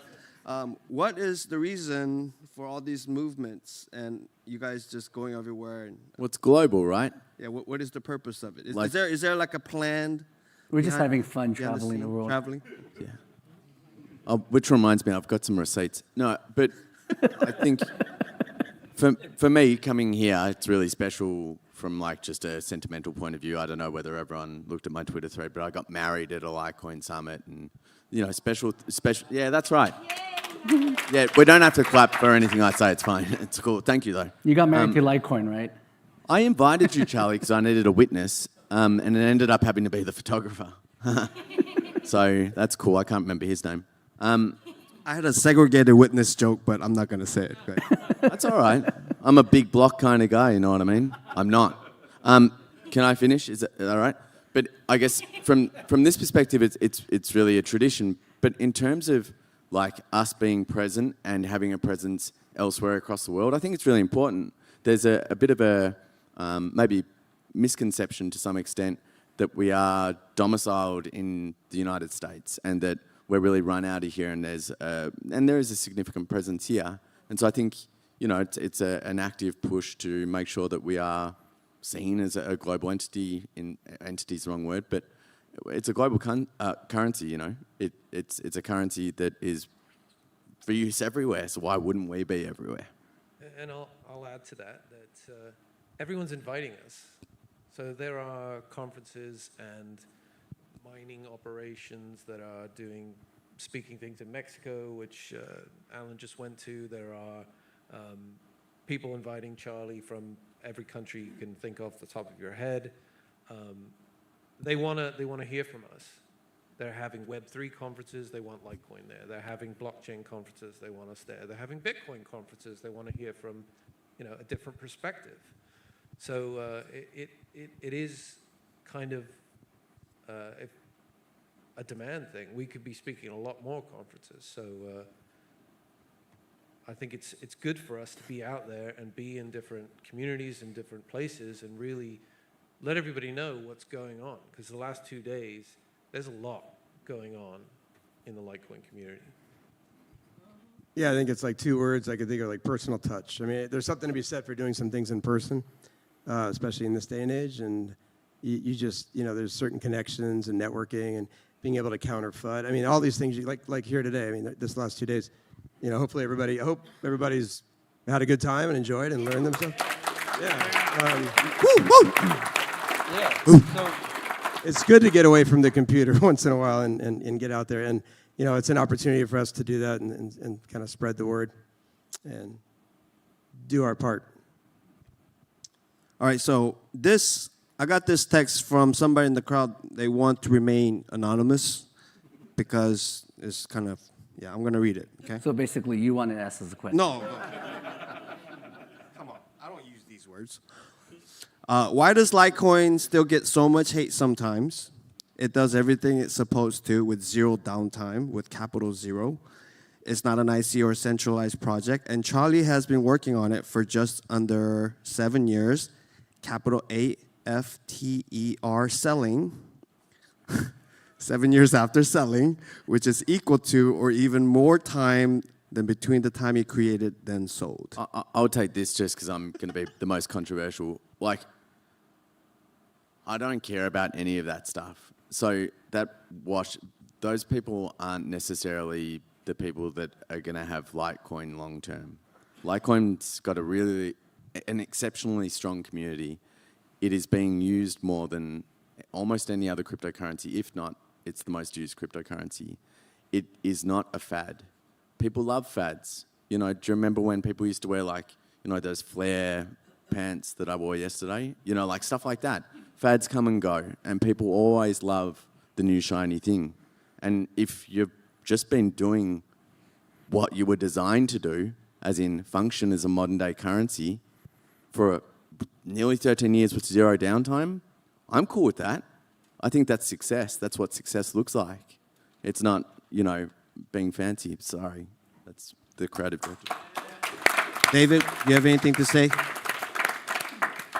Yeah, I didn't even think about that the time from when Charlie sold to the time we're sitting here right now is actually longer than before that period from when he created it to when he sold. And he's sitting here right now with us, and he's been active every day. Everything you see happen with it has something of his his fingerprints on it. How can you honestly say that he's ditched the project when, in fact, the only reason it's here financially in any respect right now is because of Charlie? I went to a conference in Santa Clara, and you saw Ari Yu up here today. I met her at that conference, and the first thing she asked is, why did Charlie leave the project? And I said, I don't know what you're talking about. I'm seeing him for lunch today. And she was like, what do you mean? And I'm like, he's active literally all the time on the project. You're listening to people that are out in the Twitter spaces and everywhere else, and when you say something often enough, it becomes reality for a lot of people, when in reality, the reality is it's the exact opposite of that. But because he's such an unassuming person, he's very modest, he doesn't like attention, you're not going to see him going out there and pounding on tables and saying, I'm here and I'm doing this and I've done that and I'm spending this and whatever else. You're not going to get that. But at some point, you have to understand that when you see him sitting here and you see him talking on podcasts and you see him going out to conferences, all of these things mean that he's still here. But just because you don't see it doesn't mean it's not happening. I'll answer the question. I'll answer the question a little bit differently. I think the negativity doesn't really have a lot to do with Charlie. That might be a small span of people. The negativity is that we're in a speculative industry, and everybody is concentrated on how they can get rich quick. They want to buy something and watch the price go up every single day and have it be double-digit increases. And Litecoin isn't doing that because it's so liquid. It's available everywhere. And that is one of the beauties of liquidity, is that a currency doesn't fluctuate or as volatile as it can be. Down the street, that's what they're concentrating on. When is going to hit $100,000? And Jay, just on that. When is the price going to go up? And I think this is one of the most beautiful parts of Litecoin is how established it is. And I believe that Litecoin is no longer an altcoin. Yeah, sorry, I just wanted to echo something there because I think it's a really salient point. In their submission to the CFTC, Coinbase made comparisons between the volatility of Litecoin and gold. And over a prolonged period, I can't remember exactly how long, but over a prolonged period in the exact same time frame, it was less volatile than gold. And you think about gold always being pegged is a terrible word, isn't it? But put up as one of the poster childs of I guess stability and security and store of value, wealth. Yet Litecoin's been less volatile, and so I don't want to say it's inevitable that something like a spot ETF will happen, but if I was a lawmaker, if I was someone in an institution, I would be looking at the thing that is less volatile than gold, that has all the upsides and all the attributes of a digital currency. I think, and I guess we're almost out of time. Just your question was, why does it get so much hate? My first thought was like this meme of a Bitcoin maxi saying, "I hate the fact that I have to use Litecoin to transact." Right? It's kind of like, but there's that kind of hate too, right? There's this, but I think it's two things. It's education. A lot of people come into the space and they're just taught something to learn that this is the right thing, this is the bad thing, and it's also just frankly price. And it's not just Litecoin; it's anything. I mean, how many things have we invested in where maybe the price doesn't perform as quickly or as well as you want, and you get frustrated? And I think there's kind of a combination of those things. But I don't think it's specific to Litecoin. I think it's easy to think that when you're really involved in one space. But I think this happens everywhere. And we just focus on adoption, and I think everything else will follow. All right, so we're almost out of time. I got two more questions real quick. All right, go ahead. It is funny that, I mean, a lot of people lose money from buying Litecoin, and they hate on me for selling. I see that online every now and then, or every day, I would say. And then sometimes I would ask them, when did you get in? They're like, 2000. Or sorry, 2020. I'm like, well, that's after I sold. You bought Litecoin after I sold, and you're still upset that I sold. I'm like, you've known this for since you bought Litecoin. But yeah, they always find it, people lose money. It's very personal, and they find excuses for why. So I just want to know that wasn't anonymous. It wasn't me. Are you happy with the answer, Johnny Litecoin? Okay. All right, so we're going to move on. We got a couple more questions. Johnny, you asked, bro. Don't even act like. All right, so Indigo. Can you give us a brief description of the Indigo bounty program real quick? And then I got one last question, and then we might have to call it. I'll make it quick. Indigo is a community member who on his own decided to create a bounty program, and this bounty program was facilitating contributions that were then used for development on Litecoin in different ways. And it was really successful, and it was encouraging to see somebody outside of the foundation doing something that was making such an impact. And so what we did was, in order to provide him a larger umbrella and a bigger voice to be able to do this, we asked him if he would like to do that, with the foundation and have the foundation, backing it and providing him some resources, giving him some of the things he would need in order to expand that and take it even further, which he's done. The man's amazing, and I'm very, very appreciative of everything that he's been doing. And he's the exact thing that you would want out of somebody who contributes and doesn't necessarily care if he's getting any attaboys or anything special out of it. He does it because he cares, and he wants to see something happen that's special. And so to be able to take that program and bring it under the foundation and give him an amplified voice and be able to make development happen even quicker is a great thing. So Indigo, if you're here or if you're not here, it doesn't matter, but if everybody could just give him a hand. And he just got 20 Litecoin, right? All right, one last question. Are we here? Oh, what's up? I'm new to the Litecoin family. I'm so happy to be here with my wife and support the foundation. I'm with Brother Kim. You guys did an amazing job. It's a lifetime journey, a marathon. I'm in for life. We're blessed. Thank all of you. And let's kick ass. All right. All right. And the last question is, this is what everybody's been wanting to ask. I actually recently bought a Litecoin extra, medium Speedos to prepare for this birthday cruise. People are asking, are we going to have another, Litecoin birthday cruise up in the sea? Yes or no, Mr. Charlie? David? Not if we have to see you in Speedos. That's I'm not going there. No banana hammocks allowed. Sorry. We're definitely doing another cruise. Woo! Question is, hey, who went to the last one? We got Guys, one come. person. It is so fun. It is so fun. You should see him do the surf thing. He's unbelievable. And me in my Speedos, I'm telling you, that's a sight. You have never seen an Asian man in a Speedo, okay? Until you've seen me. All right. So before we end this, I want everybody to give us one last word to send us off to end this summit in a good way. We'll start from the sexy guy with green pants, which I do not understand. But integrity. Well, I think integrity is good. If you maintain your integrity, things will go all right. I'll say scalability.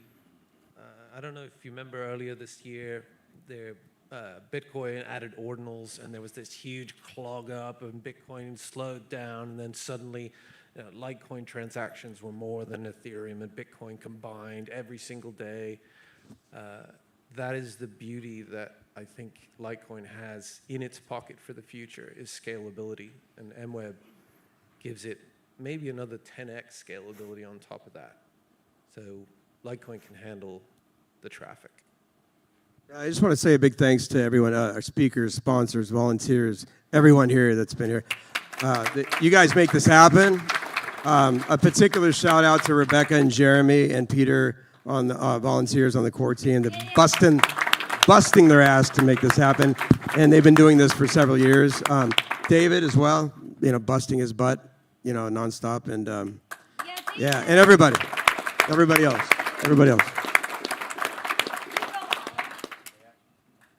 I'll say this. Reaction. Thank you, reaction. I was living with Alan for a little bit, and I saw the amount of stress and time they put in, like talking to trying to get this happen while I was, chilling on the couch watching, Curb Your Enthusiasm. And I'm just telling you, it is so much work than you can ever imagine. So I just want to say, I know, and I appreciate you, and I appreciate everyone that came here and made this happen. Dave. You're last. He's always last. Like you're special or something. I don't know. I'd say balance. Probably the perfect example for me was actually putting this thing together. Alan is an incredible, very detail-oriented person. I'm more of a big idea guy. You put those two together and you get what you have here today. So, but you could take balance and actually put that across the whole thing, right? So anybody that's within the community, it's balance that makes things work. And so going back to the indigo thing, I'd love to see more balance actually brought out from everybody in a way that it's able to magnify beyond just us. All right, Charlie, are you ready? Yeah, so I want to thank David and Alan and the whole team for putting this summit together. They did an amazing job. I think you guys can all agree to that. And it's like the summit that I've done the least amount of work, so I'm very happy about it. I just showed up, and it's all like I haven't seen like the setup and everything. I was busy with other things, and it's amazing that I just came here and I just saw the work they did. I'm really impressed. So big round of applause for the whole team. And before we end the summit, I have a big announcement to make. Big, huge. I'm going to buy back. No, I'm not going to do that. But I do have a big announcement.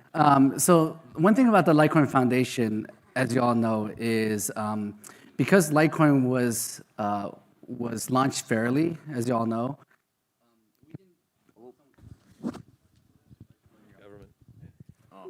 We didn't print money for ourselves, right? Unlike most of the other coins. So we don't have a lot of funding. So some coins have like millions of dollars funding. They hire like 100 developers. You've heard the story. That's crazy. We pay for like 2 developers for the amount of stuff we do. But, so because of that, the Litecoin Foundation is very lean, and we run off a like $200K, $300K a year budget every year, and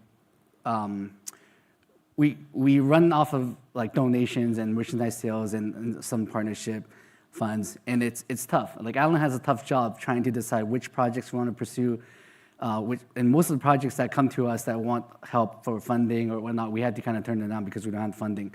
So I kind of want to change that, and to do that, I want to commit donation to the Litecoin Foundation personally for myself. So I'm committing today a donation of $250,000 a year for the next 5 years And